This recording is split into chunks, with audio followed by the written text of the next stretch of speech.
everybody! Friends, hello friends. I've got a special surprise for you all today.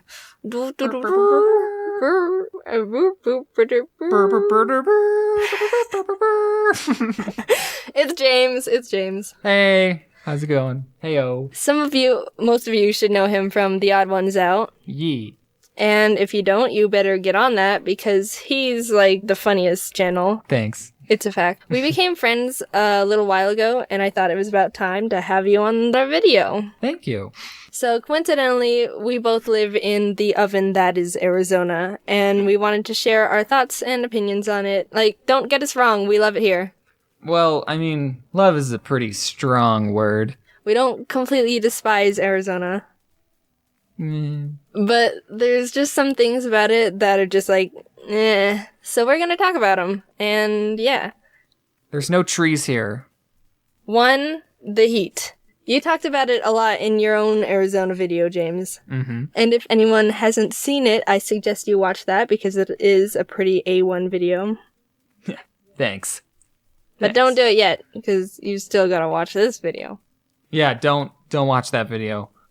Yet. It gets absolutely scalding here. What, the record last summer was like 120 Fahrenheit, something like that? Yeah, oh yeah, it was unbearable. Like, shoot, Arizona, slow your roll with the heat. We're not eggs trying to be boiled over here. And some people do that. They try to fry eggs with just the sun. You can look it up. It's a thing.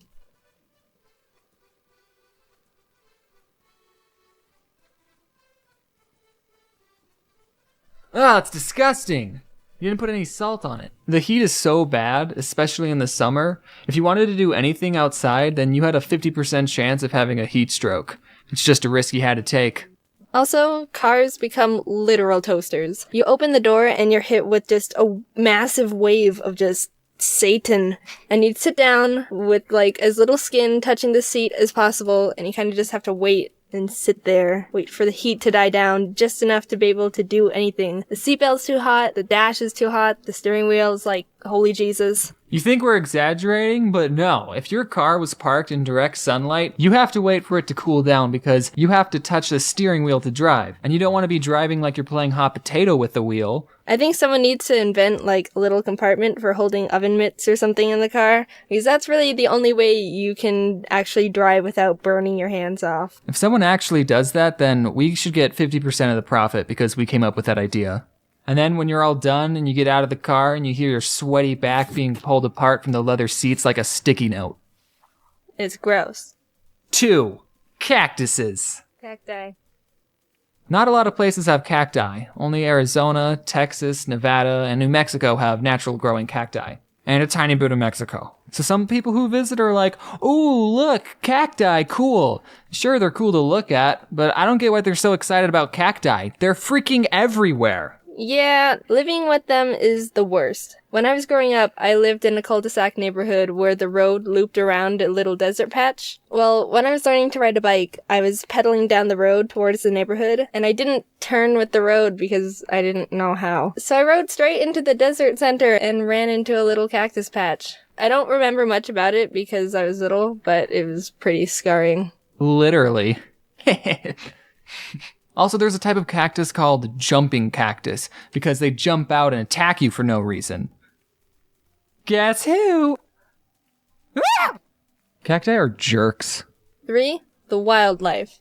Everyone always talks about the scary scorpions and snakes here, and yeah, they're pretty sucky to have to deal with. Yeah, one time this big scorpion... But no one ever talks about the friggin' javelinas! If you don't know what javelinas are, they're wild hogs, and they're scary as freak. They're mean, and they'll run after you, and they travel in packs, and they're smelly. I've never had to deal with those before. Well, let me tell you. The only way you can get them to not attack you is to feed them bananas. But then they start coming back because they want more bananas, and you're stuck in this loop forever feeding them all your bananas out of fear. They're like ducks, but worse. If ducks were big, ugly, hairy monsters who wanted to eat your bananas. Me and my siblings used to capture lizards for fun, and we would just hold them, but sometimes we would accidentally pull their tails off. Did you know that lizards' tails still move even after you pull them? I knew that. Also, at night, the cicadas would be really loud and annoying. 4, There's nothing to do here. That's why me and Jaiden are artists. You get to stay inside and do fun stuff while not having to worry about dying of heat stroke. Arizona's kinda really boring. There's not much to do here in terms of entertainment. Sure, there's like zoos and aquariums and like mini golf. And friends, if you have those. The other main option is dirty water parks. I've never been a fan of water parks. They gross me out. Everyone shares the tubes and the slides and the water with a very minimal amount of clothing on. Like, who knows what's in that water? Especially the wave pools. It's like a public bath. I've seen people take hot dogs into them too. It's like dirty public hot dog bath. Oh, I guess the one I like here is Sunsplash. Same. Wait, did we go to the same water park? The same Sunsplash? I mean, it could be a possibility. Did you go on the green one where the floor would... Like, the floor would drop? Oh my god. OMG! So yeah, that's the video. I need water, but my thing's all the way in the corner of the closet. You can get up and get it. ASMR. Hey, we should make an ASMR video. Stop. The beloved. Water. Shrek. So yeah, that's the video. James and I found out we probably went to the same dirty water park when we were young and never knew it. And everything's come full circle. Yeah, the food was pretty expensive.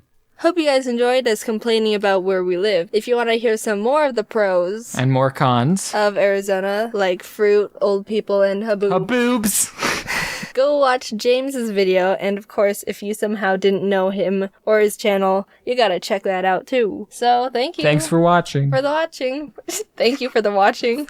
The watching. Thank you for Thanks for the watching. Bye. Bye. Okay. Ready? 1, 2, 3. I'm sorry. Okay. Okay. If you don't know what javelinas are, they're wild hogs. And they're scary as freak. That's freak! Freak! I've never been a fan of dirty water parks. I mean... Who is?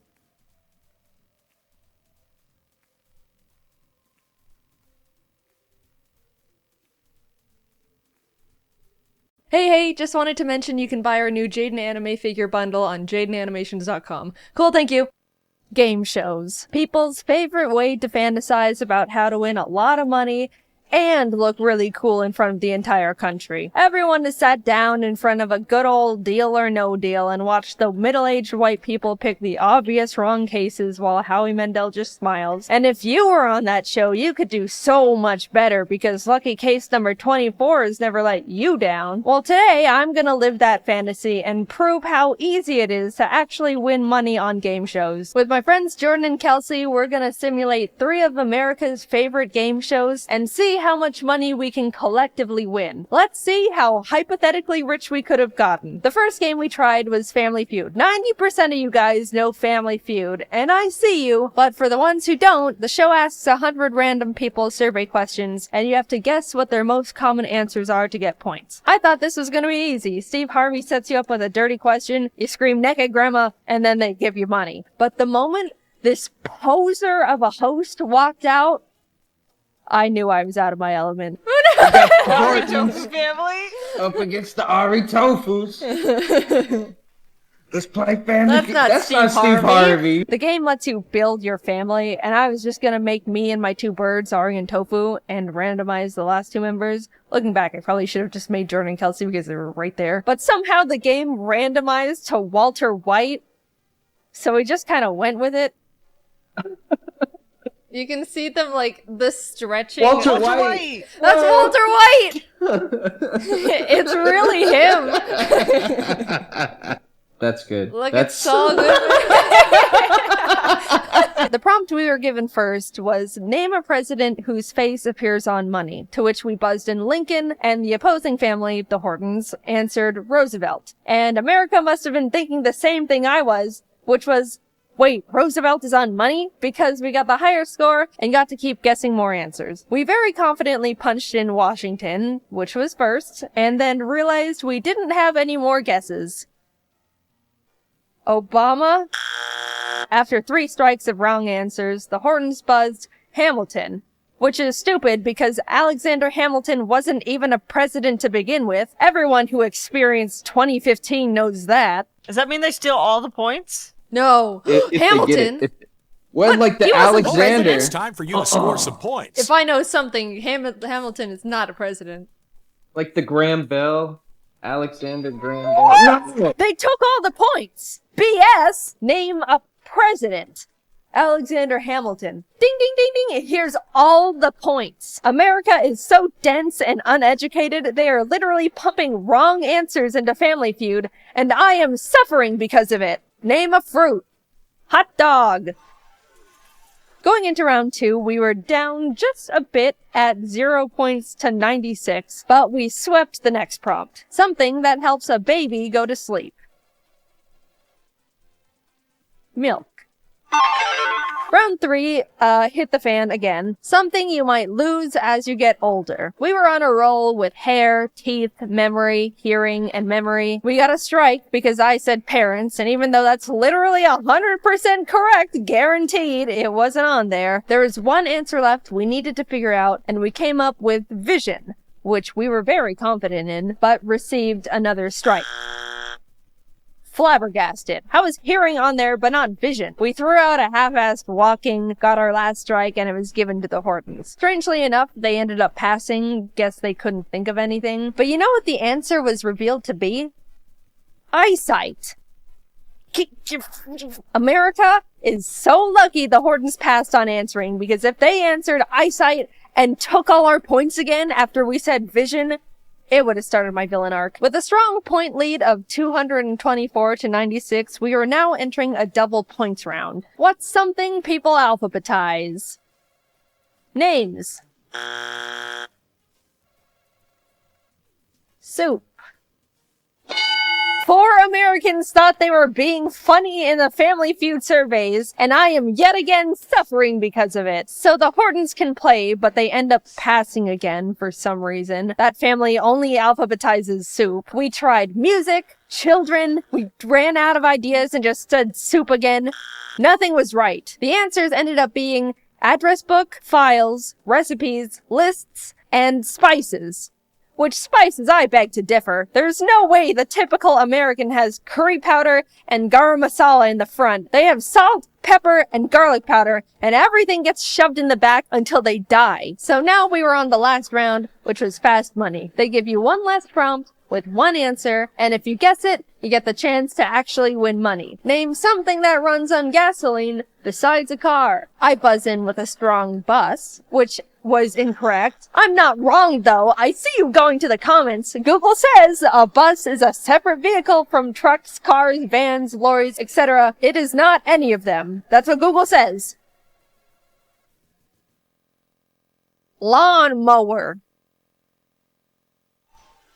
Dude, whatever. All we proved was America is bogging down Family Feud with their stupid wrong answers. I don't want to win that dumb freedom money anyway. With $0 in our pocket, we moved on to The Price is Right. I've actually never watched this game show before, so I was learning as we went. 4 lucky contestants from the audience are given a random item, and the closest one to guess the actual price of it without going over, is selected to come up on stage and play more games to earn money. And I learned that even if I was one of the lucky 4 people selected, I wouldn't even get the chance to be on the actual show. The game gave me 6 chances to be the closest one to the price of the items, and I lost every single one. But hypothetically, even if I miraculously was the winner and taken on stage, I still would have won nothing. I tried twice for content and still ended up with $0. So we're entering our last game show of the day, and we've got a whopping $0 to our name after being on 2 of the most popular shows created. We really need to make this one count, because I am going to look like such an idiot if I was on 3 game shows and came back with 0 money. We walk out on stage. The spotlight finds us.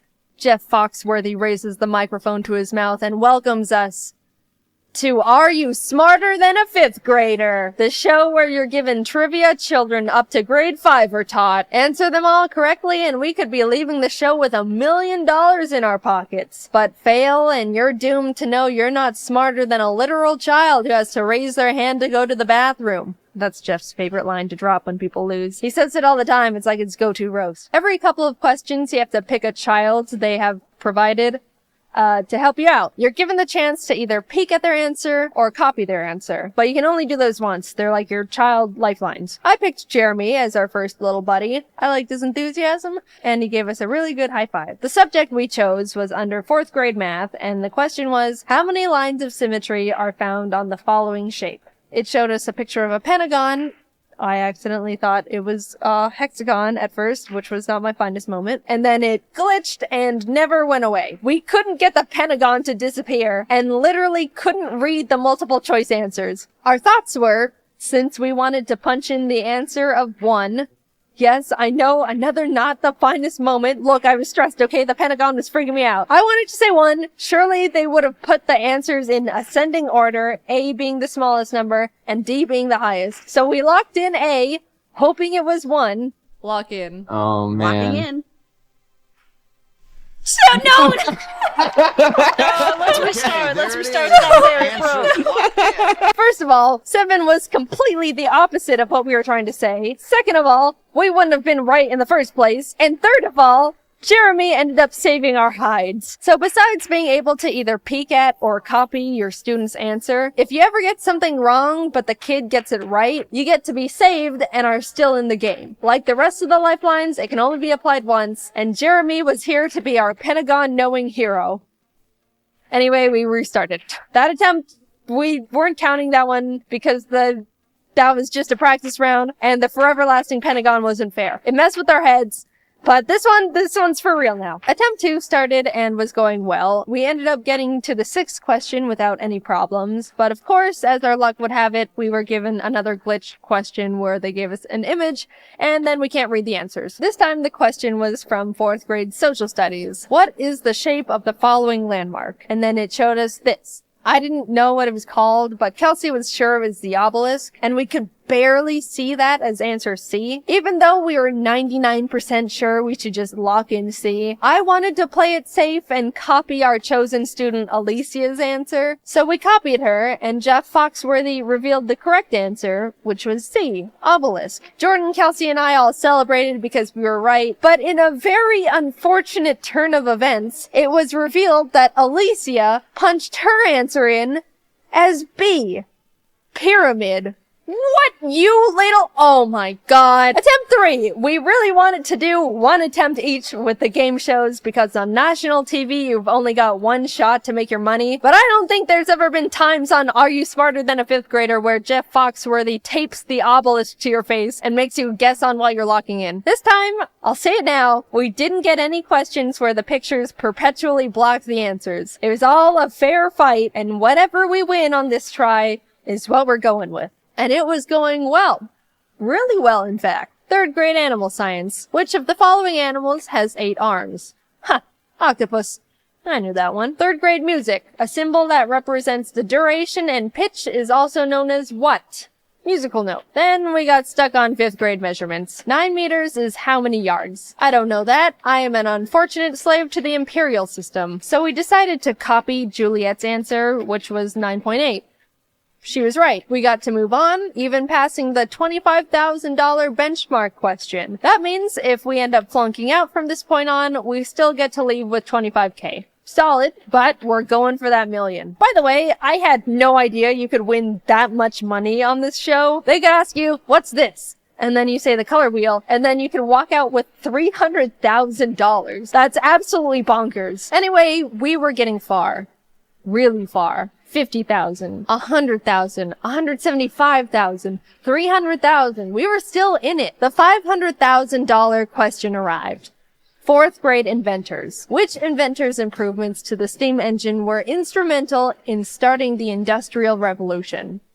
We didn't know. None of the choices seemed right, as in, we didn't know who any of them were besides Benjamin Franklin, and I don't think he did that. After a lot of back and forth, we decided to guess on Robert Fulton, which was the wrong answer. We were out. But then we realized we still had hope. We hadn't been saved yet. If the student we chose during this round got it right, we can still keep going. Jordan, Kelsey, and I looked to our side to realize Alicia, the girl who thought this was a pyramid. We're doomed. We had no more child lifelines left. Where was Jeremy when we needed him? She reveals her answer. James Watt. She was right! We were saved! You were just saved by someone who needs to raise their hand to go to the bathroom. Jeff, we made it. We got to the $1 million question. Apparently, they tell you what the subject is gonna be, and if you don't want to take it, you can still walk away with $500,000, which is very generous. But the catch is, it's not multiple choice. You have to submit your answer yourself. Which, being real, if I was really on this show, I would just be like, all right, cool, see ya, and settle on the $500,000. Are you kidding me? That's $500,000. I've proven enough here. I'm going home now. But for the sake of the video, we went all in. The subject was earth science. And the question was, what do you call the process of heating water into steam and then cooling it to purify it? To which I was like, I don't know. But miraculously, Jordan knew it. I might know this. Fucking, Oh my god, I don't know this. That's distillation. Is Good it? job, babe. Yeah, right? How do you spell Distilling. that? DIST. Isn't that what you do to alcohol? Yeah, ILL. Distill. I'm pretty sure. It's a better word than I would have said. I would have said, Jeff, I don't know. Locking in. I hope so. I hope. I hope they're not sounds like, right. actually it's distillation. Here's the correct word. Condensation. Now locked in for the final time. Oh my God, fingers crossed. Is on the line. Everyone First in of the all, audience crossed their congratulations for arms at the getting same to the end of the time. line. They're It's not pissed. easy. You will lose $475,000 and walk out of here with $25,000 is still a juicy $25,000. amount. That's a good amount. Like, I'd still be happy. Like, very happy. Me too. No, I'm sorry. No? What? What is What it? is I can't believe what a moron I am. You're this not is a my moron. bad. Show us the What- correct answer, please. I swear to God. We were right. We were right. We were right. No. We won that $1 million. I don't care what the game says. We won that $1 million fair and square. It's distillation, not distilling. Shut up, Jeff Foxworthy. Go back to making barbecue sauce. So let's see what we made. Family Feud? Nothing. Price is Right? Wouldn't have even made it on stage. Are You Smarter Than a Fifth Grader? Hypothetically, $1 million. I'm happy with that. Thanks for watching. I wanted to mention again, we're selling a really cool Jaiden anime bundle that includes a new figure, vinyl record with Japanese and English versions of our Rise Above song, Ari cards, stickers. Go to JaidenAnimations.com and follow our shop Twitter at JaidenShop for updates and sneak peeks on what we're working on. Alright, thanks for letting me shill. Bye bye.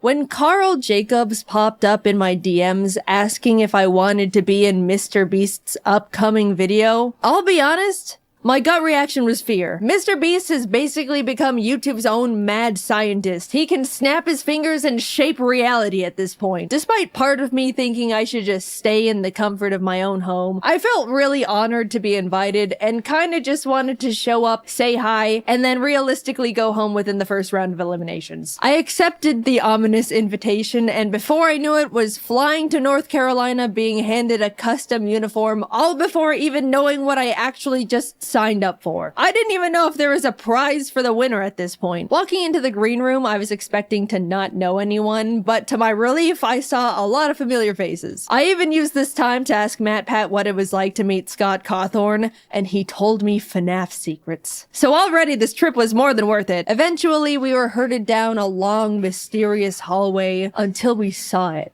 The Mr. Beast cube. After everyone was filed inside, we were told the last person to leave the cube would be deemed the winner.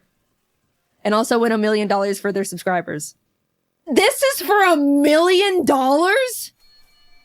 The challenge began. Immediately, people started jumping in the giant pile of real money that was inside, throwing handfuls of bills in the air, laughing, mingling. To pass the time, James and I drew our cartoon characters out of dollar bills on the floor. The staff came in and ended up giving everyone their own personal vlog camera to document their POV of the challenge. And I think I genuinely was the only person who didn't record a single second of footage on that thing. I just thought, I'm not gonna use this footage because I'm not gonna make a video out of it, and they're gonna have plenty of other people's footage to use. In hindsight, maybe it would have been a good idea to record something just in case. I don't know, maybe the Mr. Beast team would end up actually wanting to use some of my footage. Who's to say? After maybe an hour or two, Jimmy came out for the first bonus challenge. A single free throw. Miss and you're eliminated, but make it, and not only do you get to come back into the cube, you also win a Cybertruck for one of your subscribers. They had 50 people's subscribers just in a room waiting for something to happen. I'll be honest, when Jimmy explained the extra credit challenge, I was like, hell no, I'm not going up to miss a free throw and leave immediately after nothing's happened yet. If my subscriber back there knew what was going on, they 100% would have understood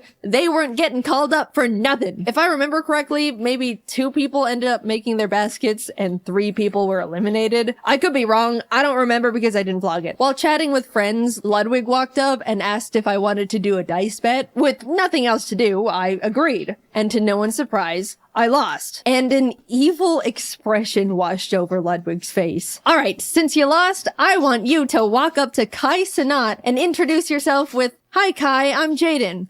So which of my videos have you seen?" Maybe I should have just missed a free throw. "Hey Kai, there's someone I want you to meet." "Hey man, I'm Jaiden. Nice to meet you. So which of my videos have you seen?"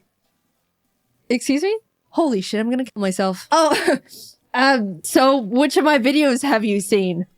"Oh, I'm sorry, I haven't seen any, I don't think." "Ha! That's okay. Nice meeting you, bye." Kai was super chill and nice about it, but oh my god, I wanted to rip my skin off. I'm stuck in this cube with him until further notice, and it's all Ludwig's fault with his stupid dice. I hate it in here, let me out! Oh, hi Jimmy. We were told to gather up in groups of 5, designating one as a team captain who will have immunity for the next challenge. I was with James, Schlatt, Ludwig, and Charlie Moist Critical, using the dice to choose the captain. This time I actually rolled highest, but reassigned it to Ludwig because I couldn't cope with the idea of possibly being responsible for a teammate's elimination. And then it was revealed captains would just have to assign their teammates a shape for the Squid Game honeycomb challenge. Okay. Well, I definitely overthought that one. I had triangle, James got circle, Charlie was star, and Schlatt unfortunately got umbrella. The 10-minute timer began, and everyone started deploying various different strategies to get their cookie shape out. Charlie used a new technique called huck as much spit as you can into the tin to dissolve it all. It was really gross. He ended up filling the tin almost to the top with spit. By the end, 2 people with stars were eliminated, and not a single umbrella made it through. Bye, Schlatt. It was very funny seeing Mr. Beast lift the lid off Charlie's tin and immediately reel back in disgust, though. A total of 14 out of 50 people have now been eliminated, leaving 36 people. Honestly, that was good enough for me. Losing at any point going forward was already further than I was anticipating. We were fed our little thing of rations and left to wait again. It probably doesn't seem like long in Mr. Beast's video, but it was like 9 p.m. by the time we began the second real challenge. After being directed to choose a partner, James and I shook hands, ready to take on the next game as a team, and froze as it was revealed we had just chosen our own opponent. Another Squid Game tactic. I probably should have seen it coming, I just didn't expect the double up. The Beast staff revealed the next challenge as they rolled in a giant Jenga tower. Winner stays, loser walks. Unfortunately, the very first game of giant Jenga between KSI and AJ ended up taking literally 2 hours. Doing the math in our heads, we all kind of figured we probably didn't have the time to play Jenga for the next 30 hours. But just as AJ won, KSI hoisted him over his shoulders and ran out of the cube. No! Huge drama! Everyone was freaking out. AJ was stunned. No one knew what to do. Was that legal? Can you just carry people out of the cube? Jimmy had everyone take a vote, and pretty much everyone opted to bring AJ back in. Yes, out of the kindness of our hearts, but also out of fear of being manhandled. So since giant Jenga was a bust, production ended up scrambling to try and find like 12 sets of normal Jenga at midnight in North Carolina. A feat that seems impossible, but I feel like Jimmy could just call up the president of Jenga and have it all delivered via helicopter within 30 minutes. It took a bit, but the slightly larger than normal, yet still reasonably sized Jenga towers were all set up. As our game was going on, James and I ended up making a pact that whoever was eliminated would relay to the outside world that the other other was okay, because we didn't have our phones, by the way. Our friends only knew we were in the Mr. Beast cube and haven't responded for 14 hours. Our game of Jenga was pretty intense. Eventually, it got to the point where as I was watching James pull out a final piece, I realized there wasn't any left for me to safely remove. I'm about to be eliminated. And a flash of bliss washed over me. Sure, I'll be gone, but that's okay. I'll be set free into the outside world again. The cube is harsh, unforgiving. It's taken so many of my friends from me. The glass floor is hurting my butt. I'm ready to go now. And deeper into the trenches I went. James being eliminated meant I was moving on to Cube Day 2. What a miracle. Watching the rest of the Jenga games was like watching an active war zone. People were focusing, cheering, sweating, praying. Towers were falling one after the other at the feet of now eliminated players. It was brutal. And also still taking way too damn long, man. Can I go to bed? The last game left to finish was between Quackity and a popular Brazilian creator, Enaldino. Apparently, when it was revealed the challenge was Jenga, Enaldino turned to Quackity and admitted he was a Jenga pro. Quackity had never played. Not the situation you want to be in. Quackity half-jokingly asked Enaldino if he wanted to play rock, paper, scissors instead, to which he replied, no. Which, you know, fair. But 3 hours into this single game, the two of them were neck and neck. Genuinely the most cracked round of Jenga possibly ever. Everyone in the cube was gathered around watching Quackity slowly pulling out the very last piece in this skeleton of a Jenga tower. Just as he was about to make it, Enaldino asked, rock, paper, scissors? Quackity looked up at him. Muito tarde. It was over. Enaldino tried to hang in there, but in the end, he fell. 18 people were now eliminated. Alright, it's 3 a.m. Let's go to bed. I genuinely thought they would let us go back to our hotel rooms for the night, but... Man, now this is just great. I won myself a ticket to a night in the Mr. Beast cube, sleeping next to a bunch of people I barely know, and I was probably just gonna get eliminated first thing in the morning anyway. As I was getting ready for bed, Kai walked by. Hey, I gotta check out your videos sometime. Oh, I'm sorry, man. I lost a bet to Ludwig and he made me say that. Oh, shit. Okay, damn.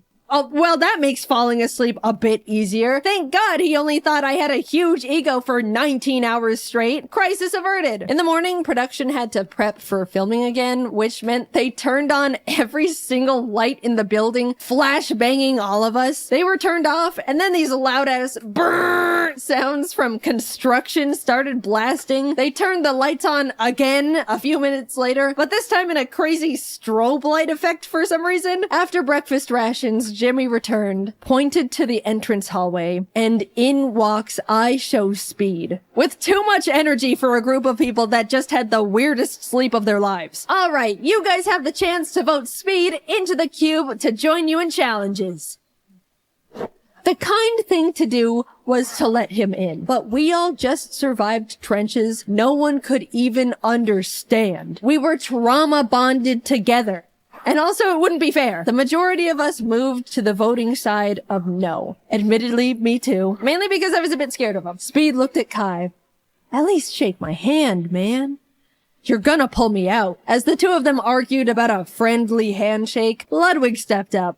I'll shake your hand, Speed. His hand now extended to Ludwig. The moment their hands touched, Speed started yanking Ludwig towards the outside world. We all started screaming and panicking. We couldn't lose one of our cute brothers like this. Ludwig was holding onto the support beam for dear life. Some of the guys managed to pull him back in, and as Speed walked out, unable to take any souls with him, he exclaimed, "This ain't the last time you're gonna see me, and I remember all y'all's faces." Alright, let's get started. Challenge 3 was steal or no steal. Basically a modified version of deal or no deal. Some cases have the word safe in them, others say eliminated. One person looks inside a selected case, and the other decides whether they want to steal it Or no steal it. And also Howie Mandel was there. Hi, Howie, big fan. People started getting eliminated one by one, others securing safety. Eventually, Ludwig was up at the podium asking if anyone wanted to volunteer to go up. At this point, the ratio of safe cases was very high, 60% in favor of safe. Figuring the odds would just get messier from there, I volunteered. Ludwig looked inside his chosen case, looked up, and told me it was safe. I knew mathematically I should steal the case, but I've been burned by math before. As I started hesitantly saying I was gonna steal, Mr. Beast suddenly burst out saying Ludwig's heart rate was spiking. By the way, he was wearing a heart rate monitor, which made me scared it was actually an elimination case, and he was excited at the idea of avoiding going home. So last minute, I decided to let him keep the case. It was the safest play. If it said eliminated, then good, I dodged a bullet. If it was safe, then at least I'm not actually eliminated yet. I just have to play again. Shit. It was now my turn to bring someone up. Even though I didn't want to pick a friend out of fear of getting them eliminated, more than that, I didn't want to be up there with someone I didn't know. I picked Quackity. He came up to the podium. I grabbed case number 2. It says safe. My plan was to tell the truth, but in the most unconfident and nervous way possible. I was deploying every bit of body language knowledge I could think of, making myself look as guilty as possible as he asked me various questions. We went back and forth for a bit until your eyes looked down as you said the case was safe, which indicates guilt. So I think you're lying. I'm not gonna steal it. Without a word, I shifted the case onto its back, unlatched it. Safe. It was worth sleeping in the cube! Oh my god, the relief, you have no idea. After everything finished, a bunch of people walked out, and unfortunately, Quackity ended up being one of them. 10 people left. I know it's a dog-eat-dog world inside the cube, but when you're left to sit with your fellow contestants for hours on end between challenges, waiting for Jimmy Beast to send you all through another round of cube stress, you really start bonding with the survivors. It was pretty sad watching them go. Hours passed until the Jimmy death bell struck again, and we were told to partner up once more. Alex and I had really gotten to chat and hang out together as the only girls left at this point, so we paired up. Everyone was blindfolded and told to sit tight until they were ready, which is ominous. The two of us were strategizing and figuring out each other's strengths and weaknesses for whatever was coming our way, only to be unblindfolded and see the entire cube transformed into a kitchen. It was a cooking battle.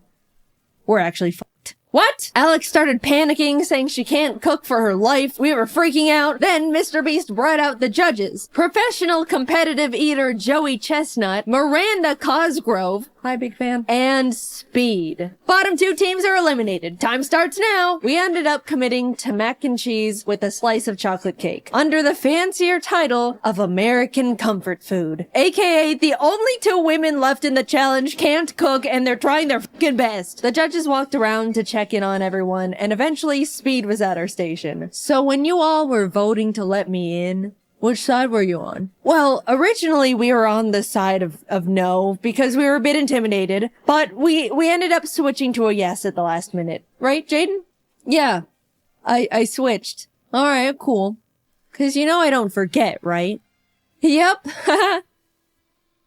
Later on during the challenge, Mac and Nolan from the Beast team came up to ask what we were making. At the time, I was grating up Feastables to sprinkle onto our cake for decoration, and I thought, oh, it would be funny to have them ask what we're making, and it's just their own brand of chocolate. So I was like, close your eyes and open your mouth, and gave Mac a piece of chocolate, and immediately without chewing, he was like, is this Feastables? And I was like, yeah. And he kind of stood there for a second with his mouth still open, and Nolan was like, oh, he's allergic. And they both had to leave. Oh my god, guys, I felt so bad. I apologized so much when he came back. Max said it was fine and is a good sport about it, but I still have so much guilt about being such an idiot. Ludwig and Amixem presented first with their fried chicken and asparagus dish. The judges all really enjoyed it, giving them a total of 26 points, which is really unfortunate because I definitely thought Speed was gonna hold a bigger grudge against Ludwig and tank their score. We were up next, and thankfully they really liked our food too. Joey was the first to score us and ended ended up giving us a 10 out of 10. And in the moment, as a joke, I wanted to turn around and flip off Ludwig as a, friendly fake gloat, but I accidentally turned around and flipped off a Mixum, and I felt so bad again. He was not the intended target, and now I was just being rude, and this challenge was going horribly. Not because of the cooking part. I've just been nonstop fumbling socially. We also got a total of 26, putting us at a tie with the French boys. But now, Logan Paul and Nick DiGiovanni were presenting. And I haven't mentioned it yet, but Nick is actually a goddamn chef. They even gave us all his own cookbooks as a helpful tip for the challenge, which is just a knife twist in my opinion. So yeah, they knocked it out of the park, got a 29. The judges were licking their plates. After them was Kai and AJ, who had a great presentation, but their food, not so much. They got a 16. After eating, Speed got up and started smashing the plates on the ground, and Logan Paul saw this and got really excited because he wanted to smash plates too. Without thinking, he ran out to join Speed, and we all shouted at him in panic. Confused at the sudden change in the air, Logan looked back at us before realizing he left the cube. To this day, none of us are truly sure if he did it for the content or it was a genuine accident. In his defense, the set was so cosmetically different that it really did feel like we weren't in the cube anymore. Either way, he content created too close to the sun, and even though he had a guaranteed spot in the finals, he was eliminated. The last team of Rubius and Spriter went up with their Spanish tortilla, but turns out Spriter is a huge fan of Speed, so he made a special Thai dessert just for him that the other judges weren't allowed to eat, which is honestly hilarious. We all held our breath as the judges flipped through their scores. 22. Alex and I made it to the finals. I never in my life thought I was gonna be getting this far, and suddenly realized I need to actually think about what I would do if I won. I went into this thing not even knowing if there was a prize at all, and was now facing the reality that I could win the whole thing. Hours passed as the 5 of us sat together in the cube until Mr. Beast emerged for the final time. Someone was about to win $1 million for their subscribers, and it all came down to this last challenge. Honestly, among the group, there wasn't a single person I thought didn't deserve to win. Everyone left were good people who all wanted to do something really positive with the money. It was great getting to know them all over the course of 2 cube days, and I was really proud to be standing next to them in the finals. 5 briefcases were piled in the center, 1 for each finalist. We were to each take one, peek inside our chosen case, and within the next 10 minutes, discuss who to vote out. If you're voted out and your briefcase is empty, you're eliminated. But if you're voted out and your case has the $1 million inside, you win instantly. It was basically like Reverse Among Us. The first round started, we all grabbed a case, peeked inside. Holy shit, I grabbed the $1 million case round 1. I started shaking. I didn't know what strategy to use. I didn't know how to make myself look like I should be voted out. And during the discussion time, it definitely showed because I was really quiet and nervous the whole time. The 10-minute discussion wrapped up. We all unanimously wrote our votes down, and it fell into a tie between voting out Ludwig and somehow me. It could end right here. We had a few minutes to discuss again and recast votes, but Alex and Nick were able to figure out I voted for myself, so Ludwig was eliminated. The cases were reshuffled. We each grabbed one.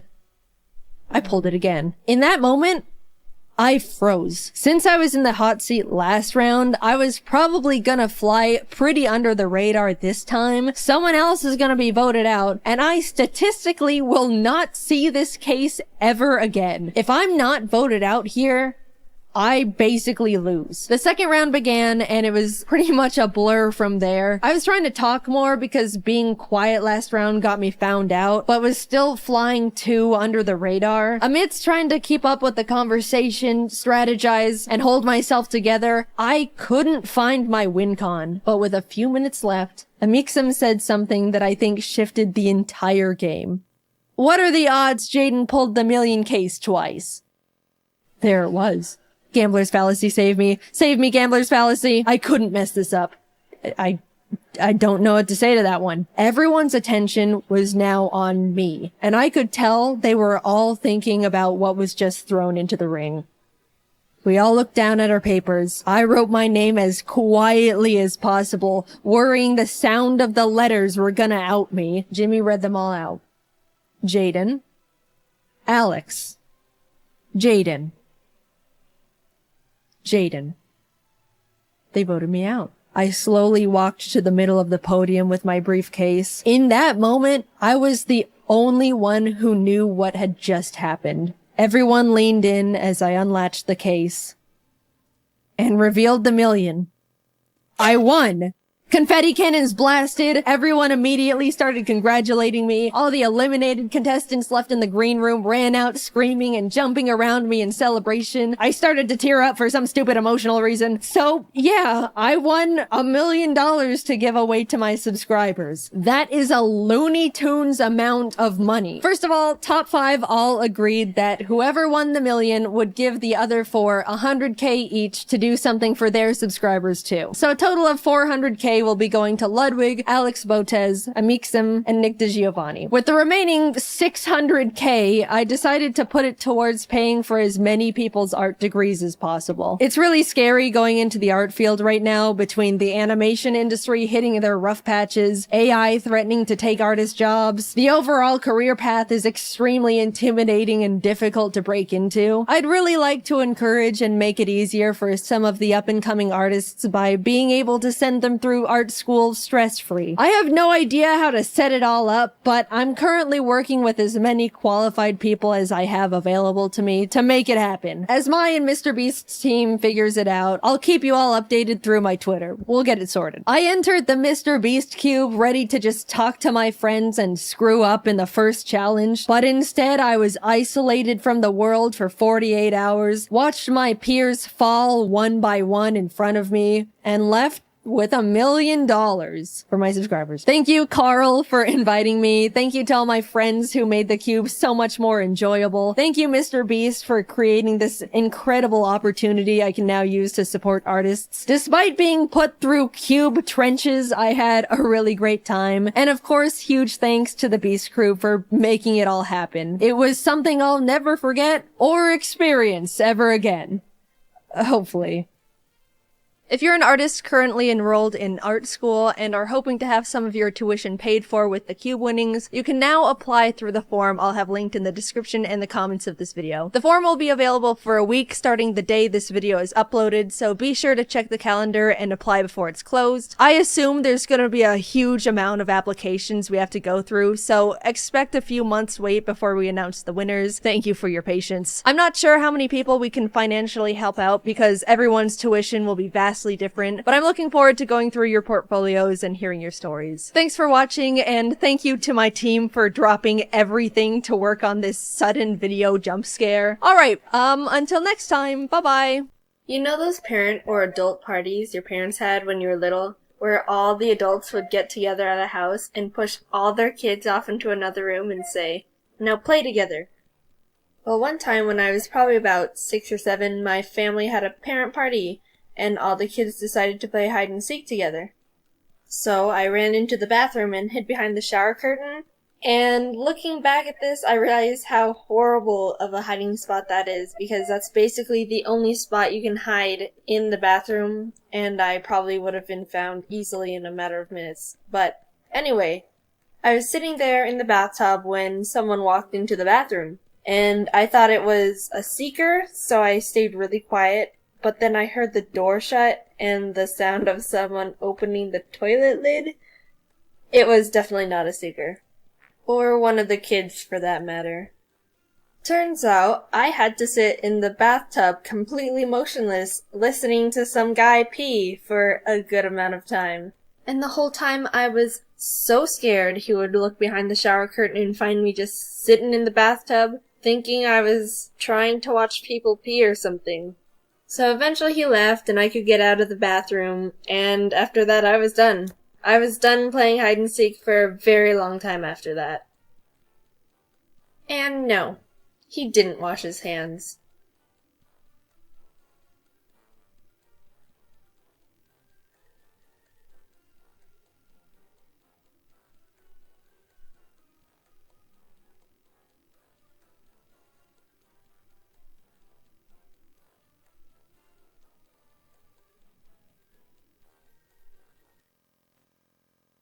導け星影最後まで戦えるように泥まみれだって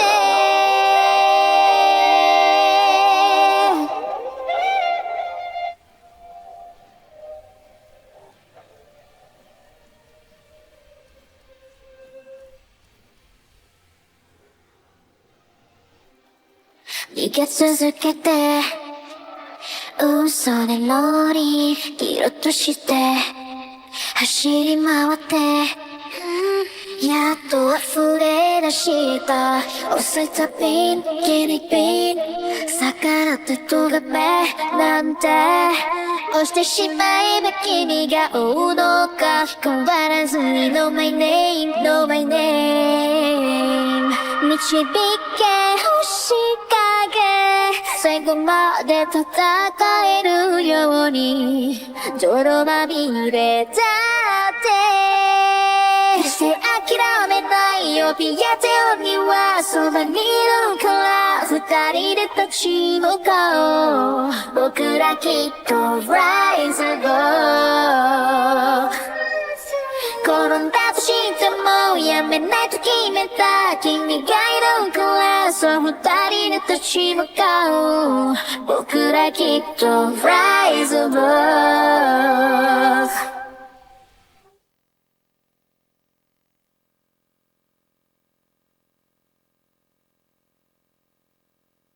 Jaiden, what is this? 2 Pokemon videos in a row? Yeah, and you clicked on it, so I've already won. Back in April, I went back to Japan and had the pleasure of being invited to the Pokemon Cafe alongside Jacob, Brayden, Captain Kidd, and his girlfriend too. Courtesy of Pikachu himself. And the Pokemon Company. Legally, I have to disclose that. But it was mainly Pikachu. Apparently, we were the first creators who have ever been personally invited to the cafe, which absolutely blew my mind. That's insanely special, and I felt so honored. So, naturally, I thought, why not channel a bit of Emily's aura and make a video about the experience? We walked in and were greeted by a wall of the cutest cafe-themed Pokemon merch. Chef Pikachu plushes, plates, cups, decorations. Oh, it was beautiful. We'll come back for you, my beloveds. Let us feast first. The staff brought us to our table, taught us how to order food from the little tablet, and our Pokemon experience began. We decided to start with the drinks first, and there were genuinely so many to choose from. Cute character soda floats, tea sets, flavored milks. How could you even decide? Basically, between the 4 of us, we ordered almost one of everything. I think visually, my favorites were the Paldea soda floats. Sprigatito was melon flavored, Fuecoco was apple, and Quaxley was Ramune soda.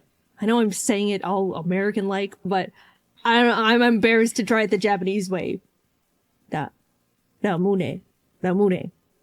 I don't know. Personally, I absolutely love soda floats already, but put a cookie of a little guy on top, and I'll definitely pay for that. Fuecoco is my favorite Pokemon of the 3, so I've convinced myself that it was also my favorite flavor-wise, but all of them were actually really nice. I also tried the Pikachu float as well, which looked the prettiest. I'm not really a big fan of lemon flavor things, so I only took a few sips, but if you like lemon and also Pikachu, I think you would really enjoy it. There are also little choose your Pokemon lattes where you sift through a giant menu of practically any Pokemon you wanted printed onto the foam of a latte. Everyone chose their respective favorites. Of course, I got me a little Aggron. Look at this guy. He was born to be on top of a latte. Delicious. Jacob also got the chocolate Moo Moo milk, and it was super cool because they brought out a little set of like Moo Moo milk, chocolate, and a shaker. So you basically make it yourself. Jacob said it was good, so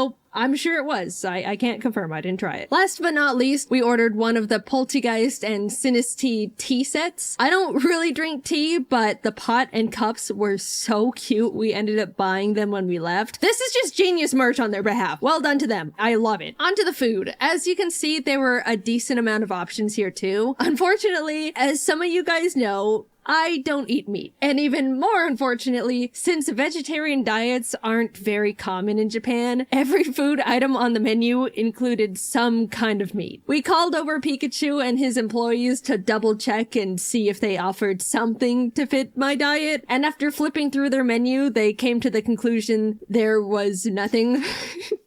And oh my gosh, I genuinely felt so bad because they looked devastated and like personally disappointed in themselves for not having anything. Like I frantically told them it was completely fine and not to worry about it. It's okay. But as they left, they gave us a very deep bow, and oh, I just felt really, really bad. Pikachu, if you're watching, I'm sorry. I'm so sorry. Please don't be upset with yourself. I promise. It's really okay. I'm really sorry. Luckily, I came up with a solution. Their Eevee mixed rice plate included a lot of various vegetable sides, so I ordered that and just avoided the tiny little meat part. Normally, I try not to spend money on any meat, even if I don't plan on eating it. But yeah, if you're vegan or vegetarian and really want to make something work, that's the best option you've got currently. No disrespect to anyone at all. That one's just a difference in culture, and I don't expect to be catered to my specific diet just anywhere, especially Japan. Anyway, I ordered the Eevee rice thing. The full government name is the Last Resort Japanese Mixed Rice Plate with Eevee and Colorful Friends, according to the website. And I just think that's wonderful. Taste-wise, it was decently good, very colorful and pretty to look at. I didn't know most of the things I was eating, but it was tasty. Jacob, Brayden, and 2 got the other items, which also all turned out super cute and fun to look at. There were 3 types of Pikachu curry, all respectively themed around the Kanto starters. All of them were pretty much the same thing besides a few ingredient changes and different Pokemon cracker on top, of course. The Snorlax lunch plate was a chicken and rice dish. Jacob said it tasted good. Also, for a limited time, they were offering a special Tatsugiri bento box set. I think this one looked the best. Genuinely beautiful plating right there. I loved it, even though I could only pick at it.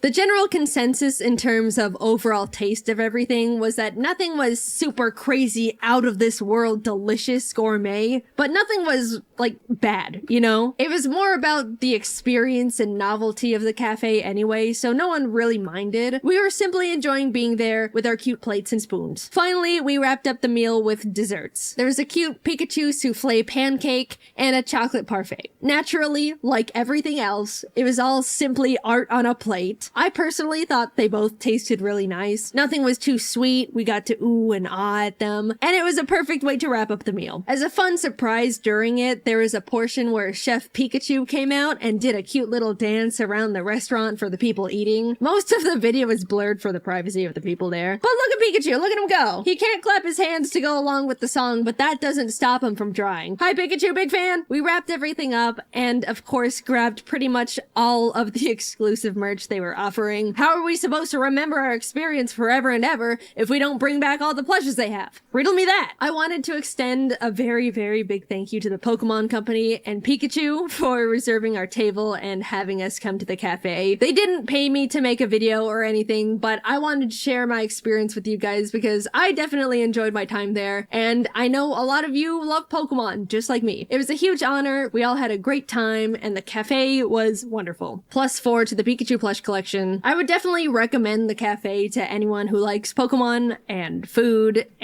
shaped like Pokemon. Due to its popularity, you absolutely have to get a reservation to eat there. You can't just walk in and expect to be seated. And double unfortunately, reservations are also very difficult to get because, again, so many people are reserving tables all the time. So good luck to anyone trying to get in, but I'd say it's very worth it. Alright, that was my thoughts. I had a great time. Thank you Pikachu and company. My next stream, I think, is to visit the Chikawa Cafe. Maybe one day. Themed cafes are really cool, and I wish that America did them more, but then again, it's probably good for me that I have to travel all the way to Japan to go to ones of my favorite franchises, because otherwise I would absolutely have no personal restraint. Thanks for watching. I don't really have much to say this time around, so I'll just say it. Next video is about Chikawa. You knew it had to happen. Alright, I gotta go. Bye-bye. A while ago, I went to the bank to get a new debit card. I walked in, the lady asked, "Can I help you?" And I said, "I'd like a new debit card, please." Her face scrunched a bit, and then she replied, "Let me see what I can do. Would you take a seat for a moment?" I sat in the lobby chair for 30 minutes, assuming that she was doing everything in her power to get me a new debit card, and when the lady finally came back, she simply said, "No, we don't do that." But you're the bank. For the longest time, I've been tossing around this little thought. I don't know if it's just me, but it kind of feels like the world around us doesn't quite work anymore. At least compared to, say, a decade ago, it seems like everything has gotten less efficient and, dare I say, stupid. Anytime I go out to get something done, I come back 3 hours later with nothing accomplished and a fresh desire to punch a wall. I've tried to gaslight myself out of it. Maybe I'm overreacting here. Humans have always been flawed creatures, so of course it's doomed to bleed into the construction of our society. But I just keep thinking back to those 30 useless minutes in that bank chair. And I simply don't believe it. You're not gonna convince me that a bank has always been incapable of giving people new debit cards. And also that it took 30 minutes to tell me. Something has changed. It really dawned on me when I watched the Always Sunny in Philadelphia episode Dennis Takes a Mental Health Day, where Dennis tries to have a normal, relaxing day, but is faced with inconveniences at every corner that spike his blood pressure. Highly recommend watching. The whole show is phenomenal, but that specific episode was so real and truly made me process things are getting less efficient.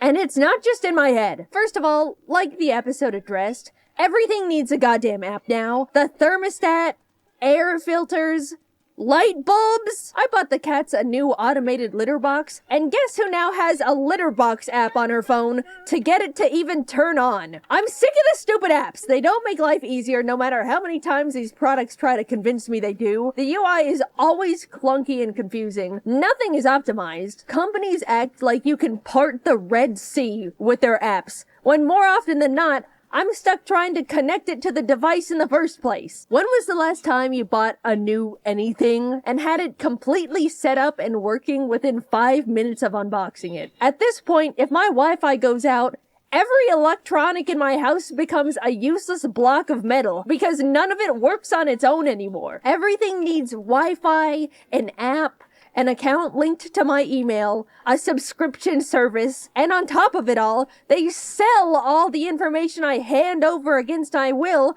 to random other companies so they can send me stupid junk mail. Also, when did unchecking the sign me up for online newsletters and discounts just not work anymore? Every single time I buy something online, I make sure to not sign up for the website's stupid email notifications. And what do I find fresh in my inbox when I wake up the next morning?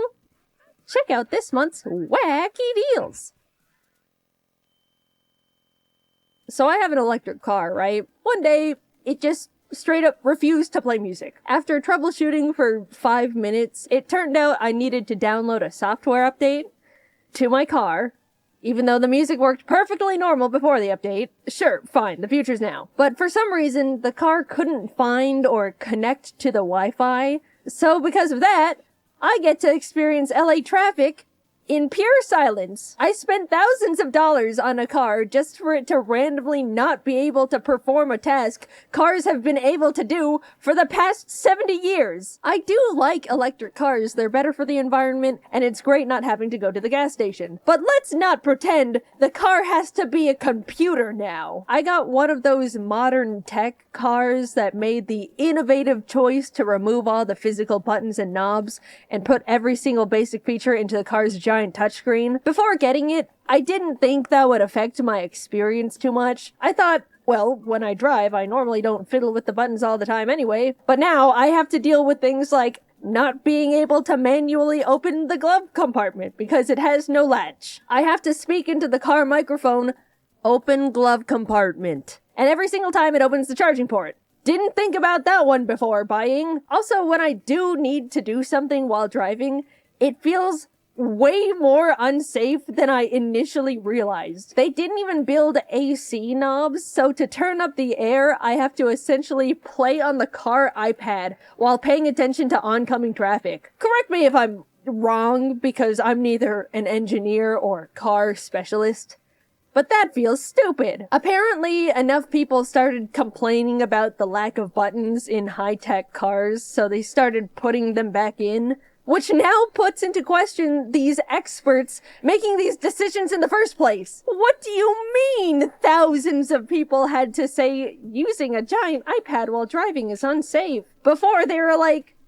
you know what? These people might be onto something. A few weeks after I bought the car, I accidentally stepped on glass and needed to go to urgent care. So Jacob and I hopped in, and as we started driving down the neighborhood, the screen got covered with software update required. Thinking it was a simple fix, Jacob pulled off to the side of the road and clicked download, to which the car completely locked and became undrivable until it finished the download, which was 45 minutes. I ended up having to call an Uber to go to urgent care, despite owning a fully functioning car. Lesson learned, I suppose. They got me again. Also, I don't know how a car can download a software update on the side of the road and not in my own goddamn garage. It all just feels so dumb. Nothing feels like it's checked to make sure the customer has a half-decent user experience anymore, because companies think slapping an app together makes something high-tech enough to get away with slop. And on top of it all,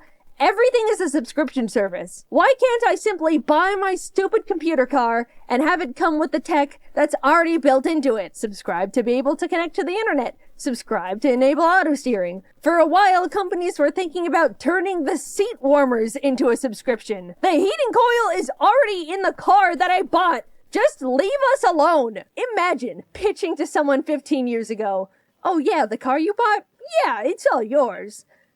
But you have to pay money every month to use the windshield wipers. It's become so common for us to buy products and not even actually own them, and you need to pay money every month to keep using them. And they're bad! Businesses have always prioritized profit. That's never changed. I'm not upset about that. But at least in the past, they had to, in good faith, offer something that actually did the shit it was advertised to do. Now they just go, oh damn, we can give less and charge more? Hell yeah, brother, lock the cold out the fridges. The other day, I wanted to get a new router for my office. Jacob and I headed over to our internet provider store, and I said, hello, can I buy a router? Oh, we don't actually sell routers here. You need to go online and ask customer service to send you one. As I was processing this, Jacob decided they wanted to get a phone upgrade. Excuse me, could I actually buy this phone? Yeah, we don't have those in stock here. You can buy it, but it'll have to be shipped to your house.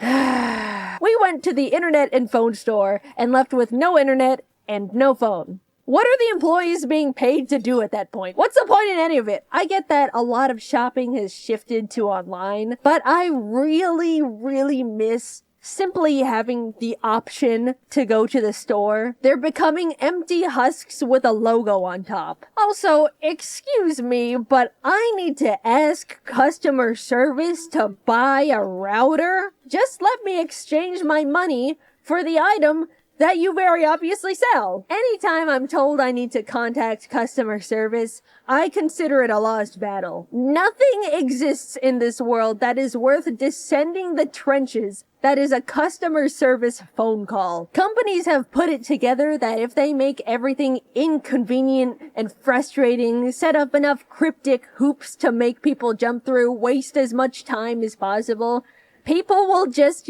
give up. And they don't have to deal with anything. It's sick. Once I needed to call a plumber, but was only allowed to go through a very specific company for the service. So I called in, sat on hold for 40 minutes, as to be expected, and finally got connected to someone. Hello, what can I help you with today? Hi, I was calling to make a service appointment. Alright, sounds good. I'm gonna check our calendar and call back with our availabilities. Oh, okay. Thank you. And so I waited for 2 days, and she never called me back. So, of course, I call back, sit on hold for another 40 minutes, and try again. Hello, what can I help you with today? Hi, I'm calling to make a service appointment. I called before, but no one called me back, so I wanted to follow up on that. Okay, let me check.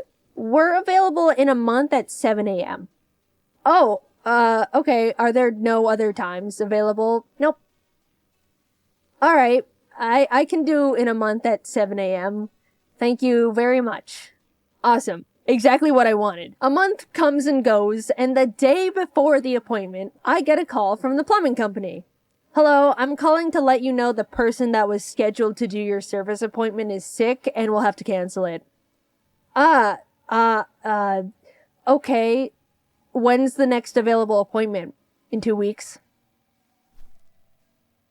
Okay. Thank you. At this point, I was fuming, right? How hard could it be to get a very specific company to provide a service they forced me to use them for? Well, get this. I woke up the next morning at 10 a.m. because I didn't have to wake up early anymore, looked at my phone, and saw a single missed call from, of course, the plumbing company. Hello, the plumber arrived at the location this morning at 6 a.m., but left because no one was home. Please call back to reschedule. Thank you.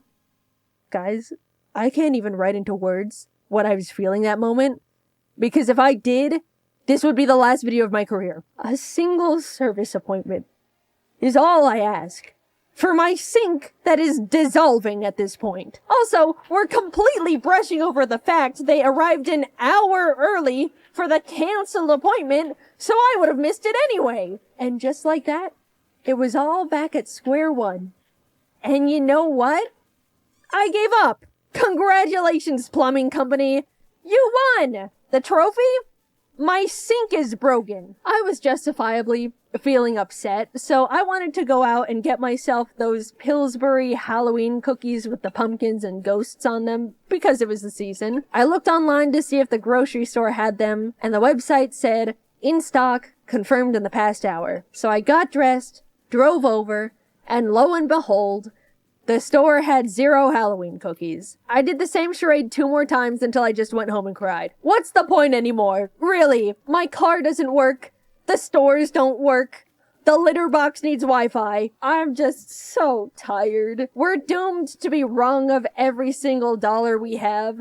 Cursed to scroll endlessly on social media because it's evil now. It's nothing good anymore. We're being left behind over here, and no one can do anything about it cares. I don't want to get too doomer in the silly animated YouTube video. Sorry, maybe a bit of reality started to seep in there between the funny little stories. Quickly, I'm going to talk about things that do spark joy in my life. There's been an influx of people going back to old tech as a way to step out of the overwhelming and predatory modern innovation era, and I am also on that boat. A while back, I started playing on my old 3DS, and something about using a classic handheld rewires my brain in the best way. Being all bundled up with your DS, no second monitor content, maybe some snacks, it feels like my mind gets to heal from the constant rot, cleansed from the addicting flashing colors and stimuli of current media. Another way I heal from the evils is by seeing all of my best friends. Truly going out and being with people in real life is the medicine that heals all. I'm not joking. No matter how much the world breaks me down, a good hangout with friends to vent and blow off steam really does take the edge off. And getting to turn annoying moments that piss you off into something to share with your friends as a funny story is a great way to laugh it off and just move on. I'm sure many other people have their own ways to break free from the ever-looming capitalist clutches, but overall, I've just been trying to go back to basics, depend on things less, not constantly overwhelm my senses. I think it's unfortunate that a lot of us have gotten to the point where we need to police ourselves in what we consume because everything is trying to be the most addictive little parasite ever created by humans with no empathy. But until the pendulum eventually swings back the other way, it is possible to break out of the bubble, and if you've been feeling similarly to me, I recommend giving it a try. In the meantime, even though everything feels like a constant mess, I suppose it does make for funny stories to share. I didn't realize I scripted 2 different complaining videos in a row. I'm really sorry about that. I didn't mean to, and it comes across really negative. But the next video is very, very, very positive. I'm really excited for you guys to see that one. I've been excited about that one for a long time. Thanks for watching. I'm done complaining for a while. It's all out of my system now. Yo, what's up, homesicles? I'm gonna talk about substitute teachers. I want to say, for the most part, we all like having subs. You walk into the classroom expecting it to be a normal day, and you glance over at the teacher, and boom, it's a sub. Yes, don't have to try today. Most subs are pretty cool. They don't really care too much either, and everyone just ends up having a nice easy break day. They have this attitude Okay, so I'm just gonna pop in a movie or something, do whatever you want. I'm just here to make sure you don't all go Miley Cyrus wild and poke some kid's eye out with a ruler. But sometimes they don't care too much, and it gets kind of weird. Like, once I had a math sub where we were just doing a worksheet or something, and this girl behind me was eating carrots, but all of a sudden, she started choking on one of her carrots and was, like, gasping and gagging and stuff, and everyone turned around and was mortified.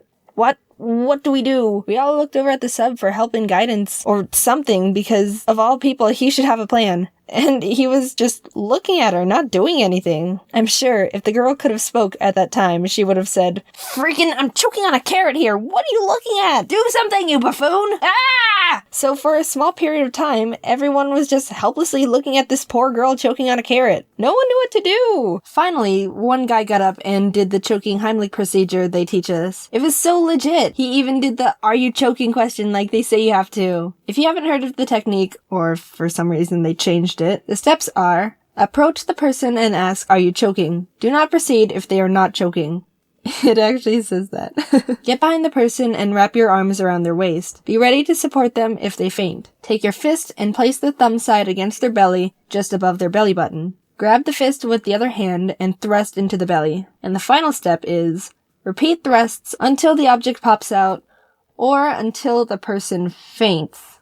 So the girl didn't faint. He actually got the carrot out of her throat and everyone was relieved. And after all that hullabaloo, we all kind of looked over to see what the sub had to say about the situation, and nothing. He just watched the situation with a blank slate look on his face. Like, what the heck? What are you? I've never seen less of a reaction from such a big situation from anyone in my entire life. He should make a reaction channel, come to think of it. He'd blend in with most of the people on YouTube doing it already. Anyway, enough with Mr. Blank Slate. I remember when I was in high school, we had kind of a main group of substitutes that were common to have when a teacher called in sick or something. And there was this one old man guy that everyone knew and absolutely hated. And before I say something like, "Oh, Jaiden, that's kind of rude to say," in our defense, he hated us too. Whenever a person walked in and saw him sitting behind the teacher's desk, the immediate thought would be, "Oh, crap, it's gonna be a rough day today." No one had to say it,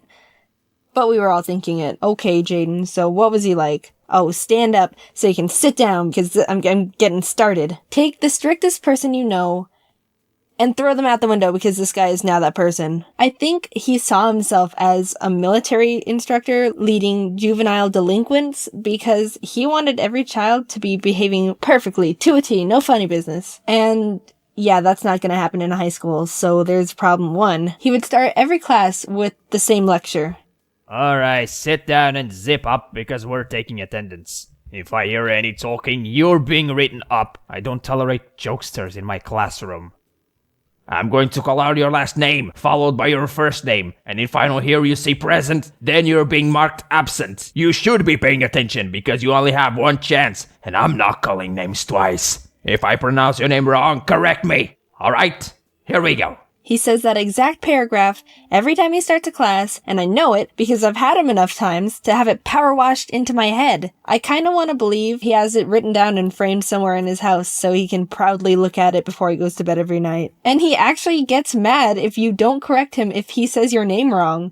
I know from experience. I don't care when people pronounce my name wrong. It happens all the time. I've gotten used to it. So I thought I wouldn't make a big deal out of it. Animations Jaiden. Here. Did I say that correctly? It's close enough. Correct me next time. Sorry? He reminds me of if, like, Oscar the Grouch had a pet lemon, but the lemon was expired by 2 months and he keeps forgetting to throw it away. Like, "Oh crap, the lemon. I'll do it tomorrow." And he doesn't do it tomorrow. So I'll call him Mr. Yet to be Thrown Out Lemon, just for simplicity. I truly don't know why Mr. Yet to be Thrown Out Lemon worked as a substitute teacher, because you could just see the child hatred in his eyes. Somehow he made everyone in the class feel uncomfortable just by existing. So let me tell you a story about Mr. Yet to be Thrown Out Lemon. We had him in a biology class once, and we were just gonna work on a paper he had to pass out. "Alright, we're gonna be doing a worksheet today. If I hear any talking, you're being written up. This is an individual worksheet, so there's absolutely no reason to talk to anyone at all during this hour. Everyone come up to the front of the room right now and grab a paper." Mrs. Grapes does it so each person at a table has a number, and she calls out a random number, and that person just gets up and gets the paper for the rest of the table, so it's easier to— I will not have slaves in my classroom! What did he just say?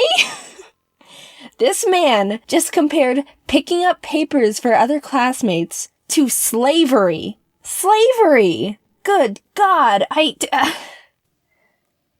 So we did it his way. The 34 of us all got up at the same time and shuffled to the front of the room, awkwardly squishing together to grab a paper from the one pile he made for us. You are a fruitcake. He did a lot of other weird over-the-top things, but this was by far the best thing I've ever witnessed from him. Oh, Mr. Yet-to-be-thrown-out Lemon, you're a real piece of work. No talking.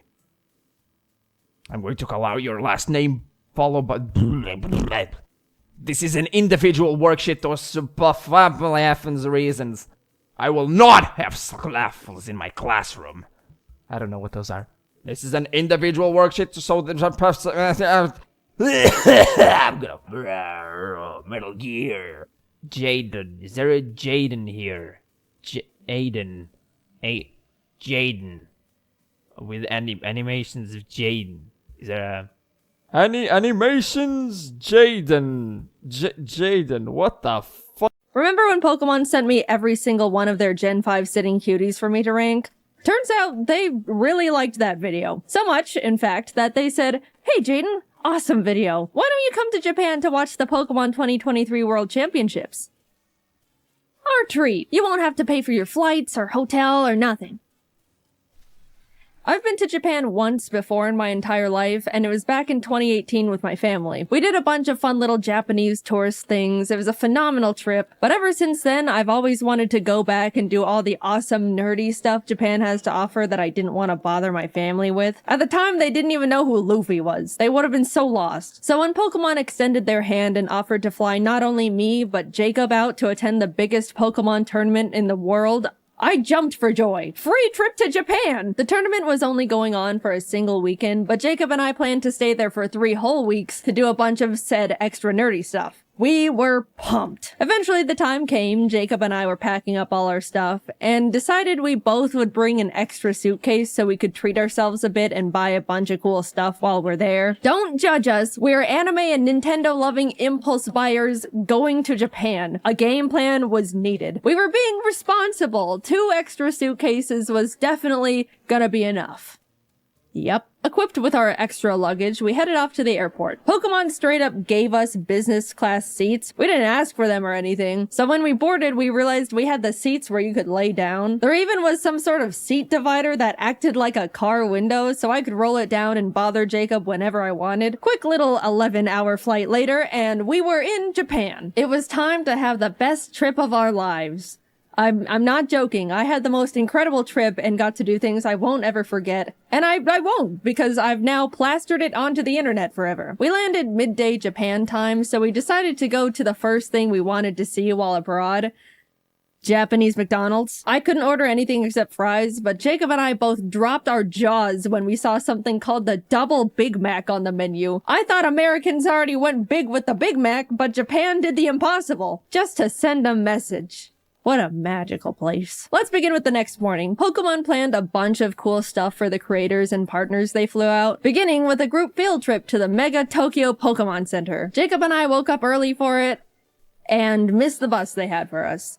And it totally wasn't completely my fault entirely, because I hypothetically didn't read the schedule correctly and was taking my sweet time getting ready. Why would you think that? So we had to take the trains on our own to get there. Anyone that remembers my first Japan trip knows the trains were me and my family's mortal enemy number 1. We kept getting it wrong, and it was failure after failure the entire trip. You'd think that with all that prior experience and struggle, I would have grown as a Japanese train understander, right? Nope, we got on the wrong train. But at least we were having a good time. After a lot of freaking out and mental strain and regrets, we finally arrived at our destination, and although by the time we got there they had already finished looking at the Pokemon Center, we were able to grab a quick snack with the group at the Pokemon Sweets Cafe. I meant to take a picture of the Pikachu waffle before I ate half its cranium, but I forgot, so this is what you get. Now that we were with the group, we were able to travel with them for the rest of the day, so we packed into the bus and headed off to a traditional tea ceremony where we were taught all about how the tea masters would make tea and tea etiquette and all these things about the significance of tea in Japanese culture, all while getting to taste the tea master made. Again, I meant to take this picture before I took a chunk out of the little sweet they gave us, but here we are yet again. I'm just not that great at this. They also served us a really special lunch of super fancy bento boxes, like so fancy that the host was like, dude, I've never even had these bento boxes before. I was super excited, but I don't mean to be ungrateful or wasteful, but the box was full of super fancy, complicated fish and seafood. I knew going to Japan I'd have to be flexible with food because it's really hard to be vegan or even vegetarian there, so I really tried to eat as much as possible and look thankful. But yeah, I struggled a lot. But I still had a great time and it was an honor. We were dropped off at the Yokohama Chinatown and left to explore a bit until dinner in a few hours. Everyone separated into groups, and Jacob, Stefan, the guy that sent me all the sitting cuties, you guys remember him, the guy named Steve, and I went and pursued the street food a bit before stumbling into a little arcade with a bunch of crane machines. I got this silly little bear minifigure. His name is Chico, so I decided to innocently carry him around in my pocket for the entirety of the trip. You know, because he was silly. This single action severely changed the course of my mental stability going forward.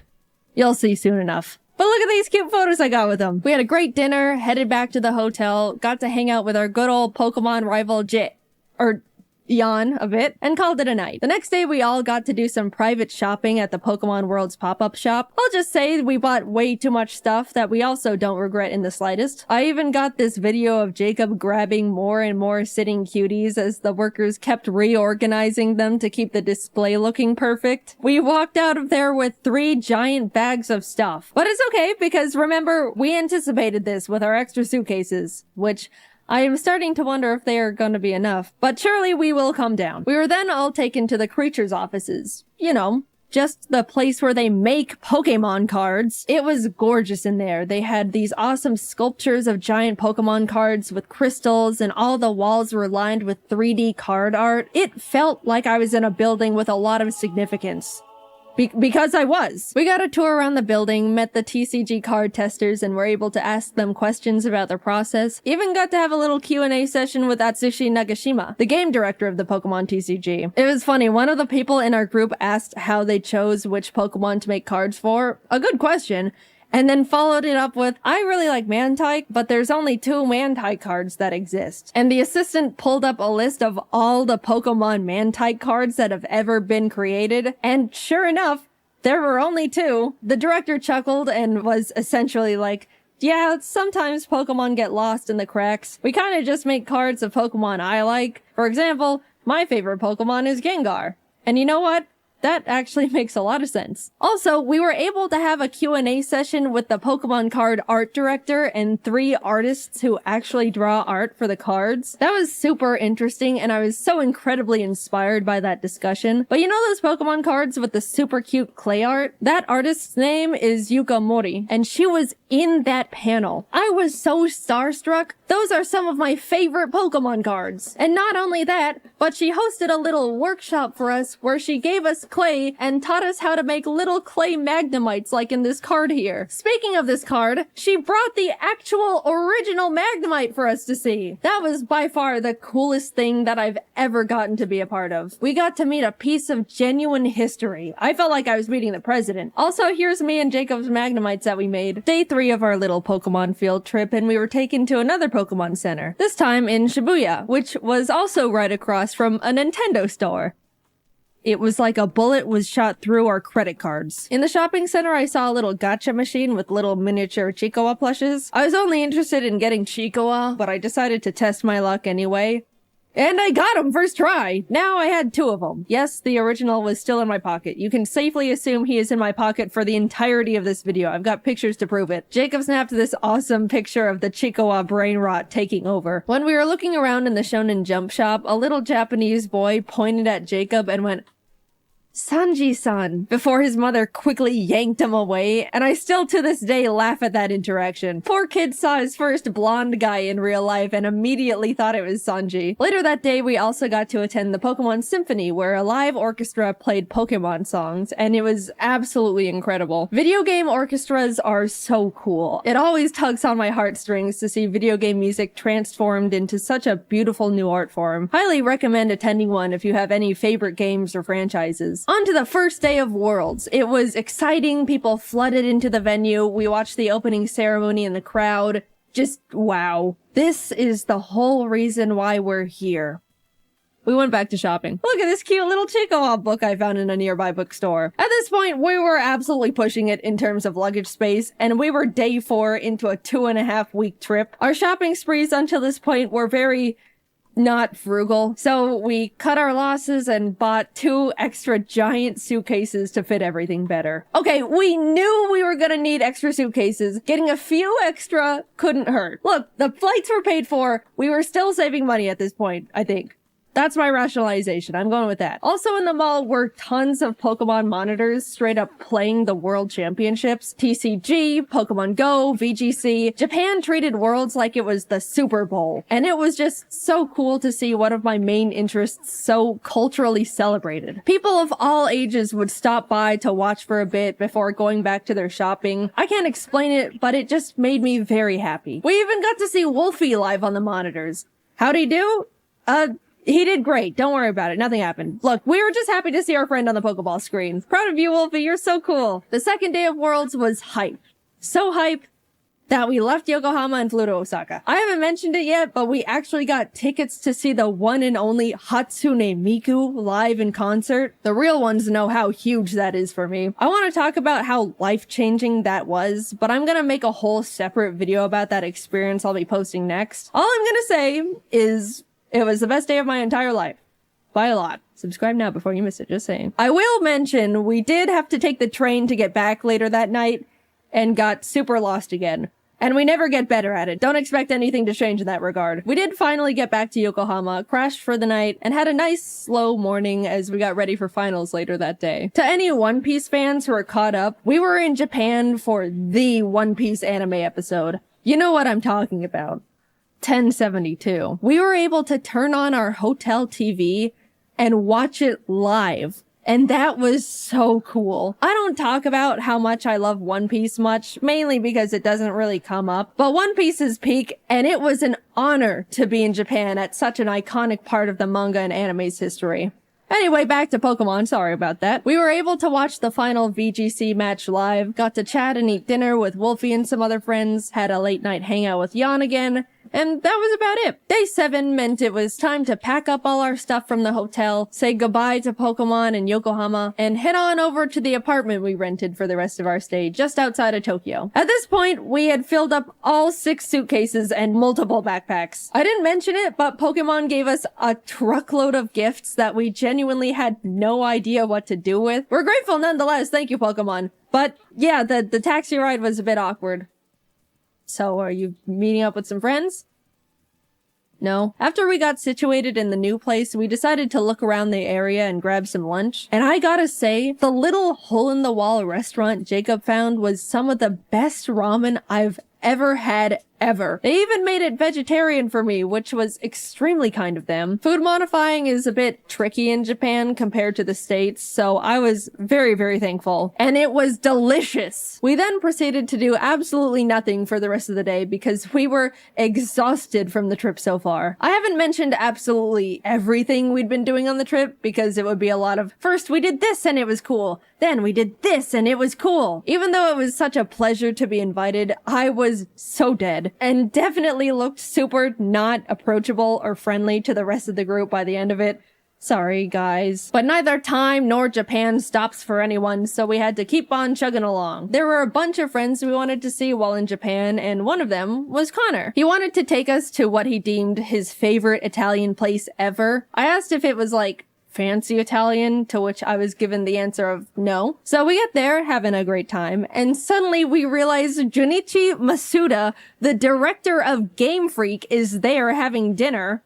Not a fancy dinner, my ass. I then looked down to see the Freddy Fazbear FNAF t-shirt that I am wearing. Not the best Jaiden moment to exist, but hey, what can you do? The food was phenomenal, though. I already mentioned the best ramen I've ever had while on the trip, but this was genuinely the best pasta I've ever had in my entire life. Maybe even a top 3 meals ever for me. I don't know what the other 2 would be, but that Connor place is definitely up there. The next day, we went to the One Piece store in Shibuya and bought a lot of stuff because there was a lot of topical and hype things in there, as you could imagine. If you don't get it, go catch up and come back. Don't worry, it won't take too long. My favorite character is Mihawk, but out of all the stuff the store had to offer, there were only a few stickers and a single keychain for Mihawk. I'm still mauling about that one. I just want more Mihawk. Is that too much to ask for? Even this guy got better merch. The world's greatest swordsman deserves better. I guess I'll just take my Zoro and Law stuff. That's cool too, I suppose. I also found a bunch of Chikawa stuff in a Kittyland store, and this is truly when you get to see where things start going downhill for me. I just like the funny little cartoon bear thing. What? Is that such a crime? I don't remember what we did the rest of the day. I think we just crashed and passed out. This trip,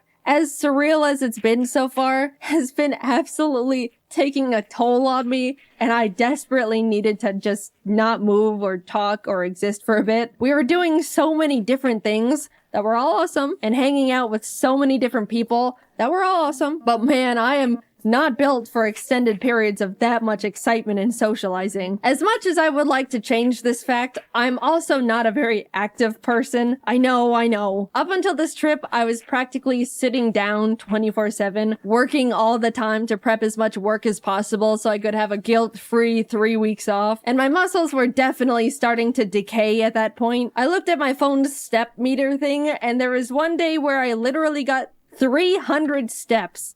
That's pathetic. And suddenly, I'm logging over 20,000 daily. My body was screaming. What the hell are you doing out there? Please stop. Plus, we were in Japan during the hottest, most humid time of the year. Every time we left the air-conditioned luxury of a building, we would immediately be drenched in sweat. Look, I'm used to the heat. I grew up in Arizona, but even this was too much. So yeah, crash and burn it was. Tokyo Disneyland was a bit underwhelming. It felt like a slightly worse version of the one in California because of the oddly spaced layout and surprisingly empty vibe. We did go to a Stitch-themed show thing, and as we were walking in, a worker stopped us and said, "Oh, excuse me, Stitch only speaks Japanese," like warning us it's not super tourist friendly. But I just think the statement of Stitch only speaks Japanese is hilarious. We went in anyway, and yep, Stitch only spoke Japanese.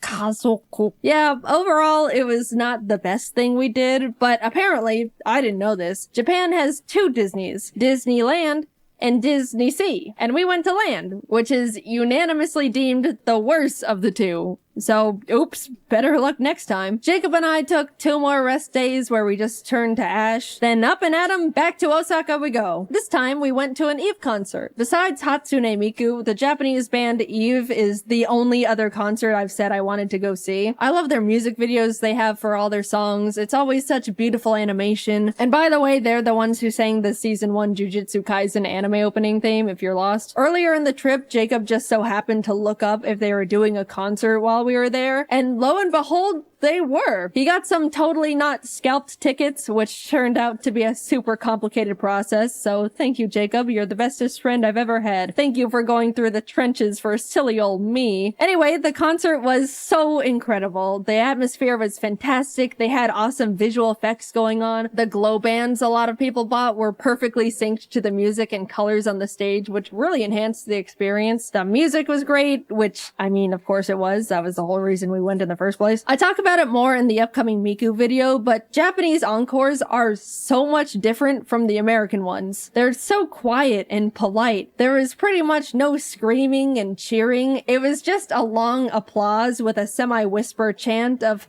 "Encore, encore." And they also made us wait like 5 minutes for them to come back out. My hands were getting itchy just from clapping so much. That's how long it took. And then when they finally came out, they ended up doing like 5 extra songs. I mean, I'm not complaining, but after the 4th time thinking, man, that was a great last extra song. Well, time to head home. Wait, another, it starts getting a bit comedic. This is just a side tangent, but Jacob went off to use the bathroom before the show started and came back 10 minutes later like, dude, this is crazy, but it took me a bit longer to find a bathroom because there were so many extra women's bathrooms, which is like, whoa, that's actually so smart. There's always such a huge line for the women's bathroom compared to the men's in any scenario. I was just shocked Japan was like, okay, then we'll make more women's bathrooms to fix that problem. Like, it was so simple. I know in America it would probably turn into a stupid political thing, but it made me so happy Japan just implemented such an obvious and straightforward solution so easily for the gals. The next day, we headed over to Universal, which was hands down the best amusement park I've ever been to. So they can do amusement parks well. First of all, Universal Japan is way more anime and manga focused than the ones in the States, which made it instantly more engaging for me. Jacob and I both agreed we would window shop for the first part of the day, and then buy all the things we wanted as we were leaving so we wouldn't have to lug around a bunch of bags all day. But we immediately saw a little One Piece shop and cracked. We just wanted to wear these One Piece headbands. That's rule-breaking worthy. We also got some towels because surprise, it was freaking hot. I know I've been complaining about the weather here and there, but my lord, it was miserably scorching. Japan has such a big culture around staying cool while outside, and I totally get it now. People would be walking around with little fans, ice packs, towels. A lot of women had parasols. I'll say, if we didn't get those towels, we probably could have passed out from heat stroke that day. Later on, I even ended up getting another towel. It was a cute Pikachu one, but I got it mainly because it was a cloak design. After soaking that thing in cold water and putting it on, my body temperature instantly lowered like 5 degrees. However, that meant I was walking around the park looking like this.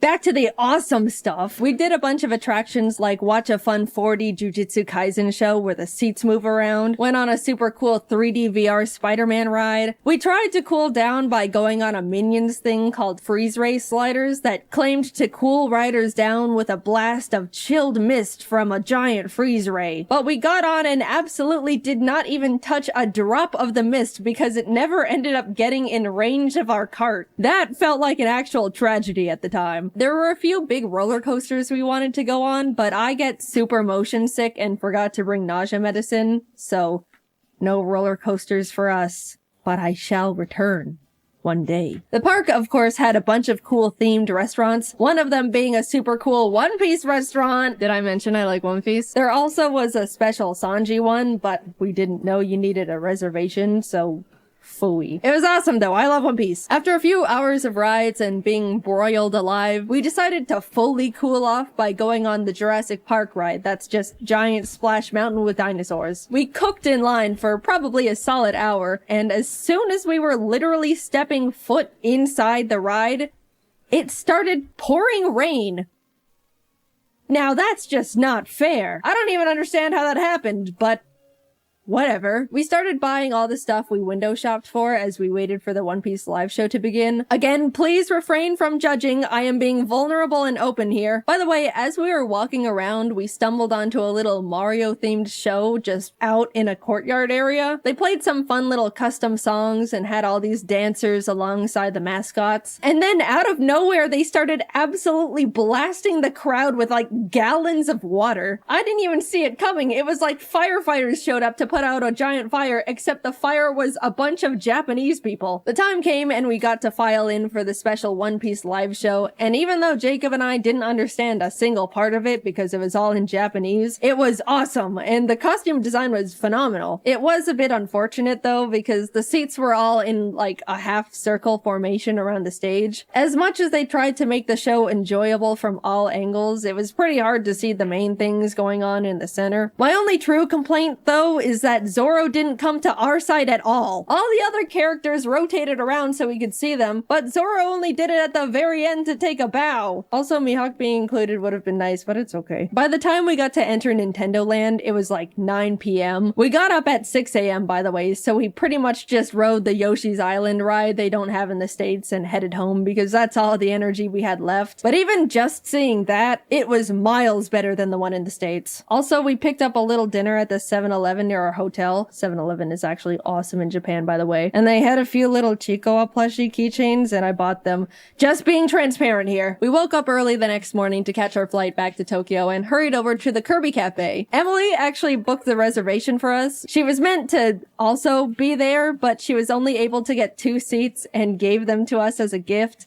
Emily, I will always be indebted to you for your sacrifice. The cafe itself was so well decorated with all these little Kirby things, and the menu was adorable. I got the star curry and a magical little fruity drink with a Kirby marshmallow that triggered my cute aggression. Jacob got the pizza and a Kirby burger, but since he made modifications, the staff asked him to not post a picture of the burger to the public. Like, they didn't know he was a content creator or anything. I guess they just didn't want the public to see a naked Kirby burger. We also both got desserts. I already decided I was gonna consume the Kirby. The presentation was beautiful. It was literal art on a plate. Taste-wise, it was decent. The body was some sort of gelatin, which I wasn't too crazy about, but the rest was super tasty. I did my best, but he ended up looking like he was in a horrific accident when I threw in the towel. The cafe also has a special little private store connected to it. And yeah, what you expect happened definitely happened. We left with full bellies and bags, continued to look around the shopping center the cafe was connected to, and ended up walking into a gacha store. I am about to be very vulnerable with you here. This is one of the lowest points of my entire life. Please don't think too much less of me after what happened in that gacha store. So I walk in, spot Chikoa, beeline it to the machine, obviously. Like I mentioned before, I'm only interested in Chikoa, so I was only playing for him. But by the cursed luck of the gacha gods, I just could not get him. I was going back and forth between the machine and the coin exchange, getting multiples of every other little guy, but no Chikoa. I could feel the workers' glances at me, probably because the desk they were standing behind was right next to the machine I was grinding. But after way too much money, he dropped. I got my well-earned, horribly priced at that point, Chikoa. I then started looking at all the other machines, putting some coins in a few here and there, until I stopped at one that had a line of animals playing band instruments. They were very silly, but there was a little pigeon holding up cymbals, and I really wanted to get him for Jordan and Kelsey. In went the coins. Tiger, elephant, fox.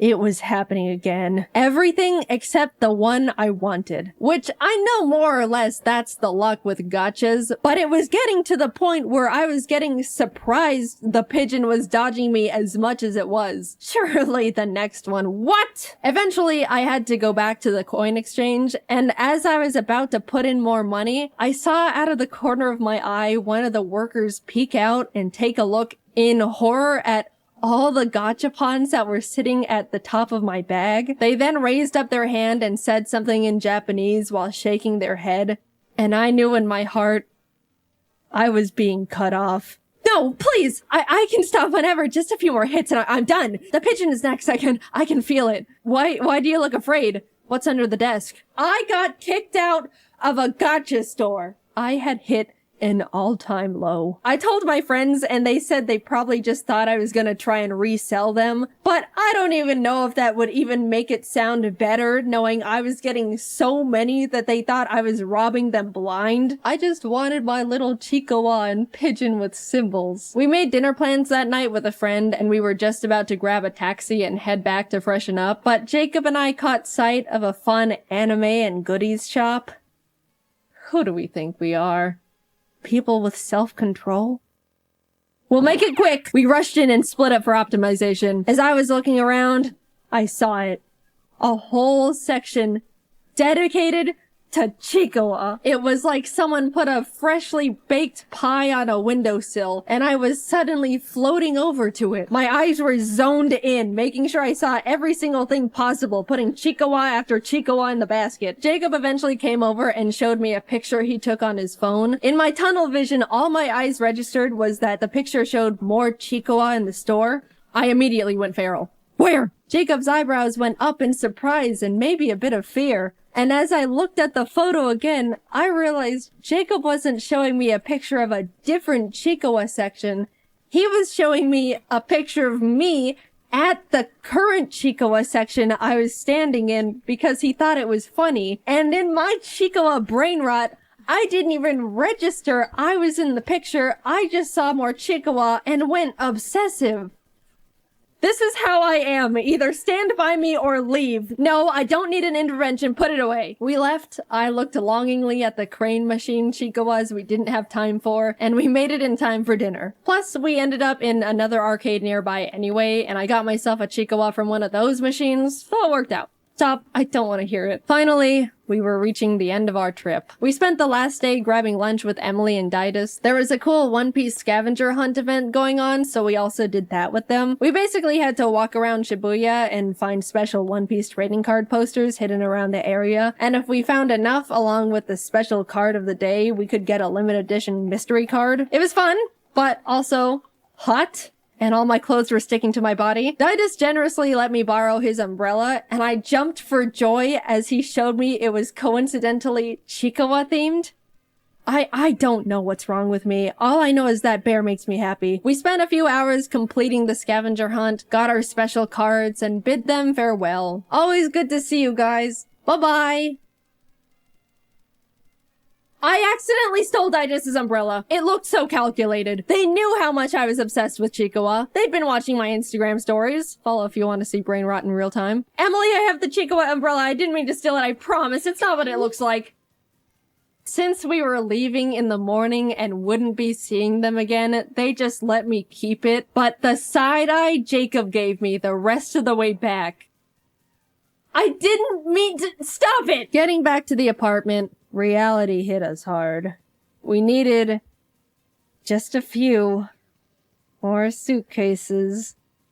Again. In total, we ended up buying 6 extra suitcases to hold everything we collectively bought. And even then, it was a struggle making it fit. Jacob ended up going professional Tetris mode, perfectly fitting everything into the suitcases with quite literally no extra room to spare. We came to Japan each with a backpack, carry-on, and 1 extra big suitcase, and we're leaving with altogether 8 suitcases and 4 backpacks. We were lucky the taxi driver had a big enough car to fit everything because we didn't have much of a game plan if it didn't. Off to the airport we went, where we checked all of our excessive bags, paid a couple fees, boarded our flight, and headed home. That trip will go down as one of the best trips I've ever gone on. It felt like it turned into a celebration of everything that makes me me. All of my hobbies and interests, Pokemon, One Piece, at the last minute Chikawa. We got to do so many incredible things and were given so many opportunities I'd never even thought I could be a part of. I got to see so many friends that are normally so far away, ate some of the best meals of my life, and overall was just really happy, especially getting to spend it all with my best friend Jacob. By the way, if you wanted to know why in the world we got so many things, yes, a lot of it was for us. 90% of it all was for our friends. 100% of the Chikawa stuff was mine, but that's besides the point. If you want to see what we got them, also credit where credit is due, the majority of it all was from Jacob, because he's a great gift giver and even more incredible friend to the people around him. We're all nothing short of lucky to be able to call him our friend. You can go watch his Japan video. I assume it's already up, because we had to animate a frickin' 30-minute long video. My god, it was a lot. Thanks for sticking around. But yeah, I just had an unforgettable trip, and I owe the opportunity to the Pokemon Company for inviting us to Japan in the first place. I'm extremely lucky to be in the position I am, and will be forever grateful.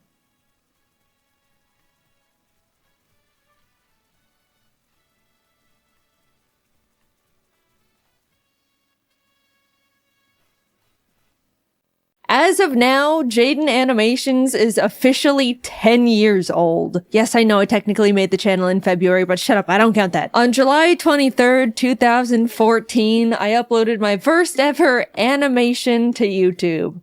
Hey everyone, my name is Jaiden, and welcome— Alright, that's enough, you get the point. It's kind of old news that a lot of content creators have started retiring, especially after hitting the old 1-0. Making content on YouTube for 10 years has significantly changed the entire trajectory of my life. I started Jaiden Animations when I was 16. At the time, I was super shy, quiet, anxious, knew nothing about the world. I could count the number of friends I had on one finger. But not in a sad way, I liked my simple little life. For the longest longest time, I didn't even realize YouTube had channels or that people were uploading things like vlogs and series and skits. I mean, it was definitely less established at the time compared to now, but I saw YouTube as just the place to watch funny cats and compilations of people getting hit in the crotch. The way I found out about this whole online world was after coming home from school one day to find my laptop not turning on. Meaning, I couldn't play Minecraft anymore. We've all been there, it's tragic. To satisfy my desperate Minecraft hyperfixation, I typed Minecraft into the YouTube search bar to see if anyone just so happened to upload any Minecraft-related videos. And oh, were there people uploading Minecraft-related videos. My world expanded exponentially at that very moment. YouTube channels, subscribers, people uploading content for an audience that looks forward to their videos. The first channel I ever subscribed to was a Minecraft YouTuber who... I don't even, I'm blanking on the name, but I was now aware of YouTube as an actual community beyond funny fail compilations. Watching videos became a huge part of my day-to-day life. I'd put stuff on when I wanted to relax, laugh, needed background noise. If I was having a tough day, I would lock myself in my bathroom, lay on the floor, and watch videos on my phone, and I'd feel better. Even before making content myself, YouTube was an essential part of my life. I branched out from Minecraft to general gaming videos, even the occasional vlog series, until I stumbled upon a very special video in my suggested feed. An animated story time from a YouTuber called Domix. It was his emails video. I remember it so clearly. After watching it, I immediately binged his whole channel. I loved his animated stories. They made me laugh so much. For the first time ever, I thought to myself, I want to do stuff like that. I want to animate. And around the same time, I was really into Aya's Cupquake's Minecraft Oasis series and had even sent in a few fan arts I drew for her. She posted a couple at the end of her videos, which genuinely made me so extremely happy. I was totally freaking out. Anyway, in one of the episodes, she mentioned that she wanted to find an animator to animate some of her funny Minecraft moments. And suddenly, I saw the stars align in front of me. I sent her a little message attached to another fan art, basically saying, "Hi Cupquake, I'd love to animate for you if you're interested." And she ended up reaching out and was like, "Hey, we love your style and would love to work with you. Do you have an animation portfolio we can look at?" To which I responded with, so I've never actually animated before. But I'm learning, and honestly, they shouldn't have hired me. I wouldn't have hired me. But somehow I had secured my first animation job. And for my favorite YouTuber, this was by far the biggest thing to ever happen to me at the time. I wanted to make the best animation they could ever ask for. Now, I just had to learn how to animate. No joke, I literally typed "how to animate" and Adobe Flash tutorial into the YouTube search bar. That's how I learned. No class or school or nothing. I vividly remember opening Adobe Flash for the first time and wishing I could just skip forward in time to when I already knew how to even use the program because I was so confused. Humble beginnings, what can I say? And honestly, that's all it takes. People ask me all the time how I learned to animate, how I do this and that, what program to use. But you already have the biggest source of free online information at your fingertips. Just type whatever you want to learn into the search bar and people will literally teach it to you, no strings attached. While working on the animation for Cupquake and her husband Red, I talked to them about how I also wanted to make YouTube videos, that I wanted to animate little stories but was too nervous. They were both really supportive and encouraging, saying they'll put a link to my channel in the description of the animation to help me and stuff. I'll be completely honest, if Cupquake and Red didn't hire me and offer to help give me that initial push to start a YouTube channel, I wouldn't have made Jaiden Animations. Like I mentioned, I was quiet and soft-spoken. I didn't even get picked on because nobody knew anything about me to bully me with. They had nothing. In what world would a tiny little 16-year-old dust mite of a girl feel confident enough to start an animation YouTube channel where she talks about her life? Especially for what would be a single-digit amount of people for who knows how long. I'll tell ya, she does it in a world where she feels encouraged and inspired by the people she looked up to. There's so many timelines where none of this ever happened. So much had to come together just for me to start.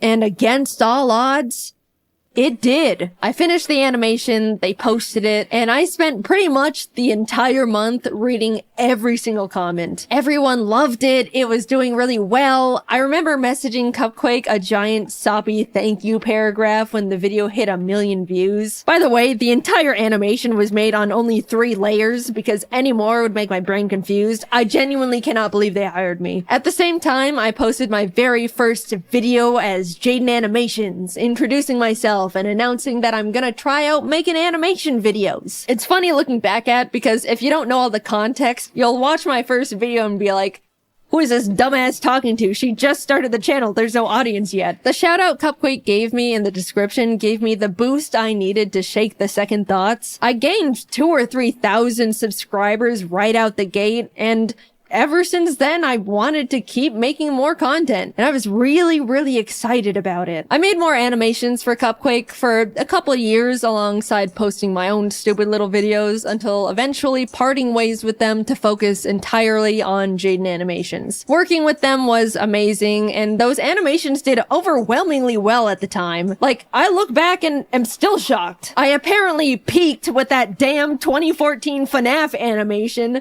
Come on, Nuzlocke. Surpass it, please. Free me from these shackles. By this time, I was in college now, and even though I wasn't able to post very much at all, things were doing really well. I remember sitting on the top of my dorm bunk, secretly celebrating hitting 100,000 subscribers, a milestone I was beyond thrilled about, and honestly was my biggest goal at the time. Somehow, my roommate ended up finding out about it and immediately told every single person on our floor, which embarrassed the hell out of me. But at the same time, I was sheepishly proud of myself that people thought what I was doing was cool. Along with new experiences, for the first time ever, I was making online friends and becoming part of a growing little animation community. Cypher Den, Tony V Toons, Lightsen. I even stumbled onto James randomly after being recommended his ASMR video. I specifically remember going through his channel and thinking, I can't believe this guy doesn't have more subscribers. He's so funny. And welp, would you look at that. After finishing my first year in college, I ended up talking to my parents about taking a gap year to see where all this YouTube stuff could go. They were, of course, hesitant at first. Making videos on YouTube for money?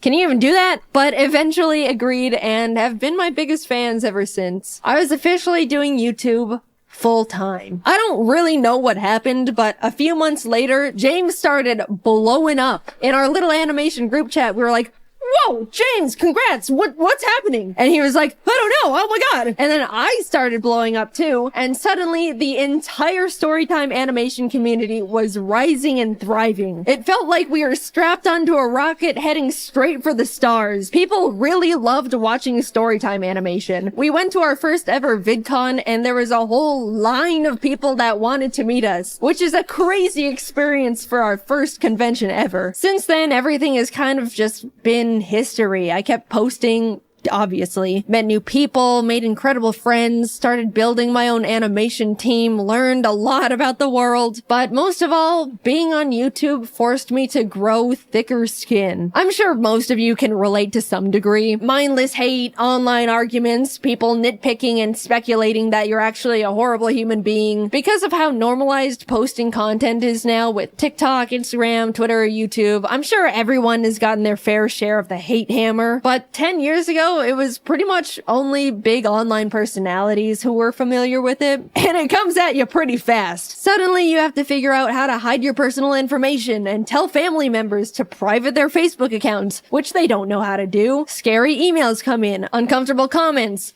lots of uncomfortable comments. I got doxxed one time because someone speculated I was a narcissistic liar because I claimed to be shy and introverted, but would get loud sometimes when reading scripts. Also, fun fact, I never planned on being public with my full name, but the reason it got leaked is because my old high school published an online article about my channel and dropped the full government without my permission.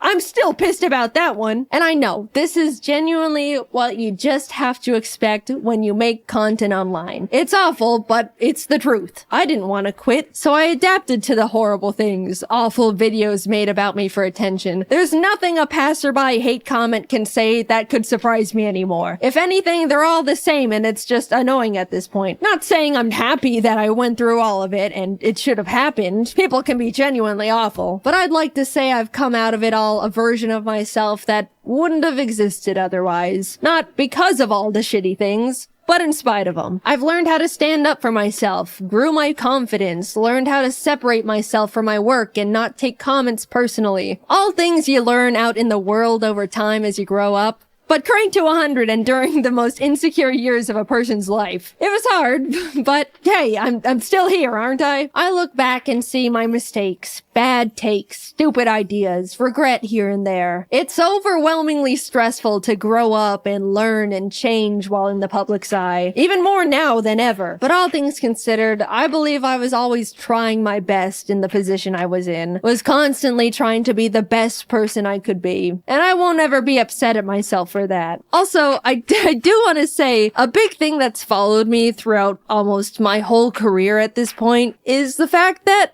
yeah, I've talked about mental health and things I've struggled with at the time, like anxiety, depression, rock bottom confidence, etc., etc. I've definitely spilled my guts out on the floor in front of the internet a couple times in my day, and there's no part of me that regrets it at all. A lot of people have told me that they felt more understood or learned things about themselves through those videos, but as a now adult that's had the time to grow and adapt and overcome these things, man, you guys kind of still think I'm a little bit pathetic. I see comments all the time when I'm in my friends' videos or being involved in a big event, and so many people go, wow, I can't believe how far Jaiden's come from being this puny little scared teenager. I'm so proud of Jaiden really stepping out of her comfort zone here. She is just so brave for showing her face after dealing with such low confidence. That one's always funny because it can definitely come off like I should still be self-conscious, which I'm not, by the way. I get what those comments are saying, I really do. But guys, not everything I do has to be brave. I'm just doing fun things with friends on camera. We don't need the 24/7 Jaiden cheer squad busting out the trophies and medallions every single time. And we also don't need the Jaiden defense squad scrapping with anyone that says anything non-positive about me. It's the internet. People have the right to not like me for whatever reason. I promise, it's okay. I'm an adult. I'm doing fine. I appreciate the concern. At this point, it just comes across like I'm very pathetic and puny and can't do anything. Now, somehow, a decade has passed. I'm not the tiny, small 16-year-old who's afraid of everything and can't talk out loud for more than 15 minutes without straining her throat. That's true, by the way. I spent 15 minutes recording audio for my first video and my throat was dead afterwards. It was pathetic. Now I can record for an hour, which still hurts my throat. You can probably hear it, but that's a 400% improvement right there. I'm 26, created hundreds of hours worth of content, have the most wonderful team in the world behind me, am surrounded by amazing friends, live with the most important person in my life, with the most important little creatures in my life. I've gotten to meet content creators I've looked up to, got to tour and travel the world with talented friends, talk on panels to hundreds of people who wanted to hear what I had to say, been able to tell the people that inspired me how big of a role they've played in my career, and even got to stand next to them as an equal. I'm happy. Sure, it's always been and still is difficult dealing with the stress of being in a big spotlight. I went through some bad stuff, navigated rocky mental health, trusted people that hurt me, had to pretend not to be affected by things that were genuinely hurtful just to not empower people that wanted to see me break, all while in the eye of the public where one wrong step could crumble everything I've ever created. But I'm really happy with the place I'm at, the person I've become, and the environment I've built around me. So, what's that leave me with now? A full decade, man. Damn. 10 years of the most difficult, enjoyable, terrifying, exciting, stressful, grateful, soul-crushing, unforgettably special moments of my life. How lucky and grateful I am to have the privilege to say I've gotten to experience so many impossible things, to have so many dreams created and come true, to see myself persist through such a difficult position to be in. After taking a lot of time reminiscing and thinking about what could come next, the direction I want to take to follow what could keep making me happy, I've come to accept that YouTube isn't gonna be part of it. I'm happy with what I've accomplished. I had my rise and grind years. I experienced real and true passion. That's all I could really ask for here. There's not much else I want to do beyond it at this point. But before you freak out, I'm not quitting right this moment. I still absolutely love making content and still have the desire to keep making videos. But my YouTube years are numbered now. I fantasize about logging off as Jaiden Animations and becoming a normal person again. I want to move to a random-ass town in a random-ass place, have a little house with my creatures, have a normal job with normal hours and normal problems, live a life where people don't know who I am before I introduce myself. Not saying I don't like being recognized. You can come up to me, I promise. I don't mind. But eventually I just want to feel like a person again. Normal is rapidly changing nowadays, but I don't want this chronically online lifestyle forever. How nice it would feel to one day not have to triple check every single thing I say in fear of people's pitchforks, or fear for my safety when people maliciously leak my private information, or even be constantly surrounded by strangers' opinions on me and every version of myself I've ever been, every moment of my life. I hold it all together pretty well, I'd say. I mean, it's my job to. And none of these negatives have and ever will outweigh the positive aspects of this incredible opportunity that you guys have allowed me to have. I don't want to come across like I'm complaining. I very much understand this is just unfortunately part of it all, and I'm very privileged and very grateful. But I can't do it forever.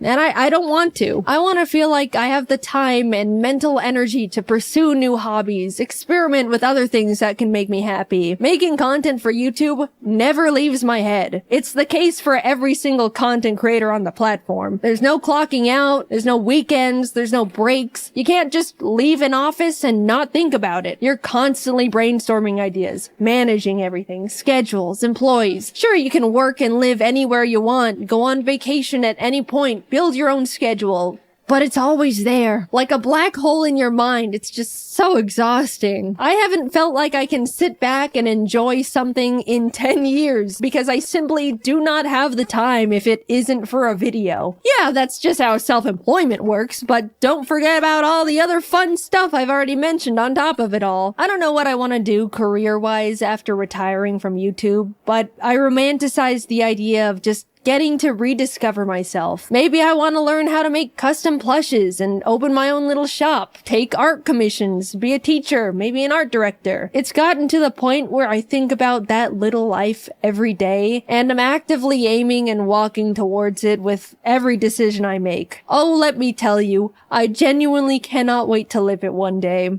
But there's this other side of me that's so terrified. I've spent my entire young adult life in front of an audience doing pretty much one thing. I don't know what it's like to live without a platform, surrounded by a huge audience anymore. It scares me. Like a lot.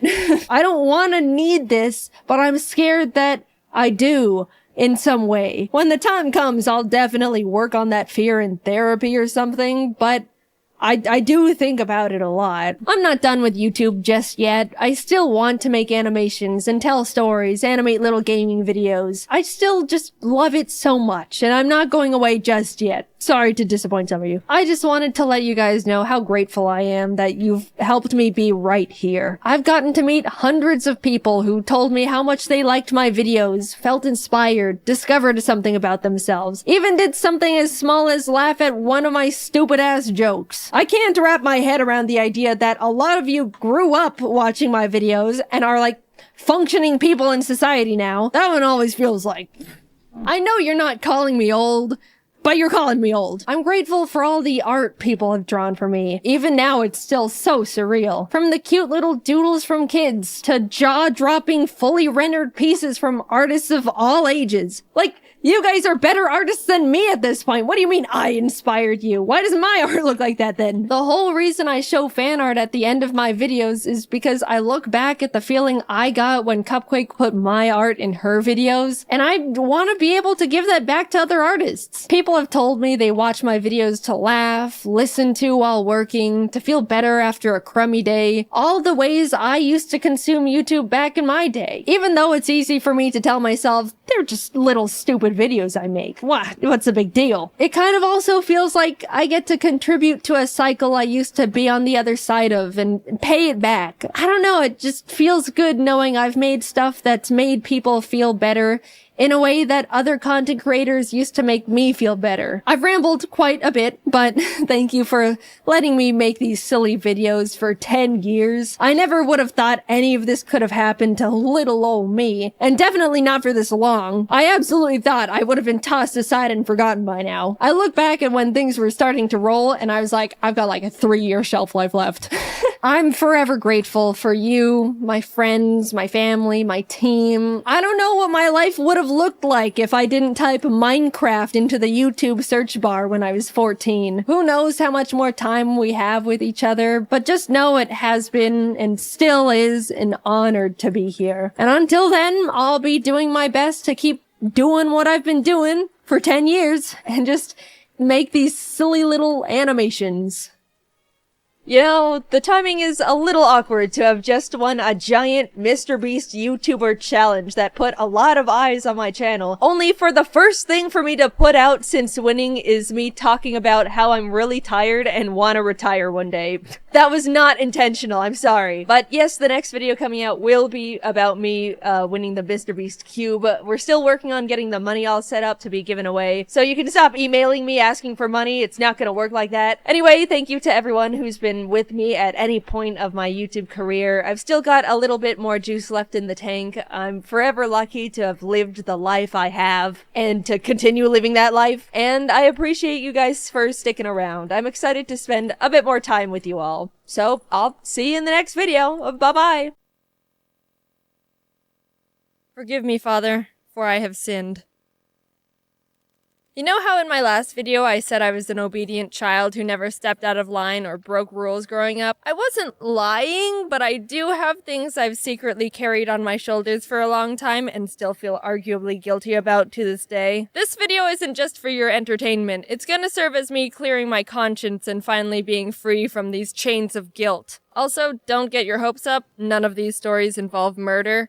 Sorry, I didn't kill anyone. Every once in a while growing up, my dad would let us sit in front of the television while we ate dinner. That would be a special treat for my brother and me because Mom wasn't home from work yet and she wouldn't let us watch TV during the week. This is when we were really young, by the way. Don't worry. I'm allowed to eat in front of the TV at least 3 days a week now. We were eating in front of the TV one night and I wanted to have chips for dessert. Our dinner rules were always eat dinner and then get a little treat or dessert afterwards. And I wanted chips. Everyone's favorite dessert. So my dad got the bag of chips, and normally my parents poured us bowls, but there wasn't much left, so he just gave me the whole bag and said, don't eat them all.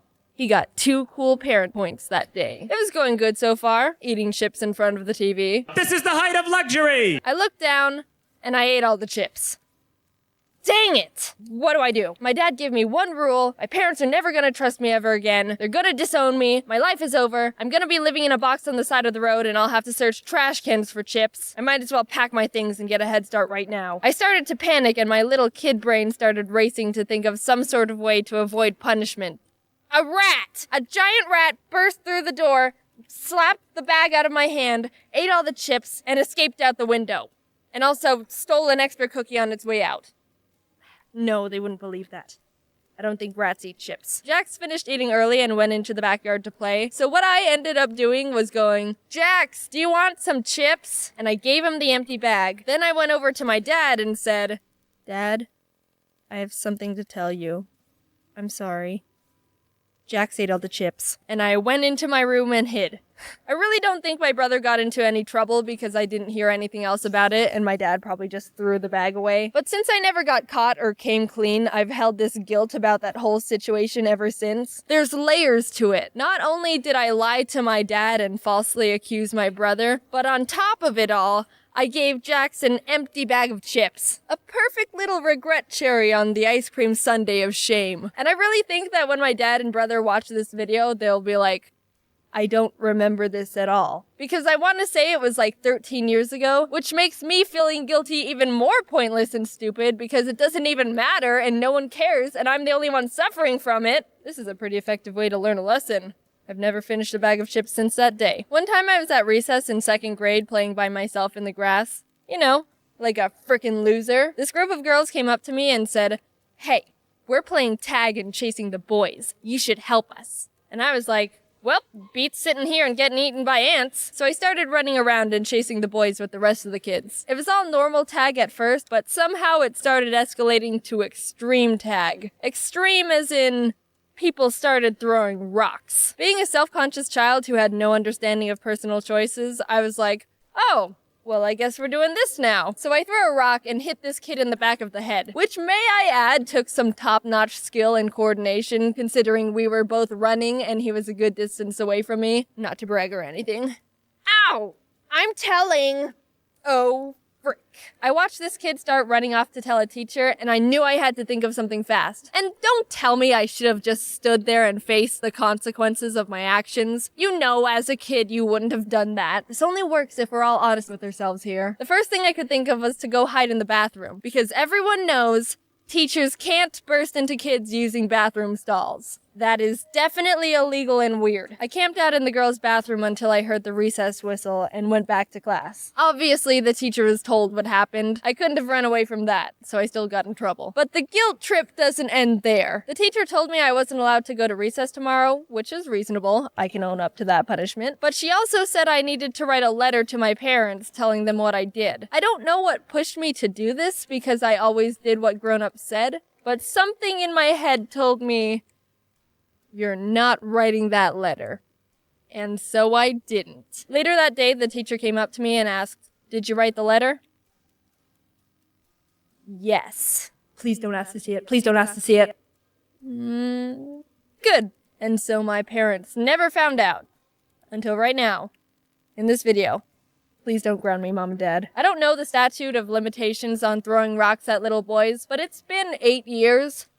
I think I'm safe. I'm not really guilty about this next story, but it's resonated within me for a very long time, so I'm gonna add it to this video. One late night, I was on the couch playing my Game Boy, and it was very much past my bedtime. I don't remember exactly what happened, but I was probably pushing it with wanting to stay up a bit longer, and my mom was in my room telling me I needed to go to bed. It got to the point where she pulled the, "I'm gonna count to 3, and you better have the living room cleaned up and be in bed, or else." Everyone knows counting to 3 means serious business, so I sprung up and immediately started getting my crap together. The thing was, the ottoman was pushed out, and normally it's supposed to be against the couch, so I had to push it back. But being a scrawny 5-year-old the size of a poodle meant it was probably equivalent to trying to push a semi-truck. I kept pushing and pushing with all my strength as I heard my mom in the background going, 1, 2...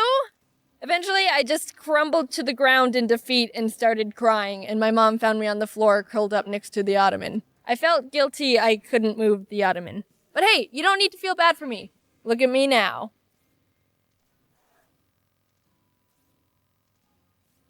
Yeah, it's pretty inspiring. So yeah, those are the types of things my brain flashes back to when I'm wanting to feel guilty. For the record, I've not thrown a rock at anyone else ever since. I've got a pretty good thrown rocks to not thrown rocks ratio going on. Also, thank you to everyone who's been sending me happy birthday messages. That was very nice of you. You can see here I'm trying to squish in as much art as I can because I got so much, it's crazy. Watch this. And with the power of editing, boosh! 2 conveyor belts of art. Whoa! Look at them all, sliding across the screen like they've got somewhere to be. See you later, little buddies. Thank you for drawing me things. It's awesome, and I like it a lot. My birthday is September 27th, so a couple days ago. I'm 20 now. Did I do anything? No. I'm not the biggest person on doing or planning things for my birthday. For some reason, I feel selfish celebrating it. It's, I don't know, my brain's weird. I know that thought process is kind of ridiculous, and I love celebrating other people's birthdays. I just have trouble celebrating me. But some of my friends got me gifts and made me feel special, so that's nice of them. Anyway, thanks for watching the videos. I'm 20 now. I'll talk to you later. I'm hanging up now. Bye. Back in April, Chikawa started teasing their newest project, Chikawa Park. Despite them not revealing any follow-up details at all, I was obviously frothing at the mouth. Over the next few months, information slowly started being unveiled until finally, teaser photos. Oh my god. Chikawa is real. I had to figure out how to go. But to anyone who knows how Japan works, you'd understand this is a much more difficult mission to accomplish than suggested, because practically everything is executed through randomized lotteries. You can't just camp a website and refresh 5 times a second in hopes of being the first to buy all the tickets to resell like the barbaric ways of the West. You apply alongside 100,000 million people, then pray on your hands and knees to the gacha overlords, knowing you ultimately have no power in this world whatsoever. I lit my manifestation candles and let the overlords choose my fate when I secured tickets.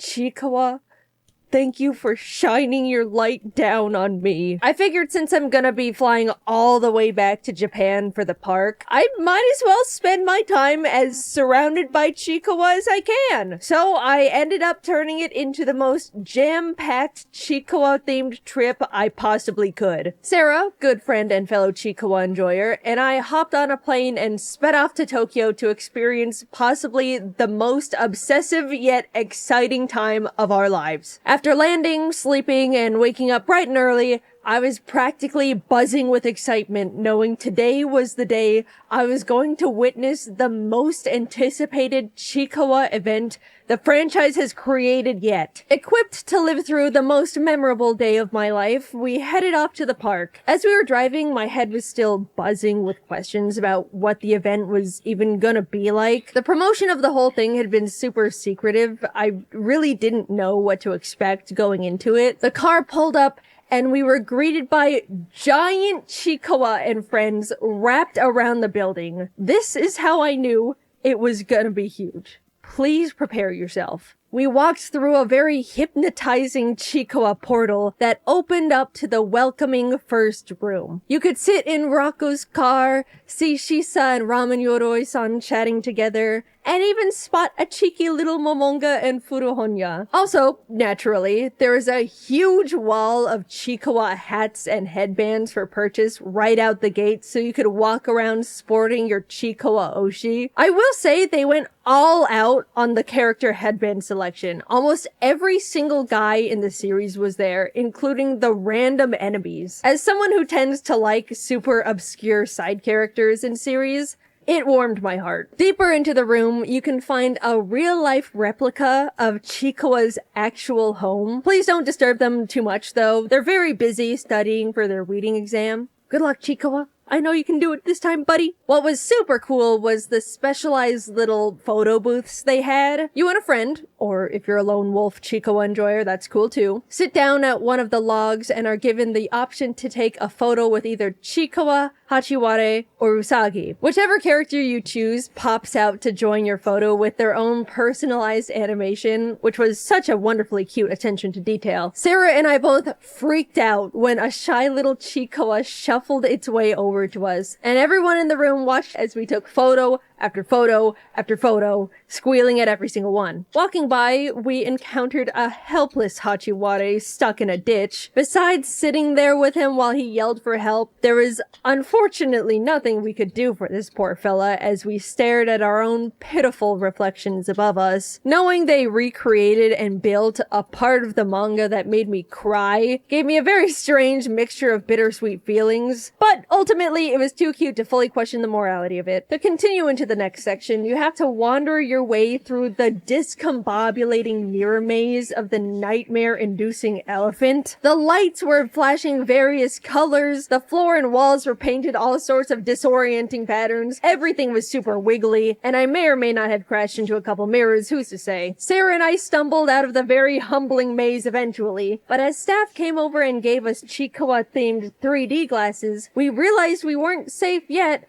as there were multiple screens of various enemies hacking and slashing and call fat spitting in our direction. You really don't realize how many evil, treacherous creatures there are in the series until you sit in front of every single one as they try to get you. In fact, I'm realizing now a lot of the experiences Chikawa Park puts you through are the evil, messed up, life-threatening parts. True Chikawa fans know the series isn't all sunshine and rainbows like you'd expect looking at it from the outside, but that is the part about Chikawa that I love the most. Even in the most wholesome of lands where there can be giant rivers of miso soup, meadows of plants bearing toasted buns, and friendly neighbors that just want to buy cute pajamas, you can still get hit with 8 whole days being kidnapped, starved, and thrown in goblin jail for eating the wrong stupid-ass mushroom. Such is life. Don't stress too much though. As you can see, things find a way of working out as the giant Cyclops Ode thrashes his way through the goblins at true scale. I really liked this section. After you all nearly escape being eaten by goblins, you're led into the shelter of a nearby temple. Chikawa and Hachiware bear curious looks, innocently wondering what could await them ahead. And as you pull back the curtain of the next room, it's the evil, dark, and twisted snake that curses everyone with eternal yearning for the mines, already amassing an endless hallway of brainwashed civilians. Which masochist on the design team pitched this one? Who was it? No, they even have crystallized Usagi. There's a tried and true hater amongst the Chikawa Park designers.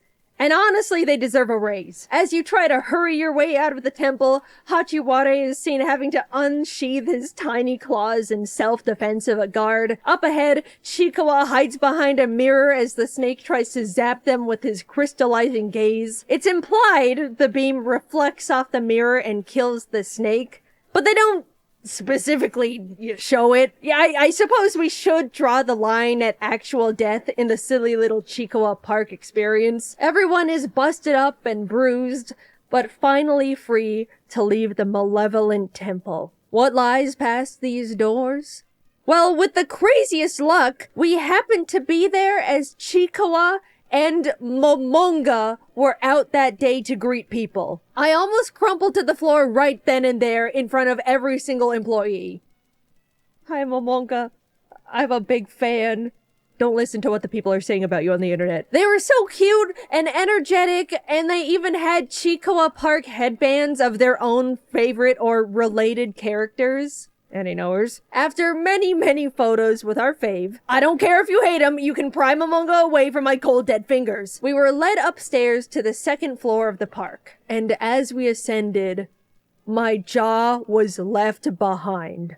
The entire second floor of Chikawa Park was completely dedicated to custom, exclusive, never before seen Chikawa merchandise, which, yes, does imply the full story of the walkthrough experience on the first floor is you living peacefully in the world of Chikawa, getting trapped in an inconceivable nightmare maze, somehow escaping only to find yourself being jumped by every violent creature within a 10-mile radius, being thrown in goblin jail, breaking out and running away to a nearby temple, finding yourself surrounded by enslaved creatures controlled against their will to do grueling manual labor for eternity by an evil snake that crystallizes one of your best friends, watching poor anxious Chikawa pushed to kill in order to release the curse, and everyone escaping within an inch of their lives.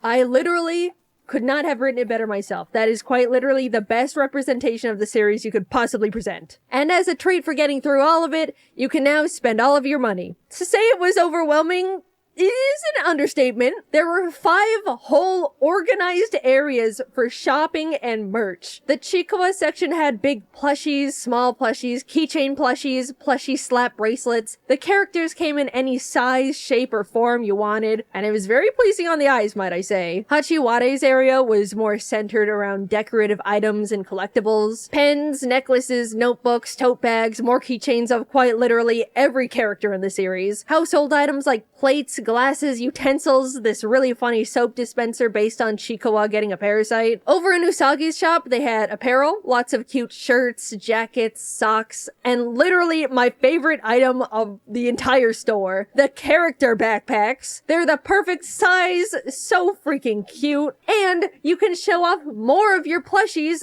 in the front pocket. Yes, I got the Momonga one. You'll have to kill me to silence my truth. Across the floor was a themed area for popcorn, cookies, various other snacks. But the part that stopped Sarah and I in our tracks was this custom keychain maker section. There were so many charm options, letters, shapes, characters, references. Sarah and I spent like 15 minutes sitting on the floor together trying to figure out what we even wanted to make. There were too many possibilities. This was probably a lot to digest all at once, so to take a little breather, we can play the little carnival games around the corner. Meatball Korogashi is simple. Roll meatballs down the chute to try and get it in the skee ball hole. You get a trial roll, which Sarah and I both sunk, and then 3 real meatball rolls, which Sarah and I both utterly failed. In the other game, Kumonosu Catcher, you had to fling the butterfly-ified Chikawa, Hachiware, and Usagi into spider webs. Kinda messed up, but look, I'm here to win.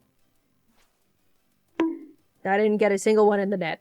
I was just trying to keep them safe. Sarah actually got one in and won a giant Chikawa pillow. Questionable morality yet again being presented in this twisted establishment, but God, it's a good pillow. Chikawa Park is such a wonderful celebration of the franchise, and I'm so happy it's been successful enough to earn such a grand building and experience. There are so many little details crafted with love and dedication that any Chikawa fan would appreciate, and the inclusivity of all the characters means there's something for fans of any creature. Yes, even that evil goddamn star that I want to splat with a fly swatter. Alright, well, that's, why are you're looking at me a little funny, I don't know what you want from...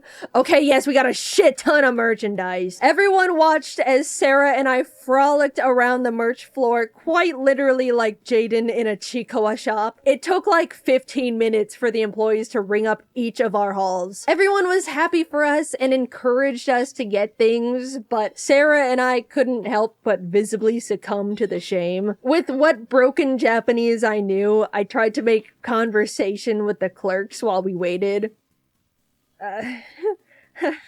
Sumimasen. Chikawa daisuki. Hazukashi. If you're wanting to see the Chikawa Park Hall, you're getting a bit ahead of yourself because you might have forgotten we still have more Chikawa locations to go to. There's more. So much more to add to the final haul. Next up was the Chikawa Ramen Shop. The theming of everything was so fun. It was just like a little Japanese ramen spot with all the characters designed to look like they were employees. And even the glasses and bowls were specifically designed to match the atmosphere. Sarah ordered a Momonga soda, which looked like she enjoyed, and I couldn't help myself from ordering a Kurumanju beer. Yes, it was noon. Yes, I don't really like beer. And yes, I get drunk way too easily. But I simply could not pass up the opportunity to have a taste of Kurumanju's iconic favorite beverage. While I very carefully sipped on my breakfast, the staple and only food option of the restaurant arrived. The Chikawa Ramen. Since it has pork in it, I unfortunately chose to abstain. Sarah got to eat it though and said it was delicious, so I believe her on that one too. Also, I think I'm drugged out. Luckily, the next stop was right across from us as we walked directly into the Chikoa Cafe. And thank the Lord, because I needed something other than alcohol in my stomach. Sarah and I were fawning over the menu because not only was there more variety, but everything was so cute. Momonga Furuhonya jelly beverage, Chikoa yogurt drink, Hachiwara and egg blanket plate, spicy Chikoa curry, Usagi flan, Momonga parfait, interactable Chikoa weeding tiramisu. Look at this menu, you guys! Humanity has peaked! We took turns tasting everything, and it was surprisingly all pretty good. Nothing was bland, none of the desserts were too sweet. I've seen some comments that the curry was a bit too spicy, but honestly, I respect the cafe's commitment to an actually higher than average spiciness, especially when it's colored bright red. By the way, the special cafe collectibles were so cute. Everyone had a little cafe uniform on, and oh. Since we'd finished up our meals, we hit up the Chikoa store in the Tokyo Station Character Street, as well as the Chikoa Land shop in Shinjuku, which were both simpler, but still very great for general shopping. We were very meticulous to go through and appreciate every section of every aisle, so even though they can be seen comparatively as just typical shops, you can imagine we spent lots of time there too. Despite us going to so many Chikoa locations, nothing ever felt repetitive. Even with the small little shops, Chikoa is somehow just so incredibly locked in on making great merch. I don't know how in the world they do it. Plus, they're constantly spitting out more and more. I thought getting into Miku was awful for my wallet, but I'm sorry, Chikoa. I didn't clock how much skin you had in the game. Alright, so the next place we were headed to was the one Sarah and I were the most excited for, obviously besides the park. The Chikoa Bakery.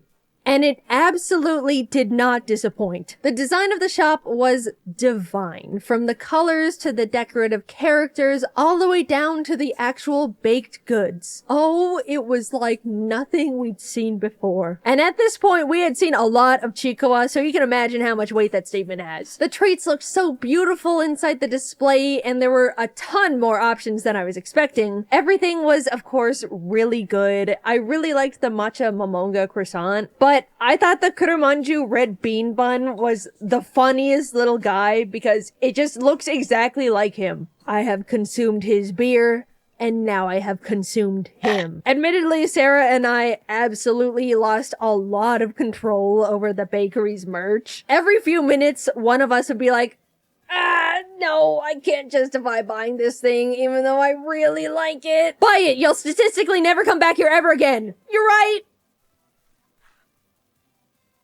This was the perfect day. I woke up, was surrounded by Chikoa for 12 hours straight, and then went to sleep. But I'm sure you want to see the damage. Alright, you've been patient.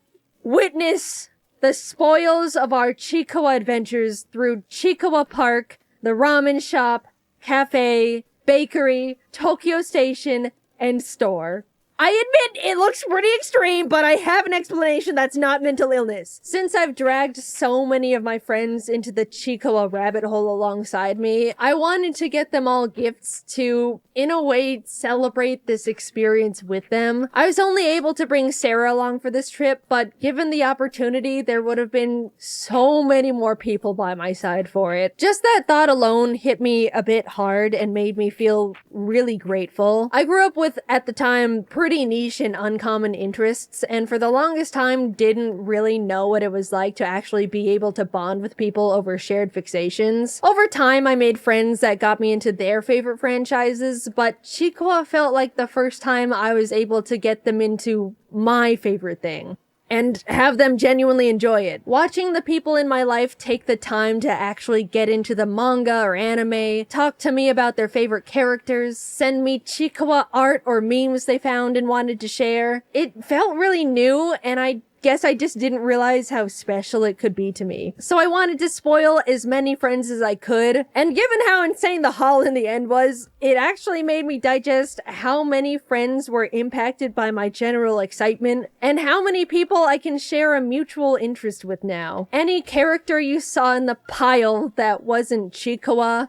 and in some cases Momonga, was meant for someone in my life that I got sucked into the franchise alongside me. A symbol of someone who I've spent hours talking to over this little thing, and someone that's made me feel really appreciated for simply taking the time to give my favorite thing a try for the first time. To break up the sappiness, I will mention that as soon as I finished setting up this giant wall of Chicoa merchandise to record that shot, Sarah brought her Japanese aunt and cousin over to our hotel room. So these two wonderful, normal ladies who did not speak a lick of English simply walked into Sarah's friend frantically hunched over a giant hoard of probably the most obsessive and off-putting mound of greed they'd ever seen in their entire lives.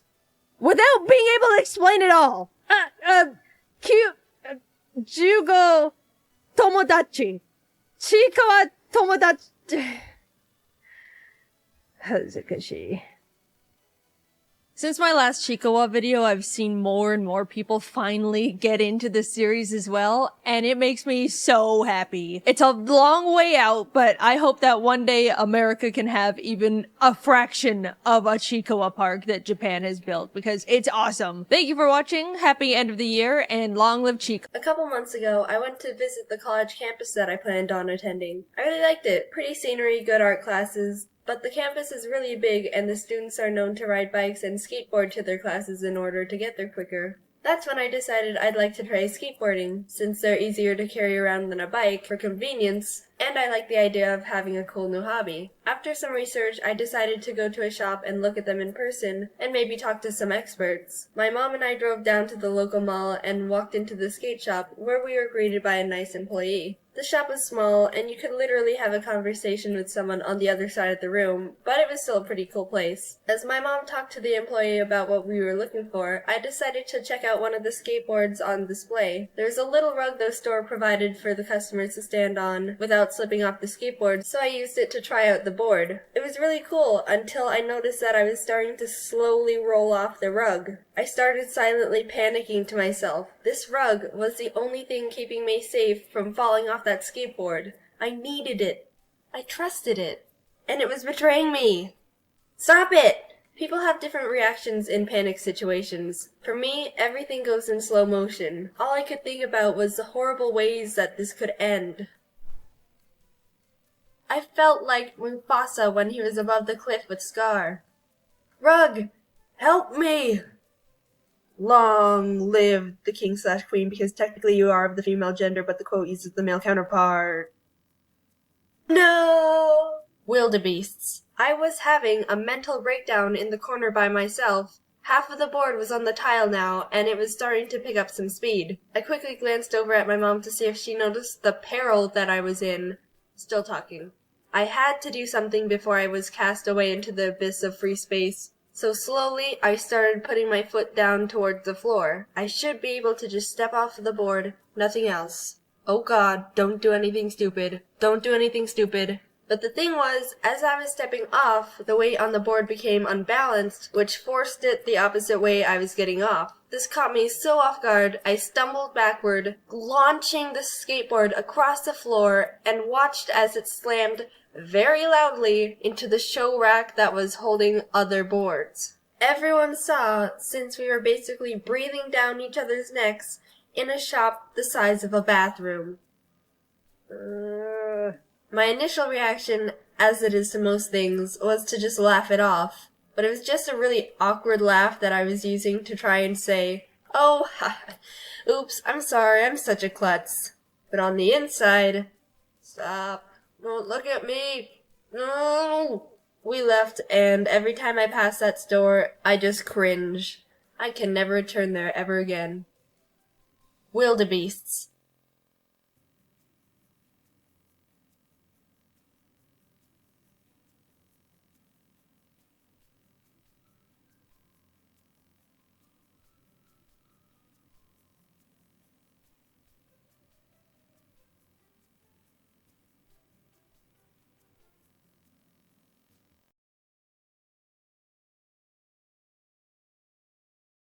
High heels. They're the type of shoes that are supposed to make girls feel really beautiful and glamorous.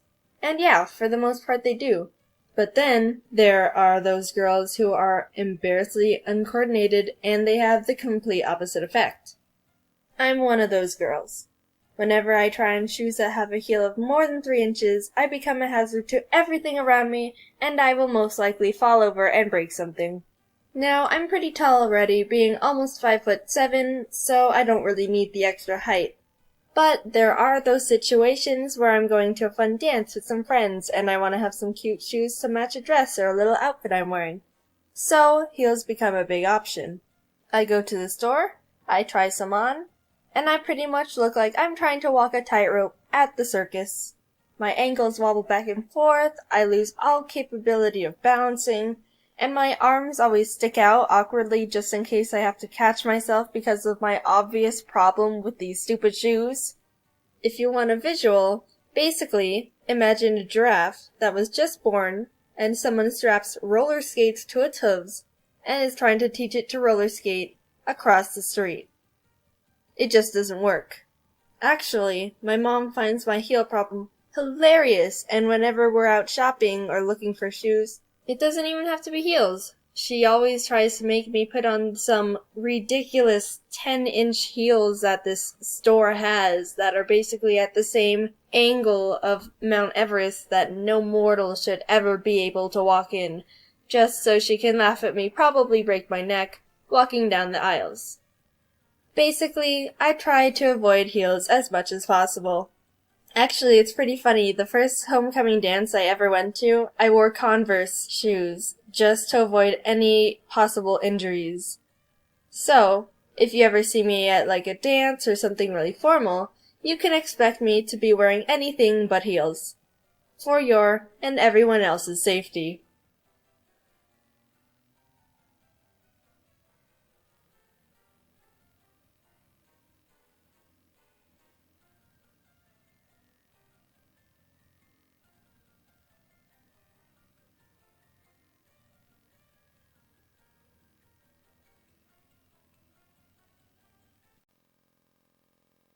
Hi! Oh god, I don't know how to start this. So, it's about time I remake this channel's introduction video, because the old one was the very first video I ever posted, and I cannot even look at it anymore. Hey everyone, my name is Jaiden, and hello everyone, my name is Jaiden, and I recorded this audio on a toaster because I didn't have anything else at the time. Yeah, don't watch that anymore. Here's a new one. So, hello, I'm Jaiden, and I make stupid animations about my life and stories and stuff. Hopefully they're funny, but I don't know. I run the channel individually, and even though it's hard making a living on just YouTube right now, especially as an animator, I absolutely love doing it, and I think you'll enjoy the channel too. I hope you will. Not convinced to subscribe yet? Here's some lovely things people just like you are saying about Jaiden Animations. She's, cool, I guess. Wait, who is this about? Jaiden is great, and everyone should subscribe to her YouTube channel. She's a super awesome person and makes great videos. Is that good? Like that? What do you need this for again? Oh, she's great. Wait. Who are they? Hey, who's this video about? Oh, yeah, I love Domics. Wait, you said Jaiden? Jaiden Animations? I think I liked one of her tweets once. She doesn't post animations enough. There are so many things you could say about, Jaiden Animations. Can I have my $5 now? So what are you waiting for? Hit that subscribe button, please. Now, I know what you must be thinking now. Wow, Jaiden, how can I support you outside of watching all your videos over and over and telling all my friends about you? And to that, I say you can support me on Patreon, where you can get extra behind-the-scenes looks at animation screenshots, flash files, and even a drawing from me. Whoa! Don't want to donate to my Patreon? That's okay, I guess. I don't really mind. It's okay. There's also merch you can buy from my shop. That's right. There's a Jaiden Animations shop now, and I totally didn't spend an entire week trying to figure out how to frickin' make it. Bam! That's some snazzy clothing right there. Yeah! Well, I have nothing else to say. Thank you for watching, and goodbye. Hello everyone, I am with Tony V Tunes. Hey guys, Tony V Tunes here. and we decided to do a collaboration, so we have one video here and one video on his channel, so after this, you can head on over to Tony's channel, link is in the description, and watch that. What are we doing? Today, we are going to be doing the funny stories tag made up by you and some questions on Google or whatever, and yeah. Alright, so the first question is, what is your funniest... Okay, cutting that out. What is your funniest gaming moment? I have a really funny gaming moment. I think it may be up on YouTube, I'm not sure, but I was playing Portal with my friend Gabe, and he's probably watching this. Hey Gabe.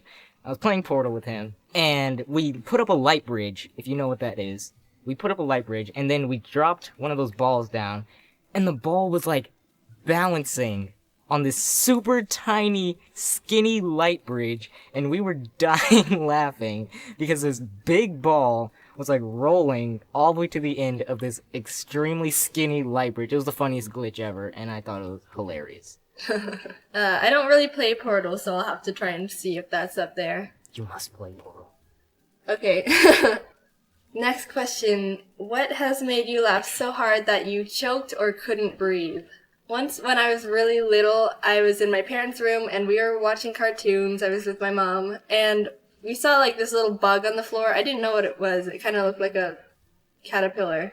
But I was like, Mom, look at the bug. And so we had like this little bonding moment looking at the stupid little bug on the floor. And then I was like, oh hey, I have a little brother. He's into bugs. Let's call him in and we can all have a group bonding session over this bug. And so we're like, my brother's name is Jackson, and we called him in like, Jax, come and look at the bug. So he like came running in. He was so excited. He was doing like Olympic sprint into the room, and it was like pure ecstasy. And he didn't see us crouched on the floor looking at the bug, so he ran like through us and managed to squish it as he ran through. Oh and my god. He's like, where is it? And we were dying laughing. Oh my gosh, it was so funny. It's horrible. It was 5 minutes of pure laughing. It was amazing. Okay, so next question is, do you have a funny story from school? Yeah, I have this really funny story from school. Around 4th grade, when I was like 9 years old, we were all in class, and then my friend just started looking at me with these really big eyes and like shifting his eyes to the side. And I was like, what are you looking at? What are you trying to tell me? And he was like, look over there. And then I was like, what? So I turned my head around, and this kid is walking around in the classroom, completely barefoot, stepping on the desk and stuff. What? I'm like, what is he doing? Why is he running around the class freaking barefoot? And the teacher was like, I forgot his name was like Sebastian or something. She's like, Sebastian, can you put on your shoes?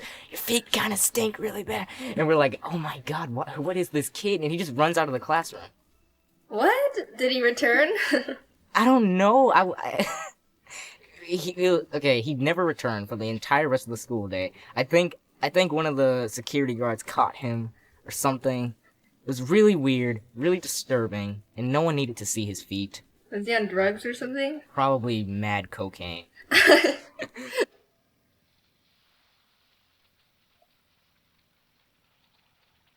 is your brain on drug. Any questions? Okay, so one time when I was in 6th grade, we decided to take a class bathroom break. Did you ever do that in your like elementary school days where you would all get up in a class, and you get in a line and you walk to the bathroom? That's really weird thinking back on it, but that was like normal. So we were all standing in a line outside the bathrooms, and we saw the principal starting to walk by us, and the teacher was like, okay class, if the principal compliments you on how good your behavior is, you all will get a piece of candy. And we're like, oh my god, we all want candy. So we were all like standing straight in a line. We were like army soldiers. And when the principal walked by, she stopped, and she was eating a banana. She took a bite of her banana and she said, this is a good banana. And she walked off. And one kid was like, she complimented the banana and not us. That's sad when a banana has better behavior than you guys. It was a mean principal, though. Like one of those, like, 3 foot tall, really intimidating people. That's exactly my principal. So the last question is, what is one of the best stories with one of your best friends? Well, I used to play tennis. I stopped almost a year ago to focus on animation and stuff. So last year, I was practicing with my friend Rachel, and we were in a doubles team together playing against a couple other friends, and there was a really good point, and it was like amazing gets, and we finally won it. We were like, yes, yes! And we were complimenting each other, and we went for a high five, and I missed her hand, and I smacked her in the face, and it wasn't like hard. I didn't like smack her really hard, but it was hard enough to be really surprising, and we were both laughing a little too hard, and we couldn't play after that. It was too funny. Oh my god. So, around the time I was like 13 years old, me and my friend, we were playing tag for some reason, and I was chasing him, and he, like, did this really epic slip on one of, and like a pebble or something. You heard like the whole sound when he went up. His whole leg went like a full 90 degrees up in the air, face planted on the ground, and I was dying laughing. He probably didn't have as much fun as I did, but I was laughing hysterically. Okay, so that was our funny stories tag. Let us know if you have any funny stories in the comments. Make sure you go over to Tony's channel, watch our video on the scary stories, Would You Rather. Spooky, scary skeletons send shivers down your spine. And subscribe to him as well. Yeah. Alright, so thank you for watching, and I will see you all later. Bye! Bye. Bye. Yo, yo! I hope you guys enjoyed this collaboration. Now you can stop leaving hundreds and thousands and millions of comments about it everywhere. So don't forget to click that like button. Also, I would like to say a very happy channel anniversary to everyone.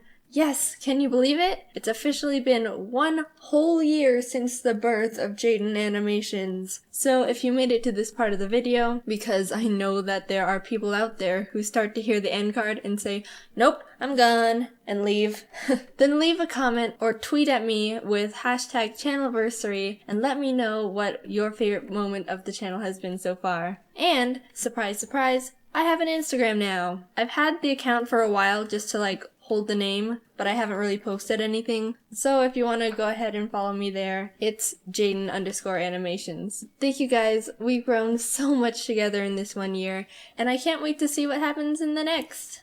Bye! Okay, before I even say anything, let's lay out some ground rules. This is probably gonna be the most open I'll ever get about my personal life. I know I've shared tidbits of myself and life through little stories, but when it comes to personal stuff, I'm very private. Especially within the past few years. I'm gonna be talking in very general surface level terms because specific personal details are for me to know, and in the nicest way possible, none of your business. Basically, this is something I want to talk about, share, and bring a spotlight to. But at the same time, you get the Cliff Notes version. So no trying to assume or guess anything beyond what I'm sharing within this video. At the end of the day, we're all just strangers refusing to listen to the stranger danger rule. Alright, formalities aside, let's get into it. I've come to realize that I'm ARO-ACE, which stands for Aromantic Asexual. And I know what you're thinking.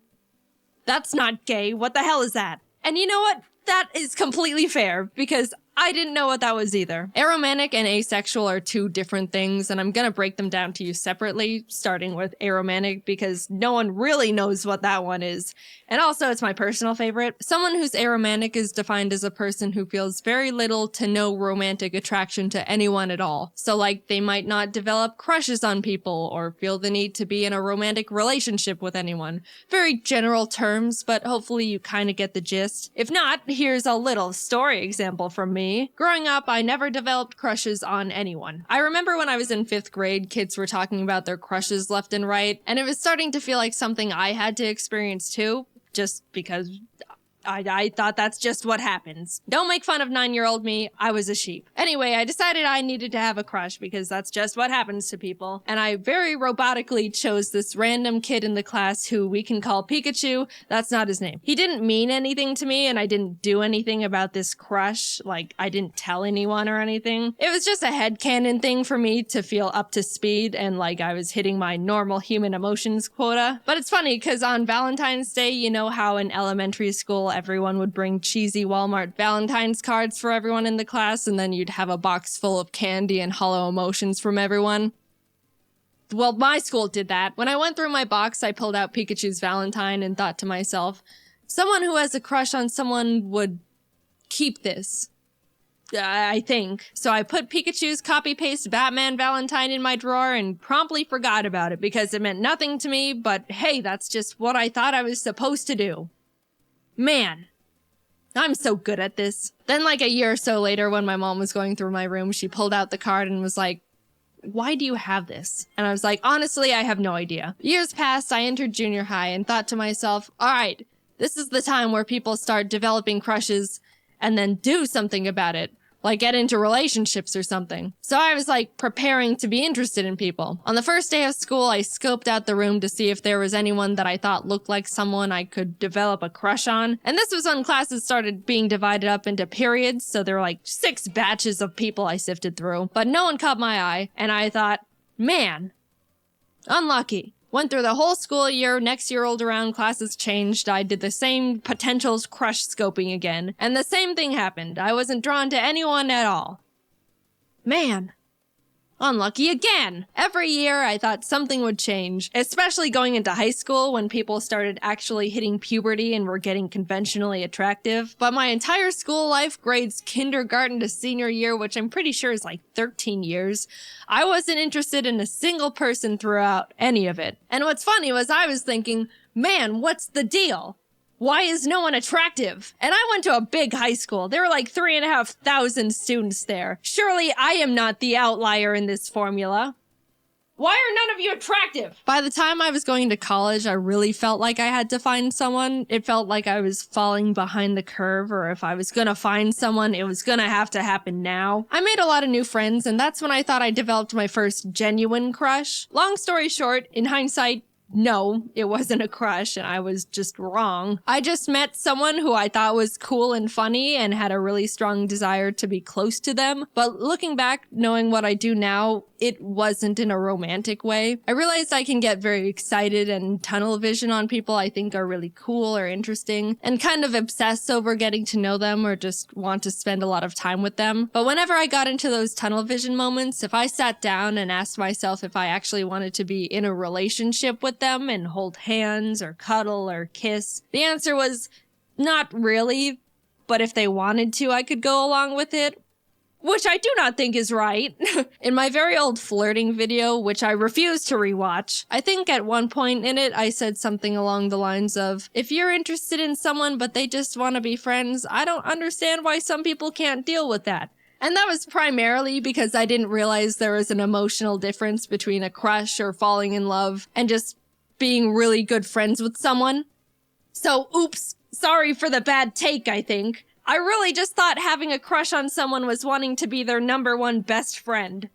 Look, I said don't make fun of me. To me, it used to feel like if I was wanting to become friends with someone to that high of a degree, that would be the next step or justify why I wanted to put this much time, effort, and energy into one person. And it didn't feel right or even fair going through all of this with someone and then tell them they're just a friend. I don't know, it just didn't feel like it made sense, even though I really didn't technically see them in a romantic way. I just didn't understand what was going on really, or that there was supposed to be real emotions instead of a logical understanding of steps. And the fact that I was under the assumption that I was supposed to be interested in people in a romantic way didn't help with anything. I always preferred to stay good friends, but never felt like I could have that, and I worried that if I said no, that we would just start drifting apart, which I obviously didn't want either. It's been a very long journey discovering this about myself. Everything I'm saying has all been extremely subconscious and not understood or defined for many years. I even used to think I was bi or pan for the longest time because I would think to myself, well, bi is being interested in both genders. I don't really care for either, but 0 is equal to 0, so I guess I'm bi or pan. I got math involved. If I knew what aromanticism was when I was growing up, things would have been a lot less complicated for me a lot sooner. I think it's mainly because people don't really talk about it or even know what it is or that it's real. Romance and love is the #1 most talked about topic on the planet. Everything I've been taught or learned through society is that love and romance is everywhere. Everyone feels it, and it's gonna happen to you. Just a funny little note, there was a point where I was listening to some generic romance song on the radio. You know, like all of them. And I just suddenly thought to myself, wait, do people actually feel these things towards each other? Like all these mushy lyrics are real emotions. They're not joking. And that's when I started feeling like something was different. I approached romance under the blanket term thought of, sure, why not?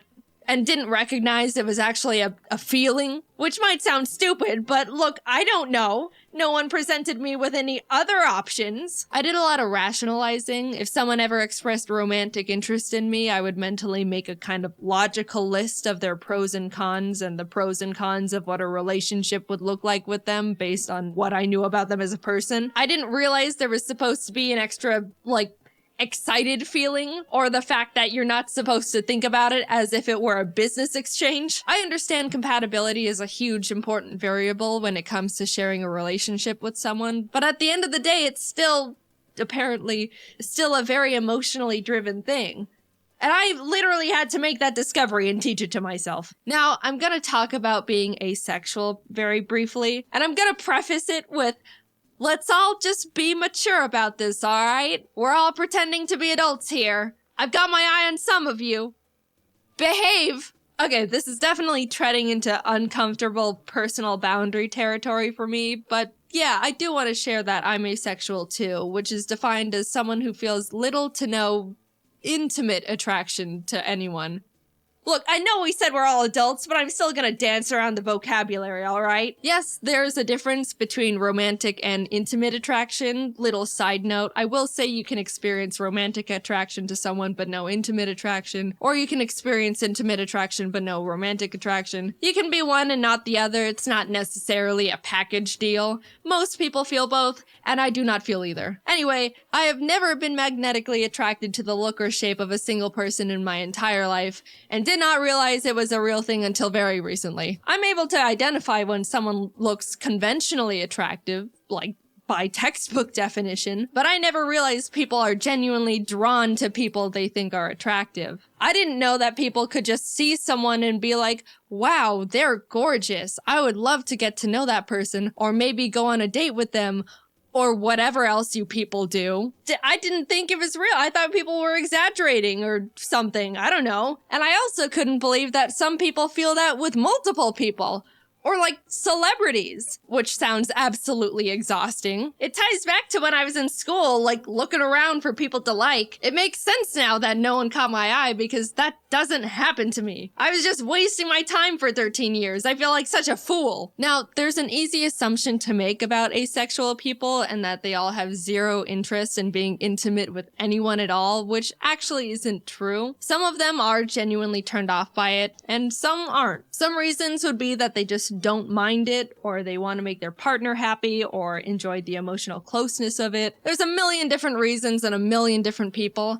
Am I sharing what kind of a people I am? Nope. And you don't know me personally enough in the slightest to be able to try and parasocially analyze where I stand on that spectrum. I'm just here to say I am this. We are moving on. When I stumbled onto the term ace and started realizing I fall into that category, it helped me feel much more confident and sure of myself. I've read a lot about how people say they felt broken or that something was wrong with them. But honestly, I was the complete opposite. Coming from my very biased perspective, I think ace is one of, if not the coolest and most confident orientations out there. Not needing a single gram of romantic or intimate validation from anyone is so cool. All you need is yourself to be happy, maybe friends and family too. And birds. The more I came to terms with the fact I'm ace, the more empowered and capable I felt.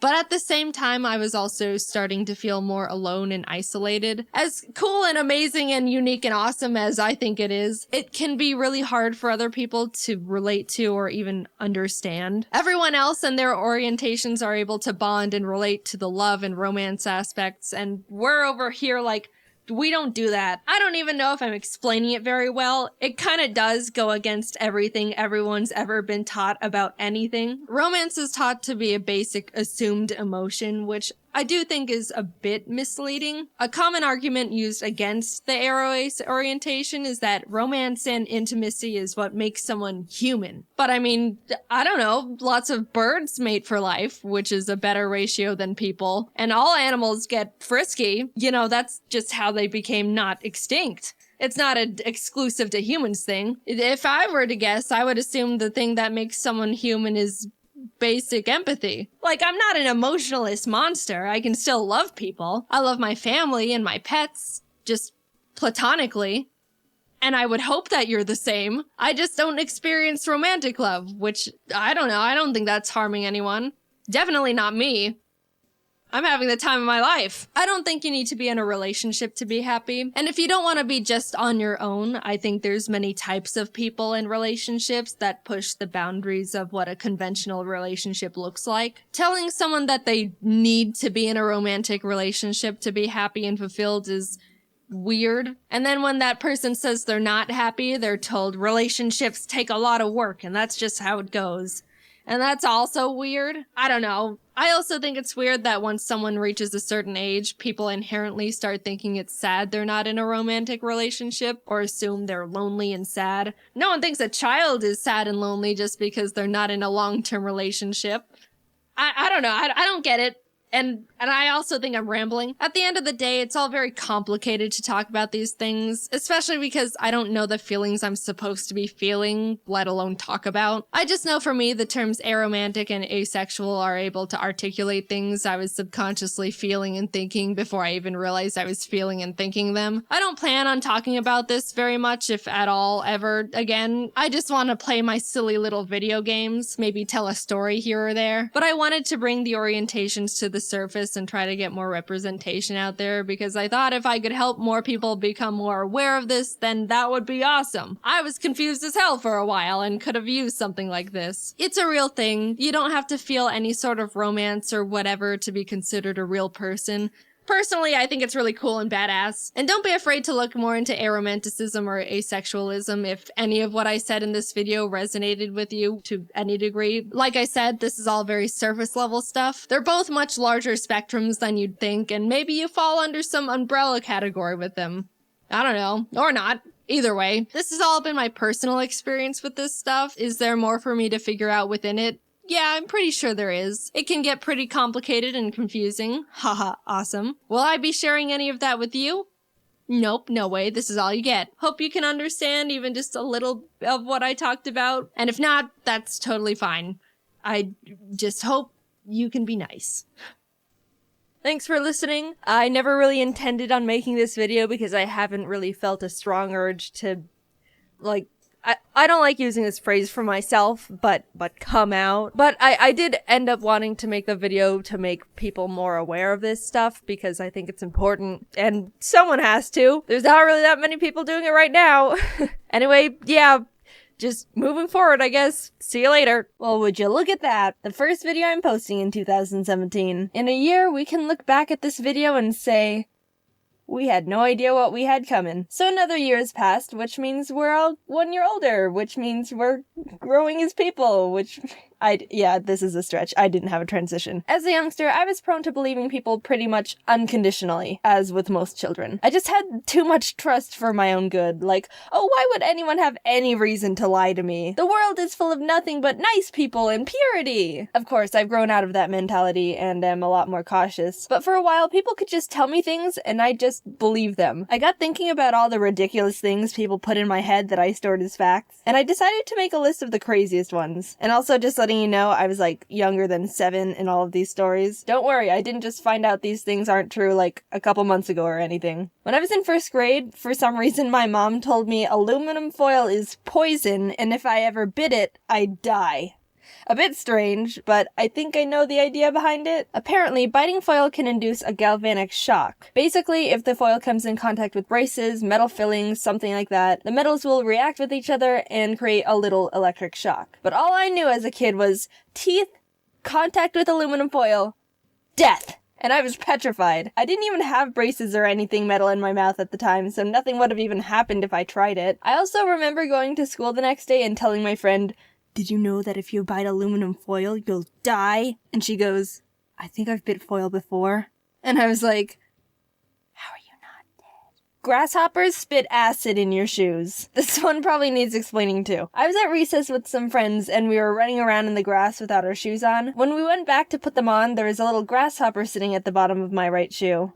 "Guys, look, a cute little grasshopper is wearing my shoe." And one of my friends goes, "Oh my god, grasshoppers spit acid! Get it out!" And then we all start panicking at the fact there was a death grasshopper in my shoe. I looked up why she could have thought that, and it actually is a fact that grasshoppers can spit a brown liquid to protect themselves from predators. It's called tobacco juice, and even though it's slightly acidic, the worst it really can do is stain your clothes. It's pretty much harmless. But oh dude, no, I had the image in my head of some Breaking Bad hydrofluoric acid dissolve through everything it touches kind of meme. Also, just saying, I didn't mean the drug acid, even though that could be equally terrifying. Speaking of staining clothes, I was at lunch one day with the rest of my class, and one boy took out a bag of pomegranate seeds his mom packed for him in his lunch. A lot of us hadn't seen them before because it's a bit of an exotic fruit, so it caught some attention and we were all asking a bunch of questions about them. The boy said, "Did you know pomegranate seeds can stain your clothes and it'll never come out?" Whoa. That must be one powerful fruit. It never comes out? Never ever forever? Not even with the power of OxiClean Laundry Stain Remover. It gets the tough stains out. And then we watched the kid eat a bag of pomegranate seeds sitting sideways with the seeds on the space next to him because he didn't want to spill them on himself. Looking back, it was definitely just his mom exaggerating because she didn't want to have to deal with the stains in laundry. A sly parenting trick if I do say so myself. It's weird to think she's out there somewhere and she doesn't even realize she accidentally taught me that lesson too. This one's actually kind of common to believe, and I think a lot of people have been passing this myth around for a long time. Sitting too close to the TV is bad for your eyes. I did research on this one as well, and even though it might seem like it could be true, there's apparently no actual evidence that sitting in front of the TV is damaging to your eyes. But oh, little old Jaiden believed it, and you know what I did with that information? Stand directly in front of the TV. Yeah, for some reason when I was younger, I really wanted glasses. I don't know where that came from, I just liked the look of glasses and wanted them. So when no one was looking, I would go up to the TV screen and stare at it, like 1 inch away from my face. This'll get me glasses. But it didn't work, obviously. I actually have really good eyesight. Maybe standing too close to the TV will improve your vision. But yeah, I'm glad my eyesight sabotage plan didn't work because having glasses just seems like a hassle and inconvenience. Tip of the hat to anyone out there with glasses or contacts or even glass eyes that are annoyed by them. Wish you the best. We people without those things forget how good we have it. This one's a bit related because it's about eyeballs again. If you try to use your eyes to look back into your head at your brain, they'll get stuck and you'll be blind forever. It's a bit of a spin-off of the other eyeball myth of if you cross your eyes too much, they'll get stuck like that. I never believed that one, but I believe this brain one. A friend told me once that if you tried to look at the back of your head with your eyes, you might be able to see your brain, and we spent the whole day trying to do it. Then, when I went home, I asked my mom about it, and she said, "Don't do that, they'll get stuck." I think I believed it so quickly because if you try, it does kind of hurt your eyes a bit because they're not really supposed to be able to look back into your head like that. And I thought that was like your body saying, "Don't push it, this is a warning." And even to this day, I'm a bit nervous pushing my eyes to their rotation limit. I don't know how else to say it. I know it's not true, but it's still always in the back of my mind, which I'll never be able to see. And finally, the most ridiculous thing I believed. So, I don't know how this happened. No one told me this. I don't understand where I went wrong here.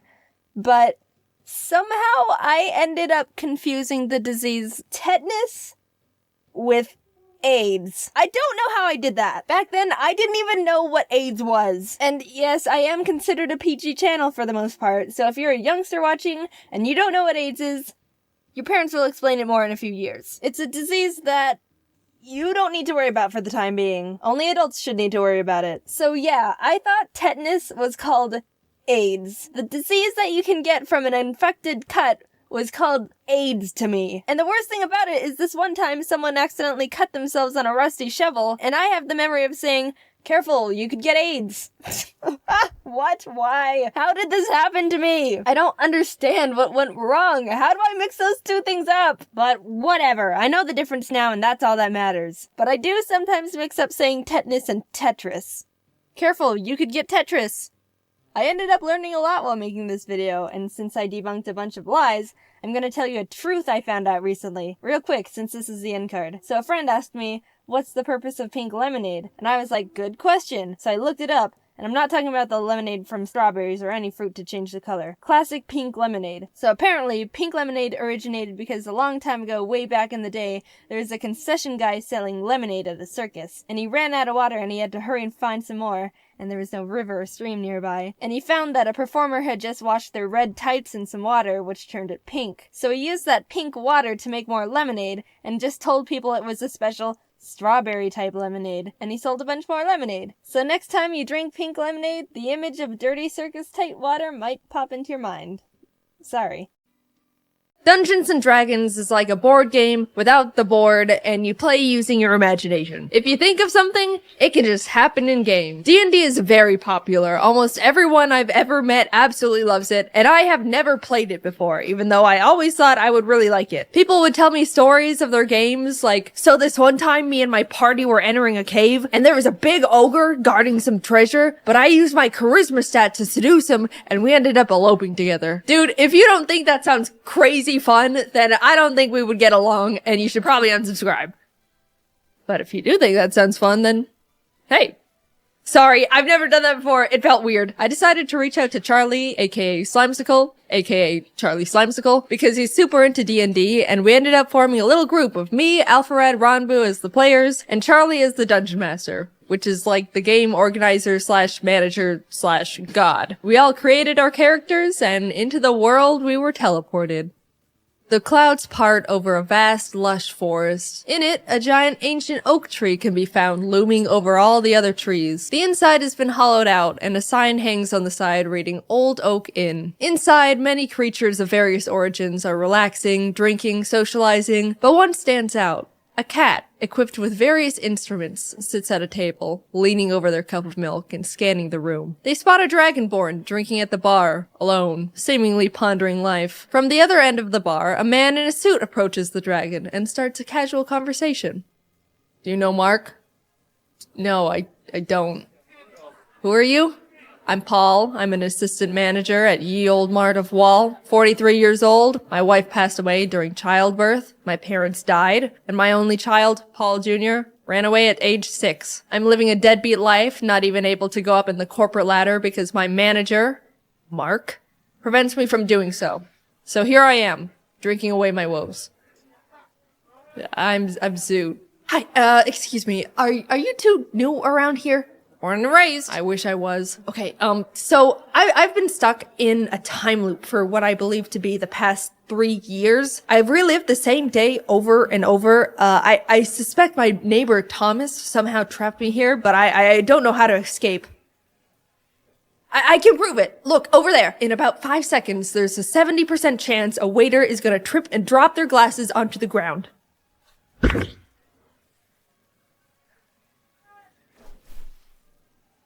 Well, alright, it's a bit impressive, but, like, it's gonna take a bit more convincing because that wasn't all that. Suddenly, a sheep crashes through the tavern windows and starts rampaging around the inn. It's going straight up crazy, knocking over tables, knocking over people. Paul mentions it's got something in its mouth, and the sheep immediately stops and runs straight up to him. As Paul takes what seems to be a scroll out of the sheep's mouth, Zoot whips out their mace in an attempt to pepper spray the sheep, but slips on a puddle of rum and accidentally sprays Paul, who just is disappointed at this point. The three open the scroll, and Zoot, recognizing it's a speak with animals spell, translates it, casting a huge shockwave and blasting everything in its radius.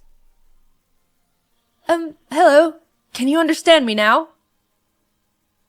Why the did you try to spray me with mace? Zoot and the sheep start bickering as Paul and Tholomew just stare at them. Just forget it. I'm no ordinary sheep. I used to be human and was cursed into a sheep's body. My name is Luop, and I need your help becoming human again.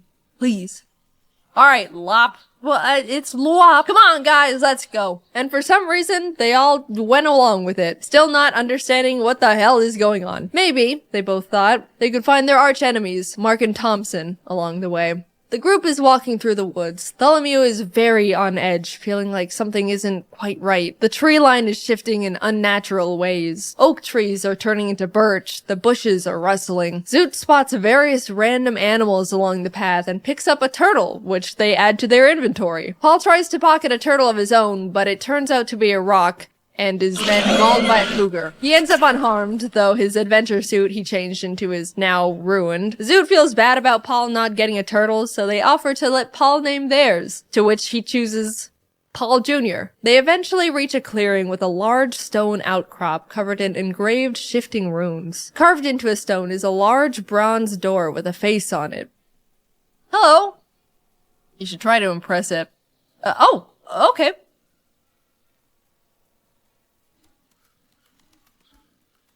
Answer me these riddles 3, and then you can come in. I'm a riddle door. The alphabet goes from A to Z, but I go from Z to A. What am I? The alphabet backwards. Wrong! The answer was zebra. Who is next?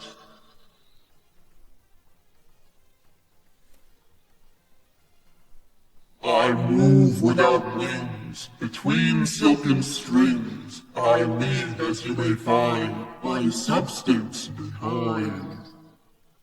I'm gonna say a spider? Because I got the butt strings. Correct!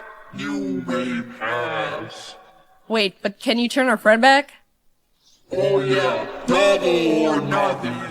Answer this next riddle, and your friend will be turned back. I creep and crawl with no eyes, legs, or ears, but I can move the earth with my peers. What am I? Can you use it in a sentence?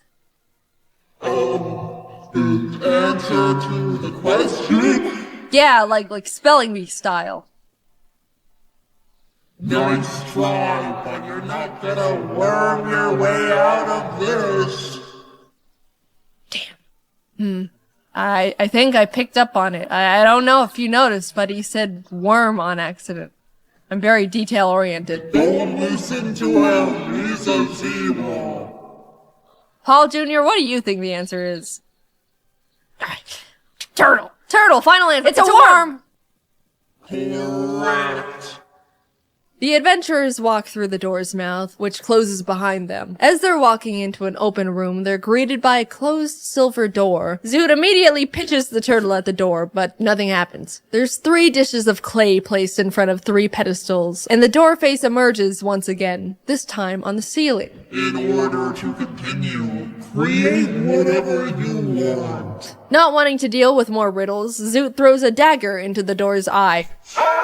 Dude! Fine, I'm not helping you with this one. The group, now lost with no direction, decides for some reason to all start eating the clay, even feeding some to Paul Jr. and Lwop against their wills. After all the clay has been consumed, the pillars glow red and more clay drops down from the ceiling, resetting the puzzle. Out of ideas, they decide to do what the door face suggested. Tholomew sculpts a crown, Zoot rolls out a worm, and Paul builds a penguin. They all place their creations on pedestals, which sink in and beam green before the lights turn out and everything goes dark. They flash back on and suddenly all their creations have come to life in weird clay flesh bodies. Paul cleaves at his penguin with a great axe, nearly cutting it clean in half, revealing that the inside is just more clay. The worm monster looks at Zoot and says, "It's wormin' time!" Causing Zoot to scream and sending a shockwave towards it, immediately exploding the worm and splattering clay everywhere, living as a normal-sized worm now. The worm lunges and wraps itself around Zoot's throat, trying to choke them out. Tholomew rips the arms off the crown monster and dodges its follow-up attack. The penguin reforms itself, sprints full speed at Paul, but slips and splats into a pile of clay on the ground, to which Paul finishes off with his axe. Meanwhile, Tholomew attempts to rip the legs off the crown, only for the crown brown legs to turn into arms, grabbing Tholomew and climbing onto their head, causing them to lose their mind, viewing the other party members as enemies. Paul shifts his attention to Tholomew, throwing his great axe horizontally at the crown. Unfortunately, it goes a bit low and the handle smacks Tholomew directly in the face. Zoot gets a grip on the worm, ripping it off their throat, and breathes acid onto it until it's reduced to ash. Tholomew blows on their bagpipes to attack Paul, sending out a thunderous shockwave that shakes the cavern. Paul is able to hold his ground, runs up to the two, and successfully cleaves the crown off Tholomew's head. All the clay monsters have been defeated. The silver door opens, and everyone cheers together in celebration. The adventurers enter the new room to be greeted by wooden structures, spiral staircases, platforms, and a golden door at the very back wall. It looks like a camp is set up inside the area, and voices can be heard above on one of the platforms. Tholomew scans the area looking for traces of their neighbor, Thompson. Not only do they discover a pack of goblins that have inhabited the area, but he also recognizes a familiar boot print in the clay. It's the same type Thompson wears. He's been here. Paul climbs up to the goblin platform and sparks conversation. The goblins are confused and a bit wary of the intruders, but introduce themselves nonetheless. I'm Gob, that's Glob, that's Gobble, that's Gobble Gob, and that's the Peeler. And who's that? That's Bloyle. So your names are Gob, Glob, Gobble, Gobble Gob, Peeler, and Boyle? The Peeler. Got it. So your name is the Peeler. You don't know anything about Marker Thompson. I only know about one thing. And that's peeling. Yeah! Great, there you go. Oh, jeez. Okay, all right, we're leaving. Paul starts booking it to the door they came in through, the Peeler right on his tail, stabbing at his ankles. No one else is doing or saying anything, they're just watching. Paul makes it back to the previous room, and the Peeler slinks into the shadows. With Paul in the other room and Tholomew and Zoot unable to speak Goblin, Tholomew is left trying to communicate through improvised sign language, pointing at the door and blowing kisses at the goblins to signal peace. Zoot tries to slip around the goblins in the meantime, as communication is clearly not working and the goblins are only getting more aggressive, but they bump into an invisible force they can't see, alerting the goblins, who are now initiating combat. Zoot decides to keep running to the door as Tholomew bangs on their drums, sending sound shockwaves at the attacking goblins. Gob, Glob, and Gobble are all sent flying off the edge of the platform, falling to their deaths. Gobblegob, in a fit of rage after losing his friends, lunges at Tholomew but misses completely, sending himself off the edge of the platform too. The Peeler emerges from the shadows to lunge at Tholomew, who is taking up Loyal, but Paul jumps in just in time, clashing blades with him. As everyone is distracted, Zoot gets to the door, peeking in to see an entirely golden room with a small golden rod shaped like a tree branch floating at the center. The branch shifts between valuable materials, at one moment being made of gold, then emerald, and ruby.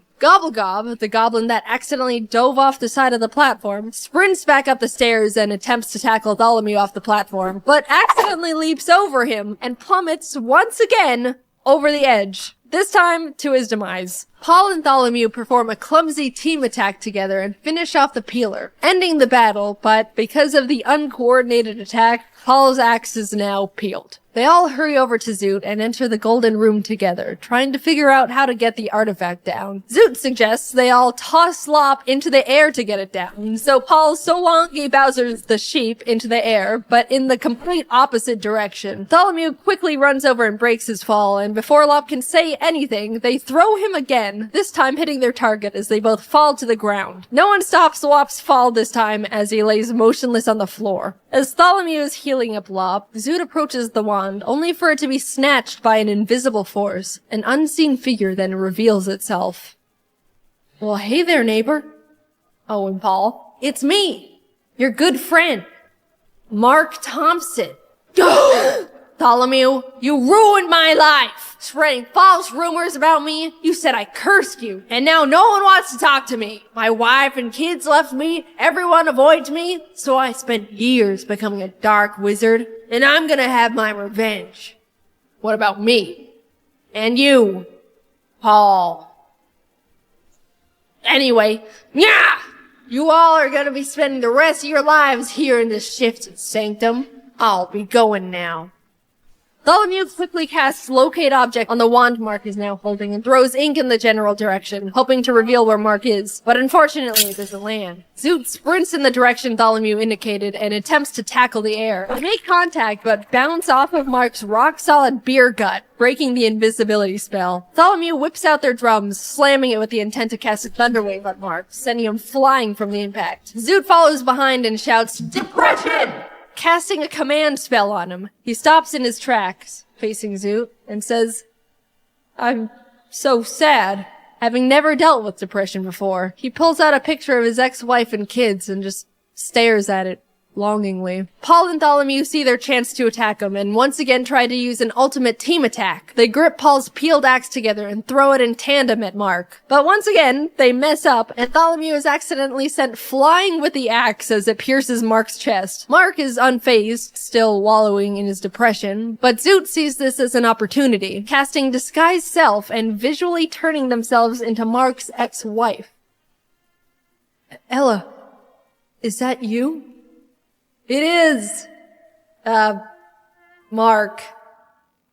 Mark drops the photo and wand, sobbing, and slowly walks towards Zoot, who has their arms out, ready for his embrace. He grabs Zoot and pulls them close, tears streaming down his face. "It's been so hard. It's okay. I'm here now."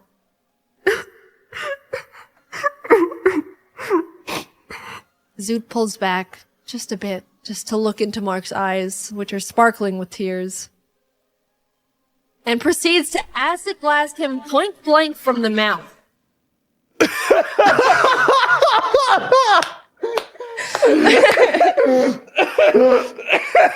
Mark is heavily damaged but alive, snapping back to reality and throwing Paul's axe to the ground. "If I can't have the wand, no one can!" Paul picks up one part of his peeled axe. Looks like the manager position just opened up. He throws the axe and hits Mark, but doesn't kill him. He then picks up the other peeled axe part to throw as well, but it boomerangs around and hits him in the back of the head. Tholomew grabs the wand from the ground and points it at Mark. "This is for everything. The low tax return, the restraining order, for moving in next to me.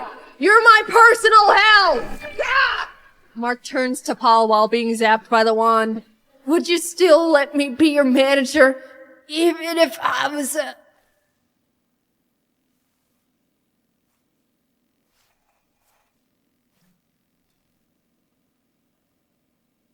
"You're fired." "You guys did it! Please, use the wand to turn me back into a human. Please!" Tholomew casts the wand's powers onto Lop, finally turning him back into his original form. Paul and now human Lop lock eyes. "Hi, Dad." "Paul Jr. Is that you?"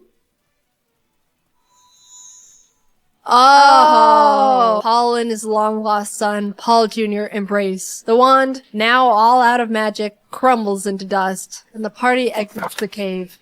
The bomb is detonated, and the explosions erupt behind them as the group walks off together. Thanks for watching. This was a different type of video, but I hope you enjoyed it. Especially big thanks to Charlie, Ranbu, and Jacob for the great D&D session. It was super fun, and I really want to play more. I'd like to upload highlights of the actual D&D session to my second channel eventually, but it's not ready yet because I'm bad at planning. So maybe that'll happen one day. Anyway, this was a big project. Thank you to the team as always, and to Sir Meow for the sound effects. Links to everyone are in the description. Okay, I will see you later. Bye-bye. Hey guys, so I'm gonna start doing some Q&A videos so we can all learn about who I am and we can all be connected and friends and stuff. Anyway, okay, so the first question is, how old are you and what made you do animations? So, I've gotten so many questions.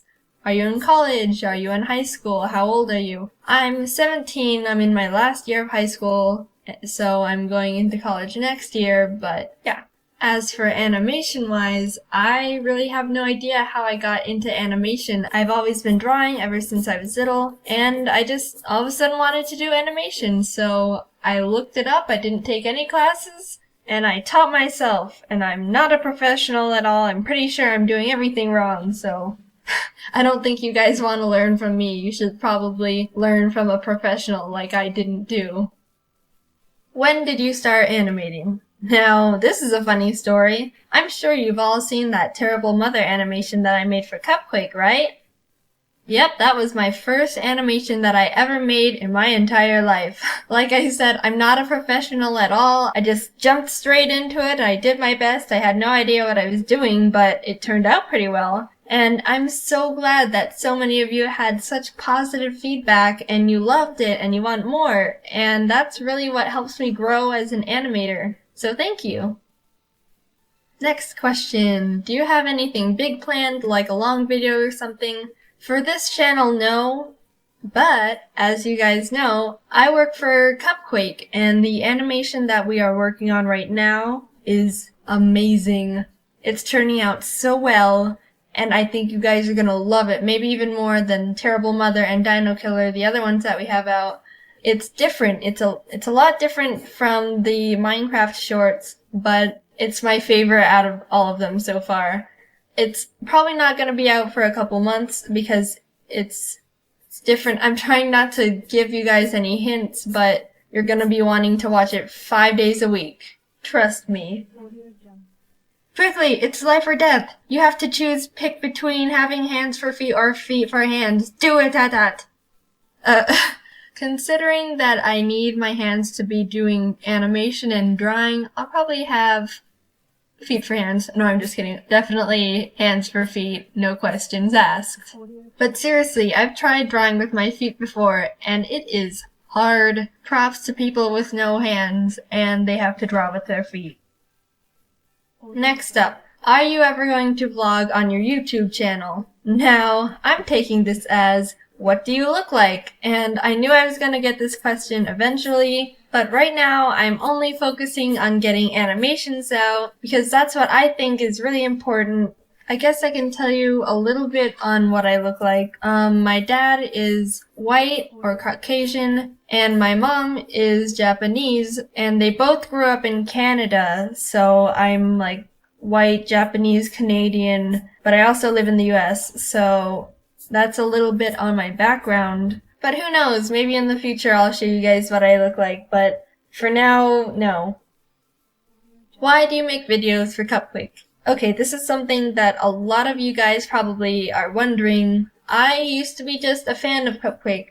I just watched their videos, I was just a subscriber, that was it. But one day I decided to send in a fan art and they posted it on their channel and I saw it and I was like, oh my gosh. They liked my art, I should send more. And they started kind of talking a little bit about it, and they also mentioned the fact that they were looking into animating some moments in their videos. And I was like, oh my gosh, I don't know how to animate, but I was thinking about learning how to animate. So I sent them a message. I said, hey, I kind of know the basics of animation, and they kind of already knew me by my art. So they're like, okay, what's your email? What's your Skype? Let's get in contact. Let's make this happen. And one thing led to another, and out came Terrible Mother, and you guys loved it so much, we just had to make more, and that's how this whole animation thing started. So that's why I'm telling you guys, you have to get yourself out there, because my whole career basically just started by sending in a fan art, which is a prime example why you don't know what possibilities are out there. You just need to pop your bubble and form the path that you want to take. What inspires you to draw or animate? And this is a really quick answer. It's you guys. All the support and all the love and comments you guys leave for me is the most inspiration that I could ever have. And you guys don't know this, but I really doubt myself when I make animations. On all my videos so far, I've always been working on it in the middle of working, and I just think to myself, I don't even know if this is funny. I don't even think that you guys are gonna like this. And I think about just starting over and doing something else, but I just post it and all the comments are so nice. There's a little bit of criticism, but it's like really good criticism, and it's like, maybe you should do this, and it's really nice, and you're all so polite, and that's really what inspires me. So as long as you guys help support this channel and me, then you guys are definitely going to be getting more animations. So thank you guys. I want to also thank you guys for 13,000 subscribers in 2 months. I have no words. That's Beautiful. Thank you guys so much. Well, that's all the questions I'm going to answer for this video. Make sure to like the video and subscribe if you haven't. Also, if you want to be updated on the channel, know when I'm taking questions for more Q&A videos, or even getting a day in advance notification on when I'm posting an animation, follow me on Twitter at JaidenAnimation, and check out my DeviantArt where I post some of my drawings. Anyway, thanks for all the support and all the love, and I'll see you again later. Bye! As you know, most games are pretty flexible in terms of getting to go as fast, or slow, if you're lame, as you want. And honestly, it's pretty hard to limit that from players. Maybe you could turn the main character into an old man who has trouble walking or something, but that's not fun. At least in theory, I don't know. But you know the one video game genre that forces everyone to play at the same pace? Rhythm games. Rhythm Heaven is one of my favorite games, especially in the rhythm category. I played it constantly growing up, and I wanted to come up with some dumb excuse to play it for a video. So today I'm speedrunning a rhythm game. How does that work? In actuality, I have no idea, but this is what I laid out for myself. As the video game masochist I am, I wanted to make sure I had some sort of challenge capable of driving me to the brink of insanity, so I'm gonna be running the all medals category, which means I only have a certain amount of mess-ups per minigame before I fall from award-winning gaming greatness into low-life scum. And since I'm not running a game no one else has run before, I have some competition for the first time. There's a decent amount of runs already submitted, so to compete with them, I need to make sure I get first try medals throughout the entire game, every time, all 50. I need to play 50 rhythm games in a row without messing up. I thought about going for an all perfects run, and then I did a test play to see how hard it would have been, and I was like, no, this would actually make me want to stop breathing. So here we go. This is my experience speedrunning the 14-year-old rhythm game, Rhythm Heaven Fever. For my first run, I just wanted to play through the whole game to simply see how it would go. You know, learn what I needed to practice, get my pacing. And you know what? It was kind of an insane first try. I only messed up on 2 games in the entire run. Figure Fighter 2, which is this game where you're a puny little shrimp man who gets inflated to punch a punching bag in front of a crowd of a couple hundred people. And Remix 10. Of course. If you've played Rhythm Heaven Fever, you know about Remix 10. The game organizes all the mini-games into columns, and after you play 4 of them, there's a remix that's like a medley of the whole column. It's genuinely cool, but for the last remix, it's a nearly 4-minute game of every single mini-game you've played up until that point. Like I said, very cool, but also terrifying from a speedrun perspective. Anyway, besides getting okays in 2 minigames, that means I was perfectly prepared for all the others, and I was shocked. That's not half bad. In fact, that's 96% not half bad. I even started thinking to myself, oh man, if I get this run faster than anticipated, maybe I can't even make a video for it. I was worried I would get it like attempt 2 and then not know what to talk about. Which, no, I do have a video for it. As you can see, I went into attempt 2 with a very heightened sense of confidence, ready to complete my run second try, and I immediately missed the first beat. Up! Jaiden. So that run's dead. Attempt 3 was going alright, making a few more mistakes than normal, but was still doing well enough to keep getting medals. Then I got to Donk Donk, which I hate. I hate it, and it's the worst one. You're this middle thing and have to dunk against the other things to make this blimp go fast or something. Honestly, the whole concept of this one is beyond me, but I was just barely missing the marks, and when I say barely, I mean I was still donking against them, but in a way that's like, I definitely didn't dunk perfectly. A few other games have this visual feature, and throughout the run, I was telling my friends Jordan and Kelsey, who were helping me take notes and keeping me company, and saying, I have no idea if that means I completely messed up or if it's a, that was a close dunk, but we'll give it to you type of thing. And then after the game ended, I need to like look up if that's bad or not. It is bad. Apparently it's bad, Baby Jim. Alright, well, run's dead. Well, alright, I guess I got that answer. I started another run after that and messed up at the very beginning before I could even do anything. The timer starts after choosing your new file and clicking yes when asked to continue. And then immediately after that, there's a very long tutorial. But speedrunning strat, you can actually skip that pesky little tutorial by after clicking yes, immediately clicking the home button and restarting the game. See, this run is cool. It's got cool skips and stuff.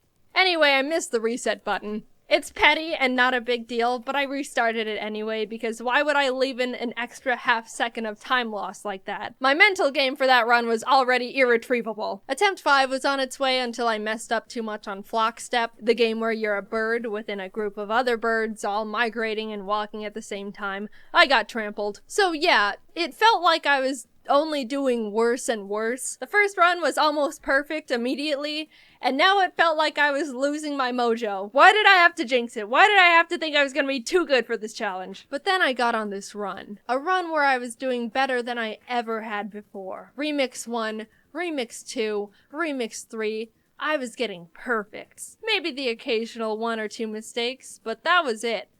I was in it. The zone. Not that it mattered I was getting perfects, it still gives me the same normal medal, but I was doing well, alright? And it was an overall calm feeling too. I didn't mention it, but my very first run, I was on the verge of passing out or something. My anxiety was through the roof. I knew it didn't even matter, but the entire run I was having to take deep breaths and tell myself to calm down and stuff. My hands were shaking, but after a few runs, my speedrunning anxiety had disappeared and I was just calm and focused.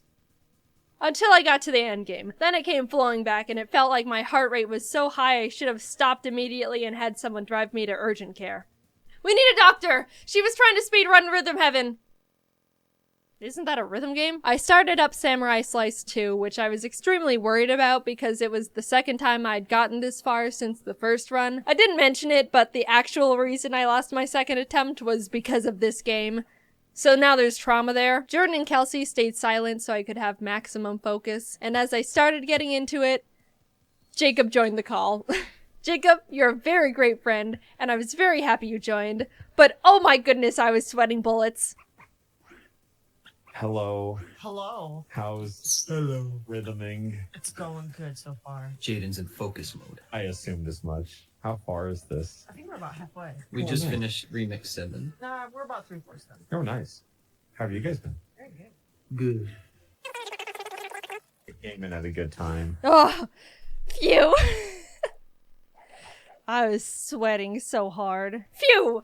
Alright, moving on. Honestly, still, I was doing really well. It wasn't until Love Rap 2 that I even hit my first 4 mistakes in one game. Very frightening, but I still squeaked by. Side note, I have no idea the technicalities of how many mess-ups I'm given per game. I was just hoping and praying the entire run. Then it was time. I was at Figure Fighter 2 again, the game that officially ended my first run. I practiced it religiously after that, desperately trying to assure I would never fail at it ever again. This game is deep into the run too. It's like one of the last 5 in the entire game, so losing at that one did sting quite a bit the first time. After lots of nervous pep talk to myself, I went into it.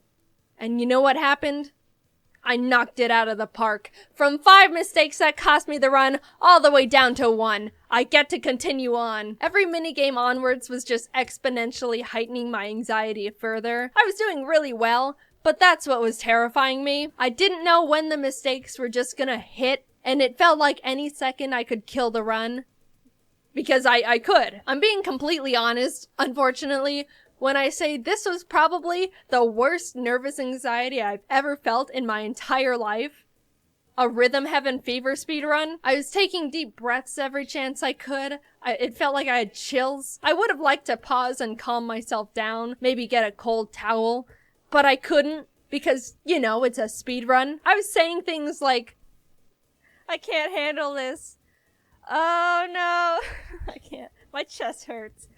I feel like my ribs are gonna fall out of me. Okay. More deep breaths. Some water, maybe.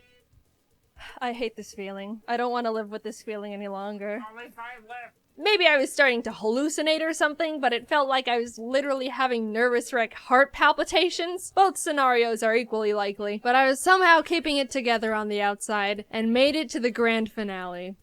Remix 10. This was also the game I practiced the most, next to Figure Fighter 2, so I was technically prepared, but not mentally. I was falling apart mentally. Crumbling, if you will. But I had no time to try and calm down. That would be time loss, of course. So without hesitation, I had to start it. All things considered, even though I couldn't hear the game over the sound of my heartbeat, I was doing pretty decently. But then the first mistake hit. I don't technically know how many mistakes that counts for, but it's okay. It's assumedly the first one. Then it happens again moments later. This is what I was talking about earlier when I don't know if that counts as an actual mistake or not. Can I look it up? Does the internet have the answer? I don't know, maybe, probably. But I'm in too deep to check at this point, so I'm not going to. The run continues. 1, 2, 3, go! Ready, and tap, tap, tap. It happens again. I wasn't ready for the switch to the tap dancers and missed my cue. They literally harassed me in-game about it. It's all slowly falling apart now. I don't think I can make any more mistakes. Do I know for sure? Not at all, but that's what was filling my head at this point. I continue, and... Dear God, no. I missed 3 of the little dots. I'm sure it's over now. I don't know how many technical mistakes I've made at this point, but it just feels like too many. I'm completely in the dark now if I'm even en route to pass or not. I will add in my Remix 10 practice, at the very end there's a little credits minigame, you know, like the ones I skipped, where you tap A on beat to make the little mascot guy fly in the air. There's one part I just couldn't get at all, and that was the double tap where he does like this little roll into a jump. There wasn't a single time in training that I could get that part, and always missed it, and when I needed it most, did I get it in the run?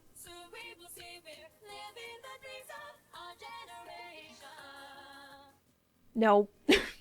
That's it. I don't know how many mistakes that was, but it was too many. My heart sank, dude. All that work just to fail at the very end. All that anxiety I'm gonna have to relive. I just didn't know if I could handle it.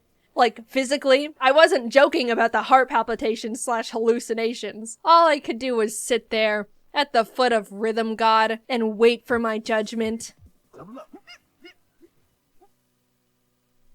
I don't know. I don't know about that one. I genuinely don't know. This one's be like, careful. No, don't say it, don't say it. Oh my God! You did it! I did it! 1 minute, or That- 1 hour and 53 minutes. That was so stressful. Holy Oh my, cow. I don't know how, but I did it. I finished the run. I was free. I officially played all the Rhythm Heaven Fever minigames and didn't fail at earning a medal first try on any of them at all. 1 hour, 53 minutes, and 1 second. That's my final score. How does that compare to the world record? Honestly, not even close. I don't really know how they saved so much time. My main guess is that playing on the Wii is much faster in terms of loading time. I was playing on a Wii U, and that could affect how fast everything loads. I don't know. But also, there's no way I'm gonna play on a Wii for YouTube. Do you know how crunchy that would make this footage? I'd rather take the time loss bullet so I don't have to cross my eyes just to rewatch my footage. So how does my run compare to the people who did the same run on the Wii U? Second best. And you know what? I'll take it. I have no idea how this guy ended up saving like 10 seconds, but being the second best Wii U Rhythm Heaven Fever All Medals runner is fine with me. I am settling, and I am proud. Will I probably lose this record hours after this video goes up? Absolutely. But that's just how it goes. People message me for weeks, months after my Cooking Mama 2 speedrun video being like, Jaiden, you're not the world record holder anymore. And it's like, yeah, I know. Thanks for rubbing it in. I'm trying to cope over here. Nah, I'm kidding. I'm actually really happy people started running Cooking Mama, especially the burnt pie %. I felt honored in a really strange way. Anyway, after trying my hand in speedrunning a game that has a semi-active, honestly at the moment kind of dead, running base, I now realize speedrunning is terrifying, especially if content is on the line. I'd probably like it more if I did it for fun in my free time, but yeah, oh well. I'm happy I finished my run. Despite everything, I had a great time. And it just feels good knowing I'm half decent at Rhythm Heaven now. A skill that will be very useful. Absolutely never. I really still can't believe I almost had a panic attack because I was speed running Rhythm Heaven, but hey, just put it on the resume, I guess. Sorry the videos have been coming out more sporadic in terms of frequency. Honestly, the reason why is because they're just longer in general, which takes a bunch more time to animate. But they're fun. I like the videos. I think they're fun. Maybe if I just stock up on a bunch of videos for like 6 months, I can post regularly like a normal content creator for like a month, and we can all pretend it's normal and awesome. Just an idea, I don't know. Anyway, thanks for watching, and I appreciate any and all support you guys have for me. Talk to you later. Bye-bye. At this point, you all know how I am about my special interests. My super addictive personality takes over, and I can get just a little passionate about things my brain becomes attached to. I just can't help myself. When I like something, I want to be completely surrounded by it at all times. Is that such a crime? No, it's not. I'm just enjoying life. You should try it sometime. My hyperfixations have always come in waves. None of them ever truly go away. They'll have their burst for a few months and then lay dormant in my head until something triggers them again. But guys, there's been a shift. The big one. It's finally happened. I've stumbled onto something that I have not been able to let go of. My brain has latched onto this new hyperfixation so tightly that even after several months, my obsession has only gotten stronger. It's this little guy called Chikoa. When Jacob and I were in Japan, August 2023, I saw these silly little figurines in a claw machine. They were funny and cute, so I got one and proceeded to carry it around in my pocket for the remainder of our Japan time. But as the trip went on, I continued to see this tiny white creature almost everywhere. Plushies and collectibles lined almost every store, posters, collabs, manga. Whatever this thing was, it was absolutely a big deal. And with every glance, something deep within me, some overwhelming force, urged me to buy as much as I could. I didn't know a single thing about this character, but it was addiction at first sight. This is a picture of the Chikoa haul I took back home to give you a visual of how much I descended into Chikoa madness after just 3 weeks of exposure. And as an update, this is my current Chikoa collection, a year and a half after my first encounter with the creature. The brainworms have fully taken over, and I am actively still desperate to obtain more. Coincidentally, a few months ago, the very first Chikoa pop-up shop came to America, and since it overlapped with my birthday, I made all my friends go to it and watch me buy everything. It was the best birthday ever. To anyone who isn't familiar, Chikoa comes from an online manga created by Nagano. The series hasn't really made its way to America yet, but it is huge in Japan. I'm desperately hoping this video will get more of the Western audience interested in Chikoa because I need it to be here. I cannot keep buying scalped merchandise through eBay. My bank account is melting. Please, Chikoa, I'm begging. But Jaiden, this looks like any other of those cute Japanese character mascots. What makes Chikoa so special? Look, unenlightened viewer, just sit back and let me spoon feed you the incredible world of Chikoa. I will bear the cross of spreading the Chikoa propaganda. Heed my gospel, if only this one time. So, Chikoa, what is this thing? It looks pathetic and puntable. And you are very right. Good job on that one. The word Chikoa can be translated to something small and cute. And this is the introduction to the manga. I want to become something like this. Some kind of small and cute creature. If someone gets mad at me, I want to cry like this and run away. When I get tired, I want to cry and fall asleep. If something makes me happy, I want to dance like this. I want to become something like this, some kind of small and cute creature, and then get something like a big cream puff and bury myself in it while feasting. Then I want to cry because I got cream all over myself and ran out of cream puffs. Gently clean myself, and then fall asleep while reminiscing. I want to become something like this, some kind of small and cute creature. And then on a rainy day, or when I'm carrying a lot, or when my legs are tired, I want to fall over and cry, and be picked up in a cart like this. And then get tossed inside my house. So right away, you kind of get who Chikoa is. It's tiny and pitiful in every way, with simple wants like good food and compliments. It's emotional and cries at the smallest inconveniences. I feel like at its core, Chikoa is a personification of the human desire to simply give in to the inner child's wants and emotional needs with no filter or judgment. It's extremely refreshing compared to the hustle and bustle of daily daily human life. After these first pages, the manga starts to take shape and becomes more like a traditional series with actual panels, new characters, and eventually there's even story arcs too. But sometimes a page is just about a character making good food, eating it, and enjoying it. And I love that. When I read Chikawa, it makes me feel like I'm timing out for a moment. I enter this world where life is simple and everything slows down. Each little moment and feeling gets to be highlighted. It helps to remind me to savor the joys of the smallest experiences life has to offer. Even though some parts of Chikawa's world are unrealistic, like rice cookers found in bushes that always refill with rice, or a magical geyser that spits out fun candy, it's not a complete escape from reality because it still offers very real experiences. At one point, Chikawa sees that its friend Hachiware has a cool weapon to protect itself from dangerous creatures. Inspired, Chikawa goes out and gets a job where it pulls weeds for money. After some time and hard work, it gets to show Hachiware they now have a matching weapon of their own, celebrating and playing with them together. Not everything that happens in the world of Chikawa is good, though. Sometimes the characters work hard and fail anyway.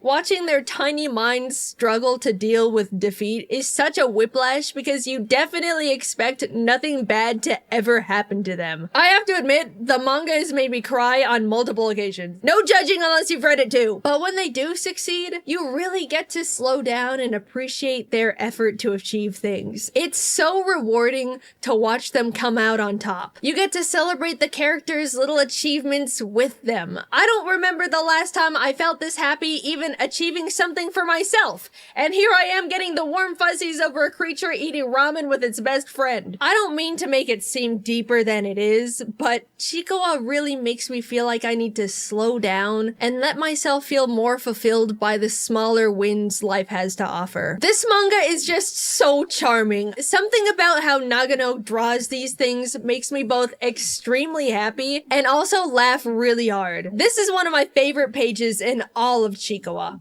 Hachiware and Chikawa are running with their container of sushi, excited to get home and eat it together, but Hachiware trips and falls, completely ruining the sushi inside. And the face Chikawa makes absolutely kills me. I use it to message my friends all the time. It's just such a specific portrayal of this tiny, pitiful creature's feelings. I cannot get over it. Hachiware then decides to mix the sushi together and they get to eat it as rice bowls. Happy ending. I'm trying to explain it, but you really just have to read it yourself. I love the art. I love the content. I love how I feel when I'm consuming it. I have to buy merch. Looking at them, you probably think all the characters are all just sweet little cute things and don't really have distinguished personalities, but you couldn't be more wrong. This one's actually an alcoholic. Let me show you my personal favorite because, yeah, surprise, surprise, it's actually not Chikawa. This is Momonga. It's the complete opposite of what you would expect a character in this series to be like. It's selfish, needy, always telling everyone what to do. The complete opposite to Chikawa. Momonga should be absolutely insufferable, but at the same time, it also has this burning desire to act and be perceived in the most cute and likable way possible. It has no idea how social norms work. It is simply a conversational tornado, and I love it so much. I get the feeling I look really cute. Look! Look! Look! Hey, you're bumping into them. The thing falls down. They made them cry. Will they apologize? Look, compliment me. They're terrible. Momonga might not be for everyone, but something about how unapologetically bratty it is lights up my world when I see it on the page. Like, look at this single panel. Creature lying on the floor, crying. Someone is wondering if it's gonna apologize for pushing it down. And Momonga is just standing there, not giving a single shit. I wish I could be Momonga. As you saw in my collection, I have a handful of Momonga things too. I just like buying Chikawa stuff more. There is a Chikawa anime too, and I like it. It's great at bringing the world to life. I still recommend reading the manga first, so you get to really appreciate the personality and charm of the drawings. But if you would simply rather watch cartoons than read, then absolutely go for it. I totally get it. I just want you to consume it one way or another so it becomes popular in the West and they bring the merch here so I can buy it all. What's funny is the anime episodes are very short. 1 minute of animation followed by another minute of rolling credits. As I'm writing this script, there are 225 episodes of the Chikawa anime, so 225 minutes, or just under 4 hours of content. You could get caught up on the entire Chikawa anime faster than some YouTube video essays. Compared to what a lot of media is feeding us right now, where everyone is always trying to aggressively grab your attention, get you to click on things, make you feel angry, overwhelm you, Chikawa is the complete opposite. It makes you appreciate every small moment. You watch these characters go through their silly, imperfect lives, enjoying their food, working towards their dreams, feeling so accomplished and fulfilled over the tiniest things. Sometimes they get upset, but by the next page, they're already enjoying something else going on in their life. While you go through this series, you'll have your first thought of, man, I wish real life was like the world of Chikawa.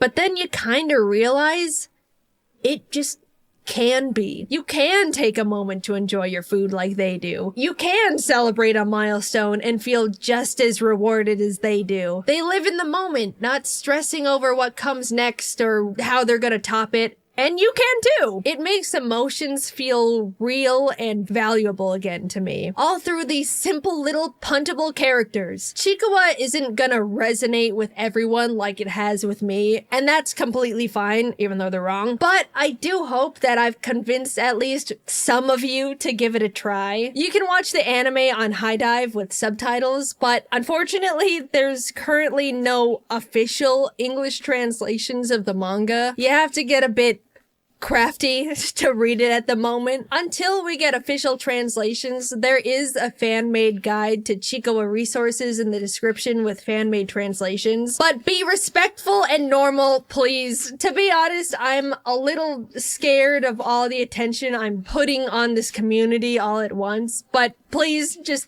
be chill about it, okay? Also, please, you don't have to bring me up every time you see anything Chikawa related. I don't want to suddenly make this a Jaiden Animations thing. Just enjoy Chikawa as Chikawa, please. Thank you. I really want to be gentle with it because I love and respect the franchise a lot, but I also want to share this series with you guys as well. Hopefully, you'll be just as obsessed as I am, and then we can all buy merch once Chikawa comes to the West, eh? Thanks for letting me ramble about my favorite thing. I love Chikawa. I hope you'll give it a try. And if anyone out there watching can tell the Chikawa company to send the merch to America, please, please. I promise I will buy it all. Please. There's actually a chance I might have been pronouncing Chikawa wrong this whole video. I've heard other people pronounce it Chikawa or Chikawa.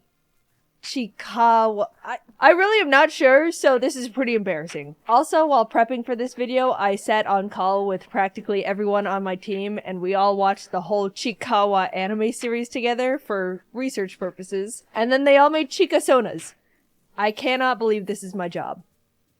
Hello everyone! Sorry I haven't uploaded in a while. As you know, as most of you should know, I was really busy working on the new Aya's Cupcake animation, the Surgeon Simulator one, but I am back and I'm working on my next animation for you all. But for now, here's some questions that you've sent to me through Twitter and DeviantArt. Where do you get your animation ideas for your channel?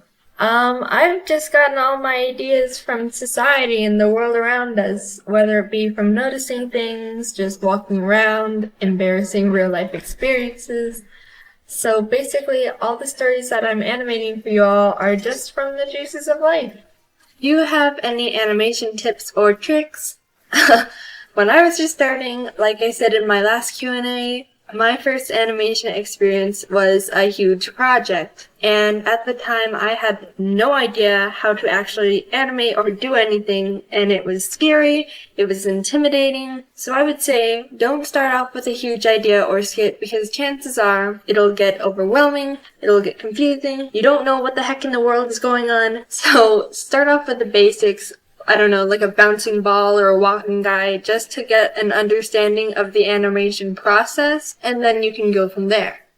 Will you make animations for other YouTubers? I would love to work with other YouTubers. Working with Cupquake is so awesome. They are amazing people, and I'd love to reach out to some other YouTube channels. I've recently become obsessed with British YouTubers, so I feel like it'd be fun to work with one of them. My favorites are Dan and Phil. Most of you should know them, and I feel like they would have some really great animation ideas. Maybe you guys can help me get in contact with them, like tweet them or something. I don't know. Moving on. Am I Team Torchic, Team Trico, or Team Mudkip? Pokemon Ruby was the first ever Pokemon game I ever played, and it's my favorite. And the first time I ever played through it, I picked Torchic, and ever since I was hooked, I love Torchic. Torchic is bae. Also, Blaziken is tied with being my all-time favorite Pokemon ever. Not to say that I dislike Trico or Mudkip, I still love them both, but I always go with my fiery karate chicken. What is 2 plus 2? Do I need to? If I could be any animal that matches my personality, what would it be? This is kind of a funny coincidence because in junior high, I was in a class and somehow we got on the topic of deciding what animal I would be, and apparently the class thought I would be a bunny, so I guess being a bunny wouldn't be that bad. You know, hopping around, eating grass, until you're savagely eaten by a coyote. But, you know, besides that, that'd be pretty cool. How big of a Pokemon fan are you? You all do not understand. I am such a big Pokemon fan. I've played almost all the main games, some side games, I have merchandise, and I actually play it competitively. Yes, there is a technical side to Pokemon that many people are not aware of. It includes complicated things like EVs, IVs, natures, stats, abilities, stuff like that. And if you have no idea what I'm talking about, then you are not ready. Once you are enlightened, you can never play it the same way again. You have been warned. Do you like drawing traditionally or digitally? I started off drawing on paper just like anyone else would. Crayons, markers, stuff like that, so I was always used to paper when I was growing up. But when I got my first drawing pad, I started drawing digitally a lot more, and now I really like drawing digitally just because it's so much easier to fix things or undo something. Control Z is my god. So I am much more of a digital drawer now. Do you play any other games other than Pokemon? I'm just a big Nintendo fan. All my favorite games are made by them. I love Animal Crossing, Kirby, Smash Bros, Mario. Kate and I love playing Cooking Mama together because we raged when we ruined the dish by washing all the rice down the sink, or burning the beef in the stir-fry because the stupid onions wouldn't cook fast enough. I basically enjoy all the cute cartoony games. What is your advice for people learning to draw? I would say, don't let anything discourage you. If you're passionate enough towards drawing, then you need to keep doing it. Practice literally makes perfect when it comes to drawing. One tip that I figured out is you shouldn't compare your work with other people's. Everyone draws differently, they all have their own style, and comparing yourself only discourages you. Also, listen to what other people say about your work. Don't just quote-unquote block out the haters, because the art world is based on criticism and how people perceive your artwork, so listening to other people's points of view can help you grow as an artist and get better. Well, that's all the questions I have time for. Thank you to everyone who sent one in. If you want to ask a question for the next Q&A, be sure to follow me on Twitter and DeviantArt. I love you all, and goodbye! I'm not one to jump on sponsorship opportunities or promoting products. I get a lot of emails from companies willing to give me deals or money to mention their products in a video, and I've always turned them down because I don't think ads fit very well on this channel. But I recently received one opportunity that would be too good to pass up.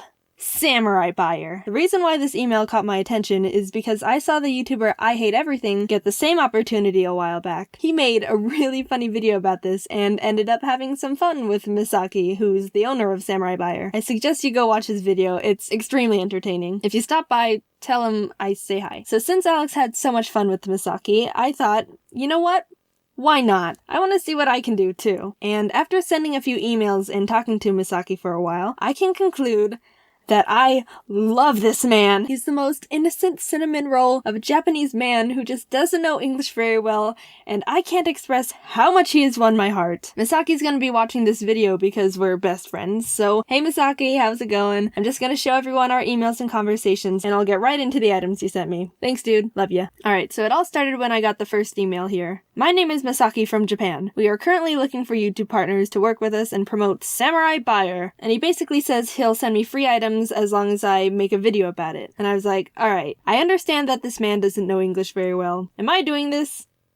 I'm doing this. Greetings, Sir Mizaki. I am Jaiden from United States. I am very in love with many of your store products and fantasize buying them on numerous occasions. I am quite honored that you desire to sponsor me gifts from your shop personally. It makes me feel very special, and I hope I have made you proud, good sir. However, on my YouTube company, I do not create content of unboxing the merchandises. This is a problem, to say the least. Although I cannot produce a short film to upload for my people, if you send me a box of goodies, I am very willing to share with them on my social medias. Hope to hear from you very soon. Jaiden Animations. At this point, I wasn't sure if I wanted to make a whole video about this, so I thought maybe I could get him to send me a box and I could just tweet out the crazy stuff he sends me. But oh, do I have some stuff to share with you guys about this. It would have been a crime not to make a video about what I got myself into. Just stay tuned. It gets crazy. Hello, Jaiden. Thank you for your reply. I understand that unboxing video will not really suit your channel. However, we would like to offer you to make some tutorial video of how to use Samurai Buyer with your wonderful animation skills, which I personally like it. What do you think? Misaki. Dearest Misaki, oh my, that is a wonderful ideas. You are one brilliant man, Sir Misaki. I am blessed to be in your presence via electronic mail. I would love to share your products to the world with my videos through the magic of motion of animation. How many items will you be sending? I want to be able to make a long enough video so that my kings will be satisfied with me. I want to make them proud of me as well. They are my happy. Harambe 1999 to 2K16. Jaiden Animation, Jaiden Animations. Hello, Jaiden! I am reviewing your animation for past 3 days. I just like them. You can just tell me what sort of items you like to get. Maybe something like $120 at first. Misaki. I didn't know what he meant by $120 at first. I thought he wanted me to send him $120 to have him ship the items, and I was like, no, I'm not spending $120 on this. Peace and love, Misaki. I'm not sure what you mean by $120. Are you implying I send you money? I cannot pay money because my money goes to my dog that I have in my house. I have to pay him money to keep him happy. It is a complicated relationship. If you would send me the craziest and most insane things you have to offer in your shop, I will be a happy camper. I myself am quite crazy and most insane, and want to be blown away with the surprises you will be delivering to me. Wow! The more items the merrier. Send me as many items as your company can. I can handle it, don't worry. I accept the challenge. I shot the sheriff. Jaiden Animations, Jaiden Animations, Jaiden Animation, Jaiden Animation. And then he says, $120 for you to choose the items. Misaki. That didn't really answer my question. Mr. Misaki, am I paying for this? Or are you sending them for free? Just send me what you think I would like. I trust you, senpai. Jaiden Animations, Jaiden Animation, Jaiden Animation, Jaiden Animates, Jaiden Animations. And then he says, hello, senpai!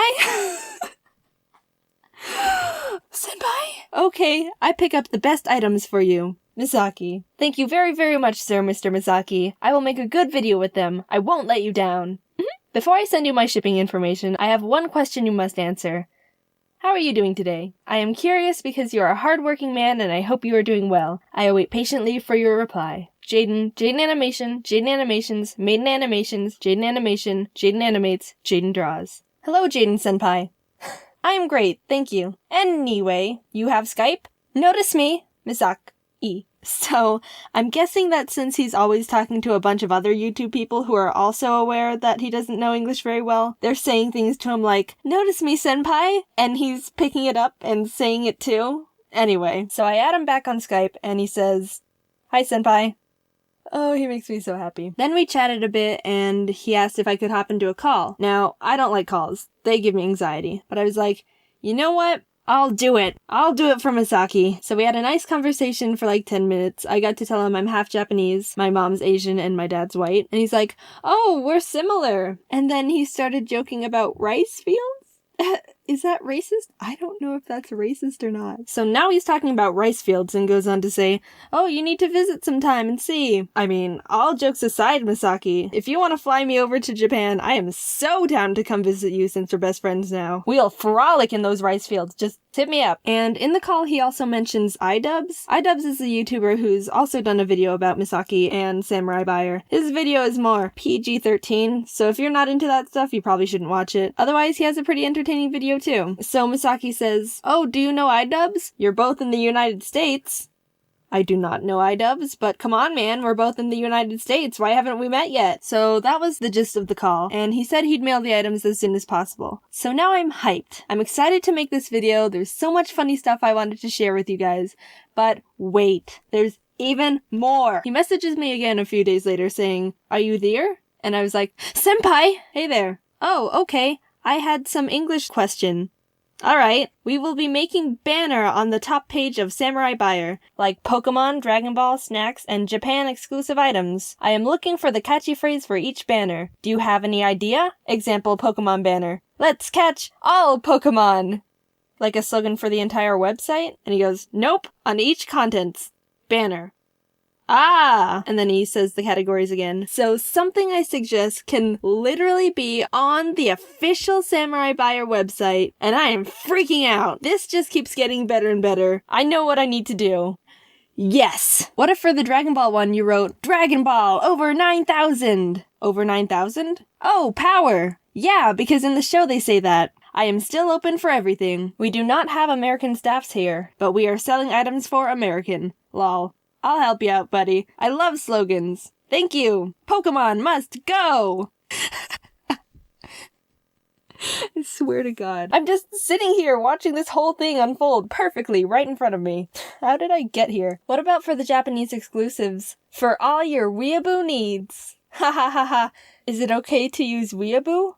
In the public? Like business? You're marketing for mainly the teen and young adults, right? They use that language all the time. Oh, okay. This was all at like 2 a.m. for me, so I was getting a bit too loopy. I told him I'd help him think of more tomorrow, and he sent me this cute emoji with a guy standing on a podium with confetti. So the next morning he brings up the slogan again, and he still needed one for the snacks category. So I suggested, I'm hungry!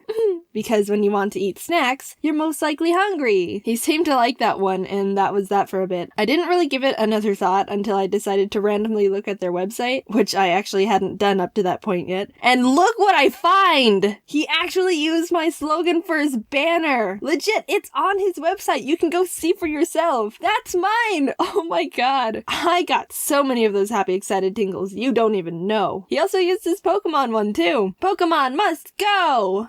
I didn't come up with it, but I take credit for it because when he suggested it to me, I was like, yes, use that! Oh, this makes me happy. Alright, one more thing before we get into the items. When I was in the call with Senpai Mizaki, he asked if I could put him in the video, like animate him, and I was like, freaking heck yes! And asked if he would send me a picture of what he looks like so I can draw him. He didn't want to send an actual picture, I'm assuming for privacy reasons. Don't worry bro, I totally understand. So I asked for a description of what he looks like, and he says, imagine a Japanese man, and that is what I look like. Now, Misaki, you're gonna have to try a little harder than that. I asked him to elaborate, and he sends me this photo to use as reference. Okay, sure. I'm pretty sure this is a girl character from an anime, but you know what? We're a progressive era. This is fine. So everyone, this is Misaki. Say hi. What's up, guys? This is Misaki from Samurai Buyer. Please call me as Weeaboo Misaki. Thank you. Please enjoy your wonderful selection of Japanese merchandise. See you later. So, without any further ado, let's get into what Senpai Misaki sent us. So I got the box here. This is what Misaki sent us. He wrote, "Welcome to Ricefield, Jaiden." I haven't opened it yet. You can see it's still, like, taped up. So, let's get into this. I'm excited to see what he sent us.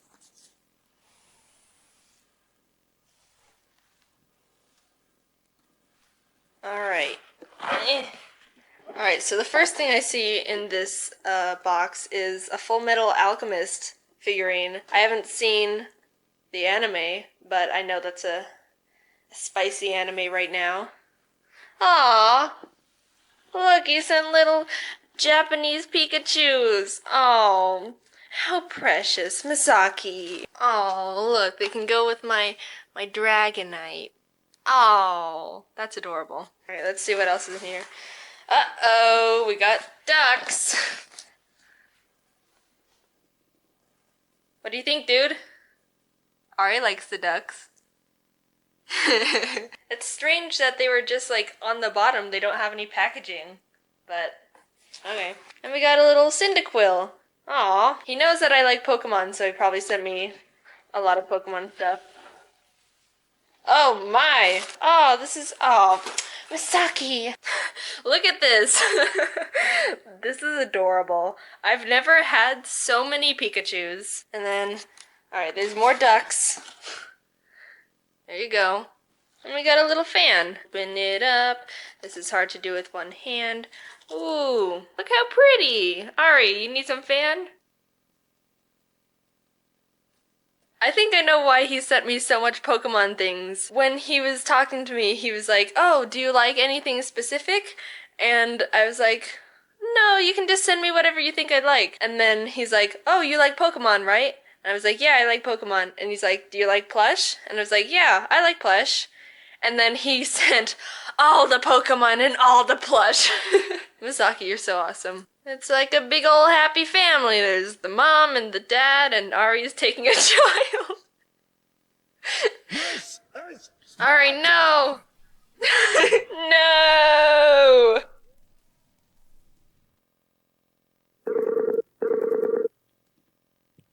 Hello? Good morning. Good morning, how are you? I'm good. How are you today? I'm very good. I'm working on the video. It should be done in the next couple days. Okay, good. Alright, So is it gonna be an epic video? yes, it's gonna be an epic video. Thank you. I like it. Alright, so what I'm gonna do is, I need for your, in the video, you to just say, like, hello to everyone and say whatever you want to say. Okay. Yep. Alright, I'm ready. Alright. Hello guys, this is Misaki from Samabaya. Konnichiwa. Ni hao. Please enjoy like wonderful selection of Japanese merchandise. See you later. Alright, that's perfect. Thank you so much.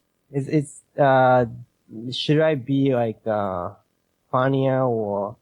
Do you want to say another one? I can take as many takes as you want. Yes. So, is there any like funny phrase in English or? You can say like, hey, what's up, guys? Something like that. Okay. Okay. Yeah, I'm ready. Alright, let's go again.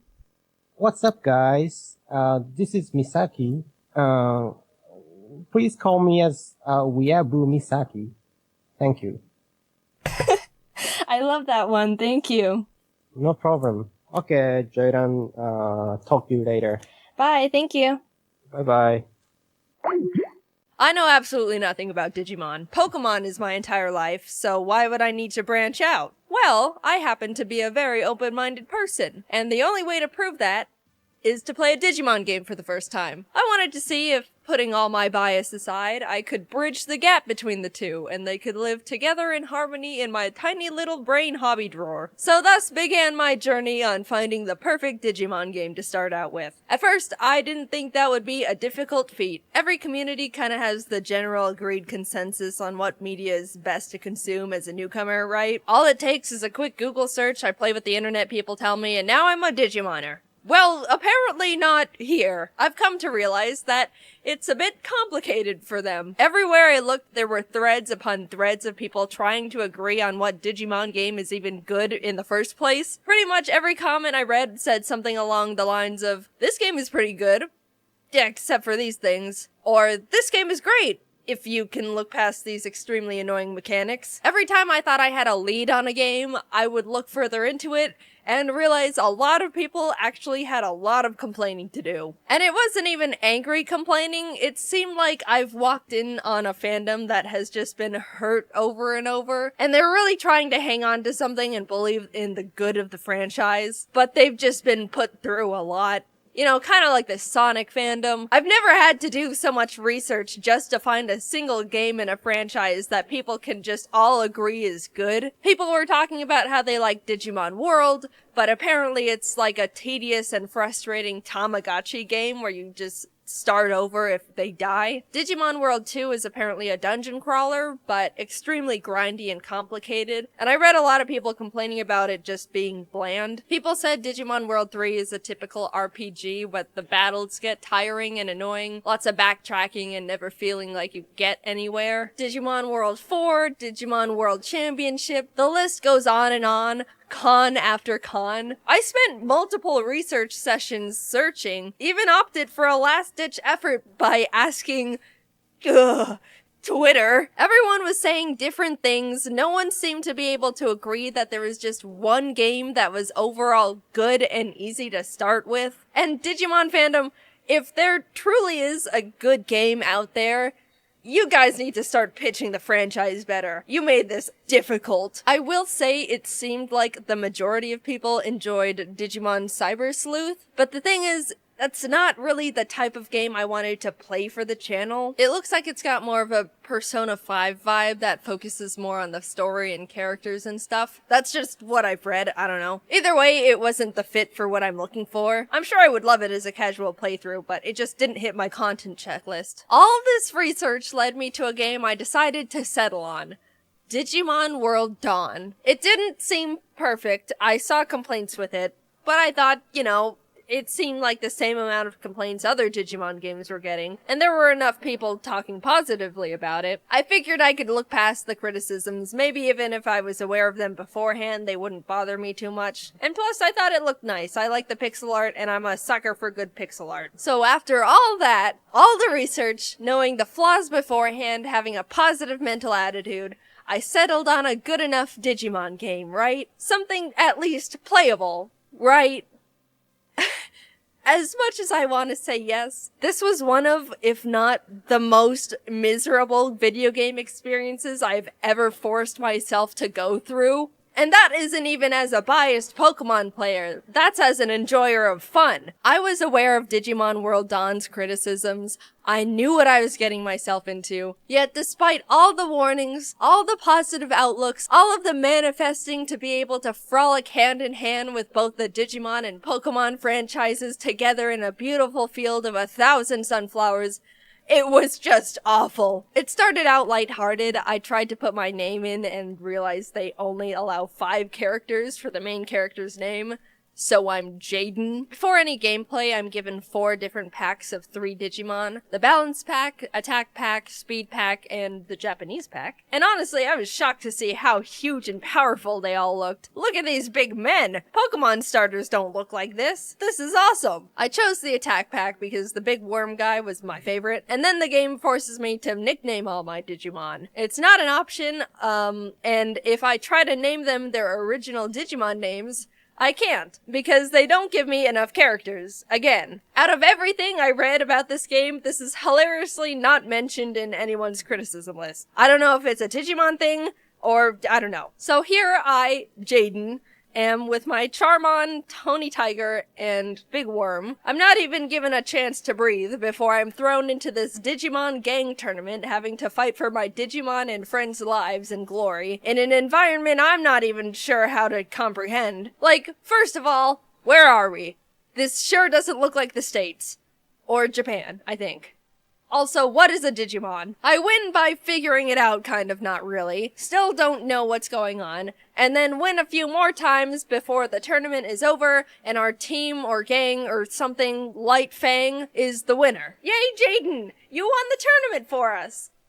What's going on? Oh my god, what the f is that? In a complete twist in story direction, a genuinely terrifying virus of death spawns and starts turning all the Digimon into Digi-Eggs. Including mine. I checked my guys, and Charmon is the same. Tony Tiger is a bit smaller. But Big Worm is a dinosaur now. He's not a big worm anymore. Now his cleverly tailored nickname doesn't make any sense. How was I supposed to know I was getting fully grown Digi-Guys, and they were gonna turn them back to small Digi-Guys again, and Big Worm starts off as a lizard. That's like the opposite of how evolution works. I knew I didn't know anything about Digimon, But after the past 5 minutes, I've realized I am completely out of my element. I go up and fight the horrific demon virus that I'm IRL scared of, and despite still not knowing what the hell I'm doing, I end up winning, even with my little digibabies. The virus deuces out, and the head of the Lightfang clan, this Glare guy, that's his name is Glare, is like, this is so weird. Go climb a mountain and look around or something, I guess. I'm sent out to look for virus clues at Login Mountain and run into my Lightfang friend, Kenpa, who's like, I don't know what happened. We got here and all the wild Digimon started attacking me and the other members. They left me behind to be mauled with no escape equipment. I'm fine now, but I think I'm just gonna go back to the city. She does that, and I start traversing the mountain. And this is where I experience my first complaint that everyone was talking about in this game. All the dungeons and areas and stuff are mazes. They're all mazes with absolutely bonkers wild Digimon encounter rates. You don't have a mini-map to know where you're going or where you even are any point of the dungeon. And there's no item to avoid the random encounters. Basically, I am realizing this is like playing a Pokemon game, but the whole game is a maze. You never know where you are because maps don't exist. Everything is wild grass, and there's no repels. I think I chose the wrong game. I end up stumbling my way to the top of the mountain. At least I think it's the top. I have no idea where I am and never will. And the other two guys who left a defenseless little girl to be roasted over a digifire are getting beat up by a digi-eagle. I knock the bird in the head hard enough to make him come to his senses, and he apologizes for being mean, which is more than I expected, to be fair. And the guys are saved. By the way, I didn't know that Digimon spoke. I didn't know that they spoke to the people and talked and interacted. It's weird to me. And I never quite got over it. We return to the city and everyone's like, great job, Jaiden. And then suddenly I'm left alone with absolutely no idea what to do or how to continue progressing. I'm trying to figure out if I have to like talk to someone or walk into the right room and someone's like, Jaiden, we're all being traumatically and irreversibly turned into digi-eggs over here. Or something, I don't know. And I do want to make sure you guys know that even the main hub is a maze. The amount of time I spent trying to figure out where I even am in the supposed safe space of the city overworld was pure comedy and frustration. Why is everything in this game perfectly designed to try and make me never open my DS ever again? I am just wandering around, walking in what I am 60% sure is a circle, left in the dark on what actions I need to take to keep playing a game I no longer want to play. I look it up and figure out that if I want to progress the story, I need to earn it. I have to walk into this building, talk to the digi-clerks, and complete multiple useless side quests that have nothing to do with anything to unlock another chunk of the main game. And let's not forget, all the dungeons are mazes. I said that already, but I want to reiterate. I have to go through mazes, sometimes multiple times, to unlock the important maze, but only for a little bit after I earn just a biscuit, just a crumb of that sweet, sweet story nectar. I'm humbled yet again by being told to go play more errand boy in more pointless mazes as the cycle continues. Surely this game is not serious. Surely this game didn't get an overall average to decent rating on multiple game review sites. Surely the people who said this game was pretty good, all things considered, were secret enemies hoping to pull innocent victims into their dark, dark digiweb, looking to either break the weak or torture the strong. What is going on? Am I the only one who thinks this game was meant to be given to hostages to torture information out of them? I'm 3 hours in and I'm straight up ready to spill my mother's maiden name. And I still don't even know how to play the thing or what a Digimon is, because no, I do not want to read a Bible's worth of tutorials. I'm gonna do it.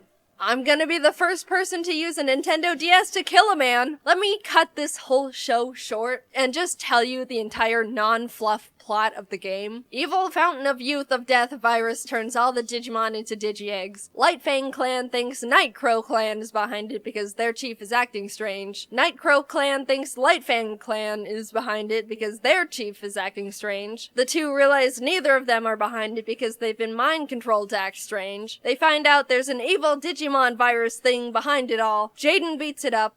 It fades away and credits roll immediately. Bruh. How long did it take me to experience that story? 15 in-game hours. And I was cheating! I was using speed up, and EXP codes, and guides, and ibuprofen. That time could have easily tripled if I was being a good little squeaky clean angel playing the game in its purest, most intended form. But if I did that, I would have thrown myself into the ocean. And even using all the resources I could find, it still was not a fun experience. Here's a clip of me trying to read a guide after my 5th time of being completely lost in a maze dungeon. If you've unlocked the macro sea, go there and head south, then go up and right to head to the south path leading to another screen, then go left after another screen, then go to the big bridge looking thing on the left. If you don't have the key, head south. Oh my god. I didn't understand any of that. I'm freaking out, dude. Not only was I subjected to maze after maze after maze, wild encounter after wild encounter, but throughout all of that, the game still expected me to do a cement mixer amount of grinding. No way, Jose! Do you know how many layers deep this agony cake is already? You want more? Sir, I am but a husk. As you can see, there is not a molecule of serotonin, dopamine, or endorphins in this lifeless body. There is nothing left for you to take. You have created a human raisin. I'm really sorry, Digimon fans. I really have nothing against Digimon as a whole. In fact, I absolutely loved a lot of the Digimon designs. When it comes to monsters and creatures, I have to admit, I am an edgy bitch. So I absorbed those guys like they were a little puddle of muddy water in a scorching barren desert. Because metaphorically speaking, that's what they really were to me. Look at all these fellas! I'm surrounded by everything I could ever want in a monster. Pokemon could never. Maybe Aggron. I even got Big Worm back. He's my friend forever. Despite all my efforts, I chose the wrong Digimon game. I really did try. I'm sorry I didn't play Cyber Sleuth. I didn't know the other option was 1,000 punches to the skull. Regardless of the pain this game has inflicted on me, I can, against all odds, say I am coming out of this experience a bit of a Digimon enjoyer. Maybe I still don't know a single thing about any of it, but I have some favorite guys. I think they're cool. This evil, evil game somehow didn't tarnish my view on Digimon as a franchise. I am damaged, but I forgive. One day I will play Cyber Sleuth and hopefully be able to commit to being a fully fledged Digimon fan. That's how I think it works. Until then, Digimoners, I'm worried about you. Please seek therapy. Hello, thank you for watching another video. If you're still here, I would like to announce secretly that I have an announcement, and it's gonna be announced in a couple days, so stay tuned. Alright, cool. Thanks. So if you're new here, hi. I've done this before. Last year I made a video about my first ever Pokémon Nuzlocke, and the game I played in it was Pokémon Ruby. It was fun, so here I am again, doing another. But this time I attempted to Nuzlocke Pokémon Platinum. I'll explain again super quickly how a Nuzlocke works. You can only catch the first Pokémon you run into per route. If a Pokémon faints, it dies and you can't use it anymore. And you have to nickname your Pokémon so you grow more attached to them. If you still don't understand, that's not my problem. Let's get started. Hoo boy. This was my Pokémon Platinum Nuzlocke. Pokemon! So my friend and neighbor Barry is practically dragging me all over the place with his hyperactive squirrel brain, frantically trying to get a Pokemon as soon as possible from this Professor Rowan he saw on TV. He drags me out to Route 201 and is about to leap into the tall grass when, hold it! You guys know going into the tall grass is practically a death wish, right? What you're doing is basically suicide. Borderline insanity. What absolute moronic lunatics you are. Have you no respect for your lives? Do you have any Pokemon? No. Do you want some? And like that, I have a Turtwig. I named him Turt and immediately used him to bash in Barry's Chimchar. I was making my way through the routes, but right as I was about to nab the Shinx I found on 202. Don't kill it. No! So no Shinx for us. But that's alright. Shinx isn't that great this early anyway. Then I locked eyes with our first trainer. The first battle. Let's see how we fare against youngster Tristan and his level 5 Starly. Oh my god! So in the first trainer battle I ever fought, I almost immediately lose my starter to a critical hit. Why do I suddenly have a very bad feeling about this? Nevertheless, we kept going onward through Jubilife City, where we caught Kronk the Zubat in the cave above Route 204, and Magikarp on 218. Hi, Magikarp. Your name is Puppy. Just outside the city, Barry runs up and demands another battle, so I happily bash in his Chimchar again. And his Starly too. I kept on my way, eventually arriving in Orberg City, and nervously challenged Rourke. I was terrified of his Cranidos, but Turt landed a crit Razor Leaf and one-shot it before it could even do anything. So that's badge number 1 for us. I made it to Floroma Town and was really excited because if you didn't know, outside the Valley Woodworks you can find Shellos. And if you didn't know, again, I love Shellos. I ran straight to the grass to get my Shellos encounter, and I'm not gonna pass up an encounter, so I very depressingly caught the Shinx and named it Failure to vent my sadness and frustration over not getting a slug. While there, we found Team Galactic messing around, stealing electricity, and this little girl's dad. So I beat up the grunt guarding the door, broke in, beat up the grunts in the building until Turt evolved, then found Galactic Commander Mars at the end of the corridor, who I was scared of because she's got a fat cat that hits like a semi-truck. But I had a plan. Back in the Orberg Mines, I caught Dwayne the Onyx, and I brought him to the fight because in case things got dicey, I would switch him in to buy time and heal up my other Pokemon. Basically, Dwayne was death fodder. Turt took out Mars' Zubat, and when Perugly came out, Kronk plucked off the Oranberry it was holding. But she got hit pretty hard in the process, and since Turt needed a bit of healing before he could get back into it, Dwayne can take a scratch. Look at that. Dwayne is fine. He's fine, guys. Don't pull the sad nose for Dwayne. Dwayne's fine. Don't worry about him. Don't worry about him. Oh my god! Dude! Alright, I'll give him that. I'll give him that. Dwayne gets to live. Somehow, when Dwayne was supposed to die, he hung in there on 1 HP. And you know what? I respected the hell out of him for it. I let Dwayne live and Turt was able to take out the Perugly. What a legend. But then I put him back in the box and moved on. In Mount Coronet, I caught a Bronzor named Big Boy, which I happily added to the team. And right before Gardenia's gym, Kronk evolved, which meant no mercy for those flower ladies. Badge number 2. We slashed the guard bushes in front of the Galactic building and ran up all the stairs where we fought Galactic Commander Jupiter. Let's take a look at how that went. Don't crit. Don't crit, don't crit. No! But, I mean, that won't do... Let's just hit it. Don't crit him. No. Oh my god. We finally were able to beat her, but that fight really knocked the wind out of me. I was shaking on my way back to the Pokemon Center when this lady Cynthia shows up and is like, Egg? Yeah. Anyway, even meeting Cynthia wasn't enough to calm my nerves, so to keep my mind off the absolute tragedy we narrowly avoided, I decided to start training up Big Boy on Cycling Road. And then he died. I've practiced this game and... So before you push up your anime glasses and tell me that steel is weak to fire, which I know, by the way, the reason I kept Big Boy in was because not only is his defense an iron wall, but he had heat proof, which negates his fire weakness. But then he got crit. So, first death. I'm sorry, Big Boy. You never had the opportunity to become a big boy. I walked into Wayward Cave and found a Gible. Gible is an amazing Pokemon. It turns into Garchomp, which is easily one of, if not the strongest Pokemon in the game that isn't a legendary. Adding it to the team would give us such a huge advantage, and now there is nothing in my way between that and...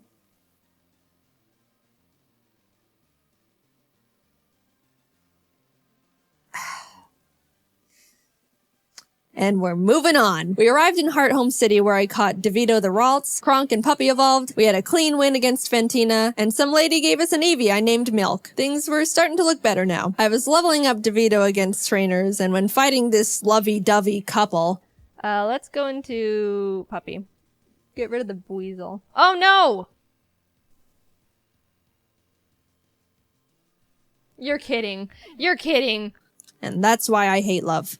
In came Shrimp the Scyther I caught on Route 210. Some good news, on Route 213, I finally found a Shellos. I named it Swoop, and I loved it. I loved it so much. I know you're not supposed to have a favorite child, but Swoop was my favorite child, and I wasn't apologetic about it. I trained it up, and now we got a Gastrodon. Turt ended up evolving too, so together with Kronk and Swoop, Maylene was defeated, and badge number 4 was secured. Outside of Pastoria City, I caught a Quagsire named Lol, but when I went to get my Great Marsh encounter, I was trying to get a Yanma and accidentally threw a ball at a Wooper. So now we've got Lol and Oops in the box. Then I swept Crasher Wake with Milk, who is now a Jolteon, with the TM Thunder I bought literally next door. I walked out of the gym and Team Galactic set off a bomb. I ran down the grunt who detonated it and took him out because he is weak. Cynthia appears again and tells me to bring a charm to her grandma. So I'm like, yes ma'am. We found her in Celestial Town along with Cyrus, the leader of Team Galactic, who starts some evil Shakespeare speech about how everything is imperfect, so he's gotta blow up the world or something.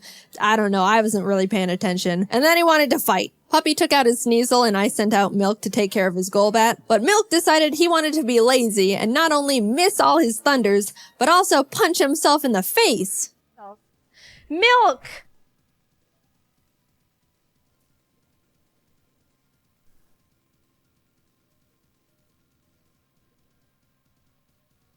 You can't be doing this. Kronk came out and killed the Golbat because Milk was being difficult, but I gave him a second chance and he took out the Murkrow. Anyway, here's your dusty charm. I went out and caught a Magnemite named C, then arrived in Canalave City where we barged into Byron's gym and demolished his team with Swoop and Turd. Then Team Galactic sets off another bomb, this time at Lake Valor. So Barry, Professor Rowan's assistant Lucas, and I split up to check on the lakes. As I'm strolling past all the flopping Magikarp, I run into Galactic Commander Saturn, who we swept the floor with. After that, we headed over to Lake Verity where we did the exact same with Mars. There was a part where Turd got crit and almost died. Oh god. Oh god. But we're fine, he's fine. Finally, we had to go check up on Barry at Lake Acuity, and after trekking through 6 feet of snow for like a mile, we get there to find Barry at the top of a cliff like, ha ha ha, you can't climb rocks. Come back when you can climb rocks, loser. I'll go fight Candace's gym now, I guess. Now, we've been having some good type matchups with the past few gyms, so I haven't really been nervous about most of them, but Candace uses ice types, which like half my team is weak against. Which, you know, nervousness rising. Not only was I at a massive type disadvantage, but the main threats on our team were her Abomasnow because it hits like a truck and sets up hail, and her Frostlass because it'll use the hail from the Abomasnow to heighten its evasiveness with Snowcloak, spam double teams, and then just sweep my team. I walked in, took a deep breath, which didn't make me feel better at all, and started the battle. Shrimp took out her Sneasel and Swoop took out her Piloswine, almost dying in the process. And then she finally brought out the big bad Abomasnow. Since it's grass ice type, I taught Puppy Fire Blast. Yeah, I didn't know we could... Anyway, I wasn't sure it could one-shot because Puppy's not a special attacker, and lo and behold, it didn't. It didn't miss. Please kill it. Please, it's quad. It's quad. What? Eventually Puppy took it out, but that was absolutely terrifying. Last but not least, Frostlass. I wanted to have Swoop Rain Dance to get rid of the hail so Frostlass's Snowcloak isn't activated, but since Swoop was sitting at a not-so-chill 20 HP, that wasn't gonna work out super great. However, since I didn't want Kronk to be in this fight at all, right before the fight I swapped her with Failure the Shinx. Yep. Sorry, little guy. Failure looked up at the looming death that was Frostlass in front of her, and as I healed up Swoop, Failure was killed in its blizzard. It's really unfortunate we had to resort to it, but I give Failure a salute for stepping up and surrendering its life to the team. Swoop came out, got off the rain dance, and after a close battle, was able to pull through. We won, but it wasn't without sacrifice. We had a moment of silence for Failure, the true MVP of the fight. Gone, but not forgotten. Now we could climb the rocks to Lake Acuity, and when we got up there, Barry's got snot dripping down his face, crying in the snow because he got beat up by Jupiter, who looks at me and is like, see ya, I'm going to Veilstone HQ.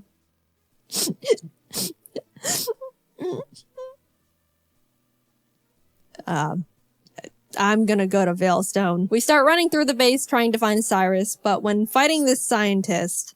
Psychic. Porygon 2 freaks me out. It is way too powerful, way too bulky, and it's way too...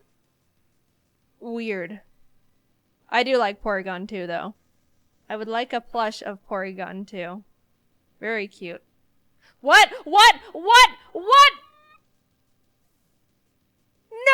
No! No! Scoop! We lost Scoop! I wasn't okay. Kurt came out and curb stomped the Porygon 2 out of vengeance, but to put it lightly, I wasn't taking that too well. My heart is breaking. I'm like actually sad. But life doesn't stop when your dog dies, so I had to keep trucking and brought Law the Quagsire to the team. With an intense, blood-curdling thirst for revenge, I stormed into Cyrus's room. Fight! Shrimp and Milk took out his team in no time. I snatched his Master Ball and used his teleport pad to enter the basement where Mess Spirit, Azelf, and Yuxi are all being held captive. Fight! And like Cyrus, Saturn was swept too. After releasing the Lake Guardians, we head to Mount Coronet because Cyrus wants to go there and destroy the planet, I think. And we catch up to him at the Spear Pillar. Before we can run up and attack him, Mars and Jupiter step in. Then Barry arrives. Honestly, I have no idea how he found us all here. And it's like, I'll help! Lal takes out both the Bronzors, Mars's Prugly, and Barry's Munchlax. So I thought, you know, it was all smooth sailing, right? Well... Wow, Barry. Really doing a lot for the team, aren't ya? Oh my god, no, it has Giga Drain? No. No, oh no, oh no! It was a crit! Not only did I not know their Golbat had Giga Drain for some reason, but it also got a crit. So I was starting to feel bad. But then I started panicking. The thing is, after you fight Mars and Jupiter, you have to go into the Distortion World and fight Cyrus and Giratina. If Cynthia forces us into the Distortion World without us being able to get a new member, we're in massive trouble. We finished up the battle and Cyrus starts his whole spiel about how the world is imperfect, blah blah blah, everything must die except for me. Then he gets swallowed up by Giratina, a hole opens, a rip in space leading to the Distortion World, and I'm kinda just standing off to the side twiddling my thumbs like, Cynthia, please don't shove me in there without my consent. Cynthia, can I go? I have something to do. Our world will be destroyed. Are you ready? No! I'm not! Let me go! I'm free! Holy crap. Get me out of here. Goodbye. I'm sorry, lol. We just got you, and then you died. But luckily, remember when I accidentally caught that Wooper while trying to get a Yanma?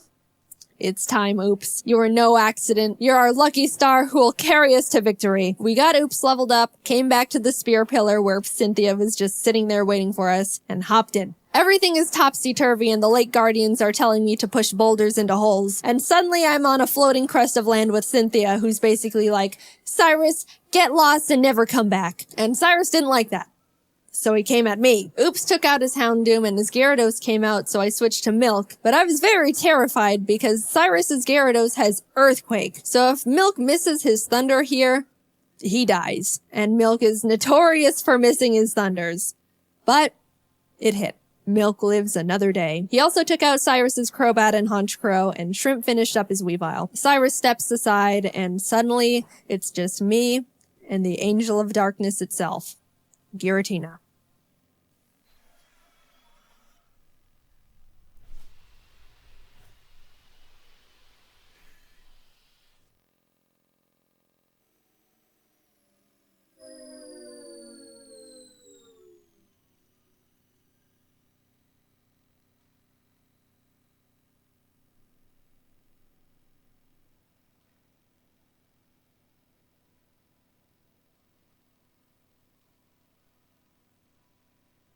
I threw the Master Ball, and like that, it was over. I saved the world. Now to get back to my gym badges. I arrived at Sunnyshore's City and started making my way through Volkner's gym. I know he's the 8th gym leader and he's supposed to be tough and apparently he's depressed because everyone who challenges him isn't good enough and he's bored. But I wasn't concerned. We have Oops and none of his Pokemon can do anything about it. It's not like they have Giga Drain or anything, right? They didn't, I checked. Oops was just Earthquake and everything, and at the end, I'll admit, I got a bit scared. Okay, don't crit. If you crit Giga Impact, that would be really Holy. But it's all good. We're all good. And with that, off to Victory Road we went, where we caught ourselves a Gabite I named Flakes. Would have been nice to have one, I don't know, near the beginning of the game, say, in Wayward Cave, you know. But whatever. Better late than never. It's good to have just in case something goes horribly wrong out of nowhere. Flakes is base 60. Yeah, it is. It's an amazing... Whoa, whoa, whoa, whoa, whoa, whoa. No! You're kidding. Oh dear. And that's the straw that broke the camel's back. After Puppy died, I stepped back and decided the team we go into the Elite Four with needs to be the best possible team we can build. The Elite Four here goes pretty hard, so I couldn't go in willy-nilly just hoping for the best. After literally a few hours of calculations and research, I settled on a team I thought would give us the highest possibility of winning. I added Flakes to the team in place of Puppy, and with a heavy heart, left Milk and Kronk behind as I brought C the now Magnezone and Colgate the Togekiss I hatched from the eggs Cynthia gave me. Even though I was sad to not bring Milk and Kronk into the final battles with us, they won't be forgotten. And it doesn't negate the fact they were such huge assets to the team, and I wouldn't have made it this far without them. I'll see you guys on the other side. I took a step towards the doors of no return, and immediately got interrupted by Barry, who wanted to have one last fight. Anyway...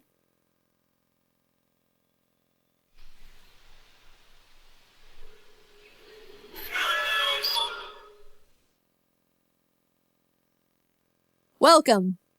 This is the Elite Four.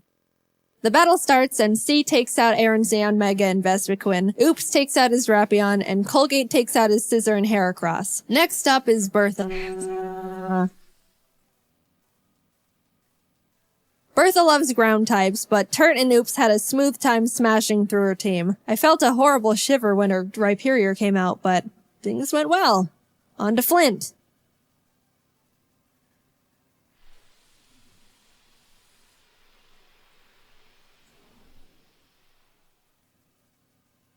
Flint has a pretty scary team, but luckily Oops and Flakes had no trouble plowing through them as well. And with that, we're on to the last member, Lucian. Now, Shrimp hasn't had much time to shine in these fights so far, so I decided I wanted to let her go all out. She set up sword stances and bullet punched everything.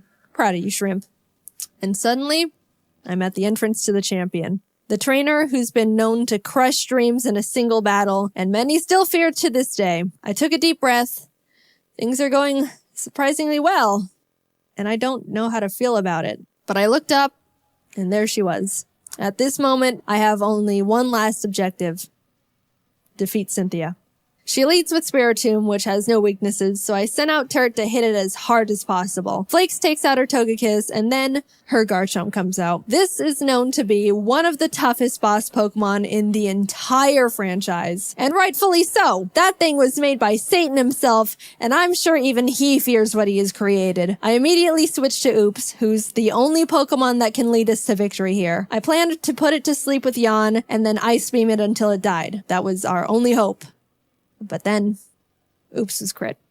And that was it. Nothing on my team can take a hit from this monster. And even if they could, they couldn't do much damage back. I sat there in disbelief, knowing there wasn't anything I could have done. And the battle is basically unwinnable now. I brought out Shrimp to bullet punch it so we could get in a little bit of damage, but she was killed. Colgate tried to chip away at it. He did some damage too, but was crit one shot. At this point, I'd accepted defeat. Only Turt, C, and Flakes were left.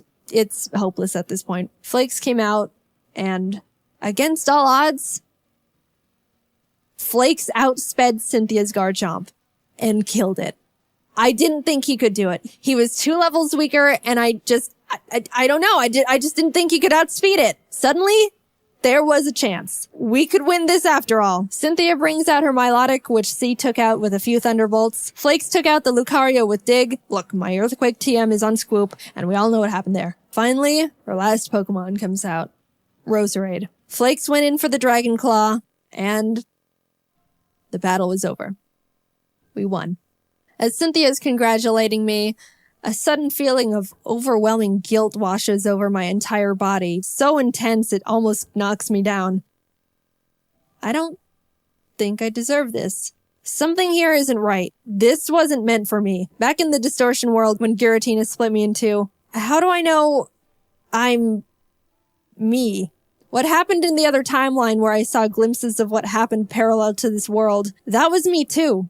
Those things happened. Was that the ending I'm destined to have? The world I'm living in now is how I want things to be, but the other Jaiden is equally me as I am her. Even if you might think I deserve this dimension, things don't work like that. Are there some things you can't escape, even when you try everything you can do to alter it? I don't know the answer. I may be able to sit on this throne now and thank all the Pokemon that put in everything to help me get here. All the hard work, blood, sacrifices we made. But I don't think I can ever accept this victory. I don't know what ending was meant for me. And I don't think I ever will.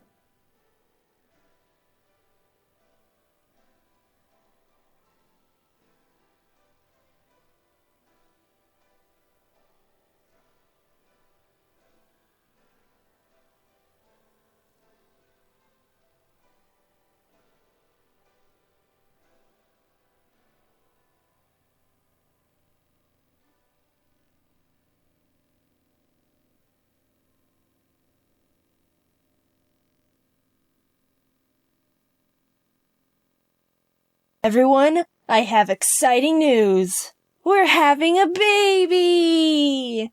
Well, okay, I was gonna hype this video up to make you think that we were having a child, but it's not a child. It's a dog! Aren't you excited? I know this is all probably kinda sudden, but I mean, come on. Everyone likes dogs. Save it. Now, before you all go crazy with your obvious dog hype, I bet you have some pretty big questions like, oh, Jaiden, what's its name? It's Ari. So now that we've got all the big questions out of the way, you probably want to see him now. Well, you can. Here he is. So, we just got back from picking up our baby. This is gonna be his first moments home. Hello. Oh, what you thinking about? Yay, dogs! Parents are right. Having a child is a magical experience, and I'm glad I'm part of it now. Come to think of it, since we're all parents of this dog now, your parents are grandparents. Mom, you're a grandma now. What? We as responsible parents have to make sure we raise our child right, with manners and good morals. And don't worry, I've already started the process. Alright, Ari, hold the door open for me. Come on, you have to learn how to be a gentleman. Ari, it's rude to eat without utensils. Here's a fork. I'm trying to teach you manners. Here, let me help you. Ari, we have to have a serious talk about peer pressure. If all your friends were jumping off a bridge, would you do it too? I also filmed me putting Ari's room together, which was an experience. So here's the cage I bought, and I'm gonna put it together now, but I'm gonna put it together in my room, which is around the corner. So...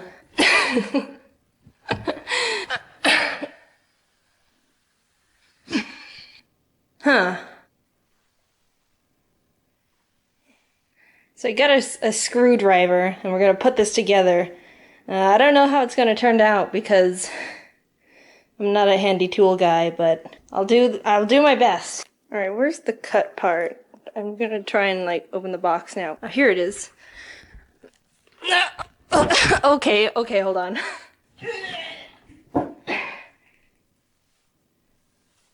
Now we can start. I've never put something together like this before, so I apologize if I'm doing it wrong already. Okay, I have the things. Oh, this is the bottom, and this is like the lid. So I gotta flip it over again. Okay, now I think I can just pop the lid off. Oh, that sounded promising. Alright, I think the best part to start with is the instructions. That's not the date. but I'll let it slide. And also, this is inspected by Kay. So thanks, Kay. Oh, this is instructions. Pictures. This doesn't help. I guess I have to read it. This is like a boat. I'm in a boat. SS. Someone else help me put this together because I don't know what I'm doing. So much bubble wrap. Ah! Oh. Show your love. Oh. Oh, crap. So now that I have everything out of the box, these instructions should start making more sense. The instructions say that these are numbered. There's no numbers on here, so I kind of just have to wing it. Is this 7? No, that's not 7. Oh. This one's the front one. Oh, this is 16, this is 16. 16. Yeah. What is this? Is this paint? It looks like the oil that's been leaked in the ocean. Wait, what? Are these the screws? They sound cool though. Is this ASMR? Alright, I'm gonna actually read the instructions. Place the main base upside down and insert casters into legs. Are those the casters? Bam! Okay, what's the next part? I don't... Please see our website. Oh, hold on. I'm gonna do that. Let me screw this. So I'm on the website, and it says that there should be a video about how to put it together. Oh, pros and cons. Cons. None. Well, that's good. I'm not finding an instructional video like it says it does in the instructions on the website. And I can only see, the only thing I can click on is buy from Amazon. I already bought it from Amazon, thank you. I want the next step. Shut up. Whatever, I don't need you. I can do this myself. I don't know what to do. So it said to get a mallet. So now I have a mallet. And it says to use the mallet to put the casters into the legs.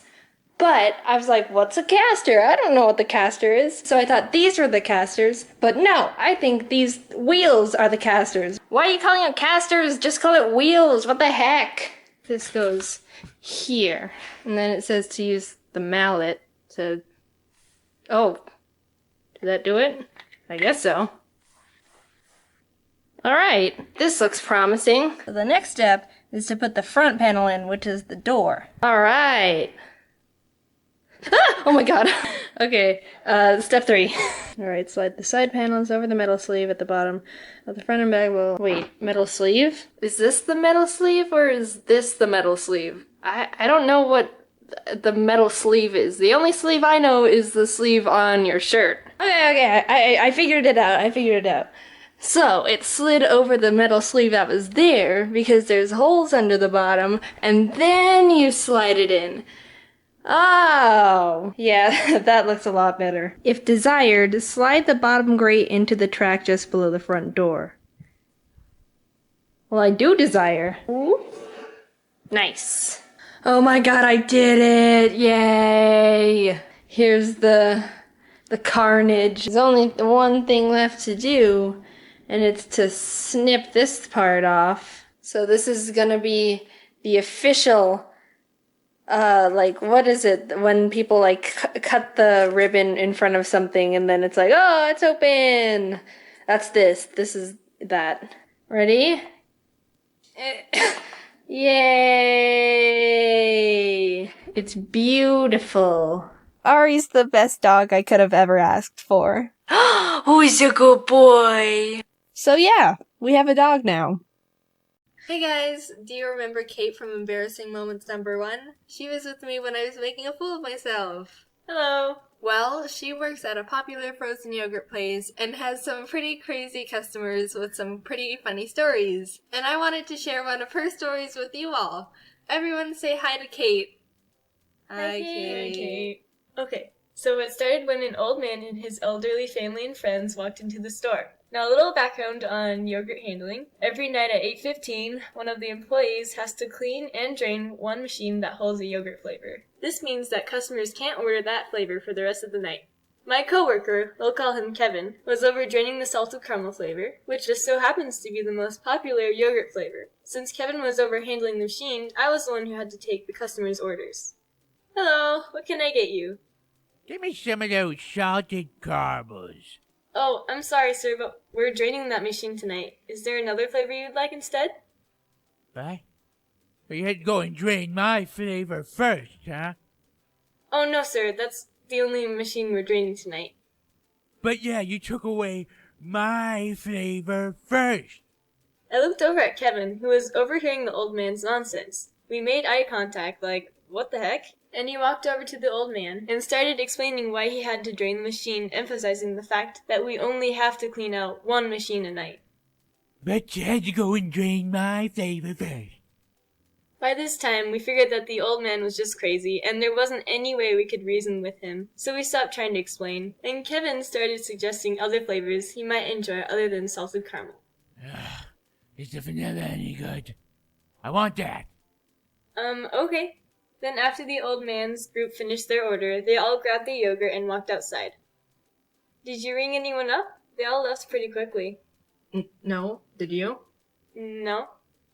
Turns out they all left the lovely old man to pick up the entire check by himself. Serves him right. After figuring out all the costs of each order, Kevin says, Okay, so your total is going to be $27.89. Are you lying to me, Kevin? What? You made it extra expensive, didn't you? No, sir, I wouldn't do that. Is he telling the truth? Because I got a feeling. I don't like that look. No, sir, you can trust Kevin. He's very trustworthy. Kevin started trying to explain even more, but the old man cut him off again. I don't trust ya. Okay. So now it was just me and the old man. So your total is $27.89. Well, thank you, Gabe. While paying, he tried to make a little bit of pleasant conversation with me, as if that whole dramatic situation didn't even occur. And then he gave me a tip. Yeah, just make sure that dimwit co-worker don't get none of that cash, all right? Kate, you earned it. That's just for you. Oh, thanks, sir. Have a nice day. Okay, you too. And then he walked away. So basically what the moral of the story is old men can take their frozen yogurt very seriously. So be careful out there, everyone. Hey guys, welcome back! It's really been too long, and I apologize for not uploading an animation for 2 freaking months.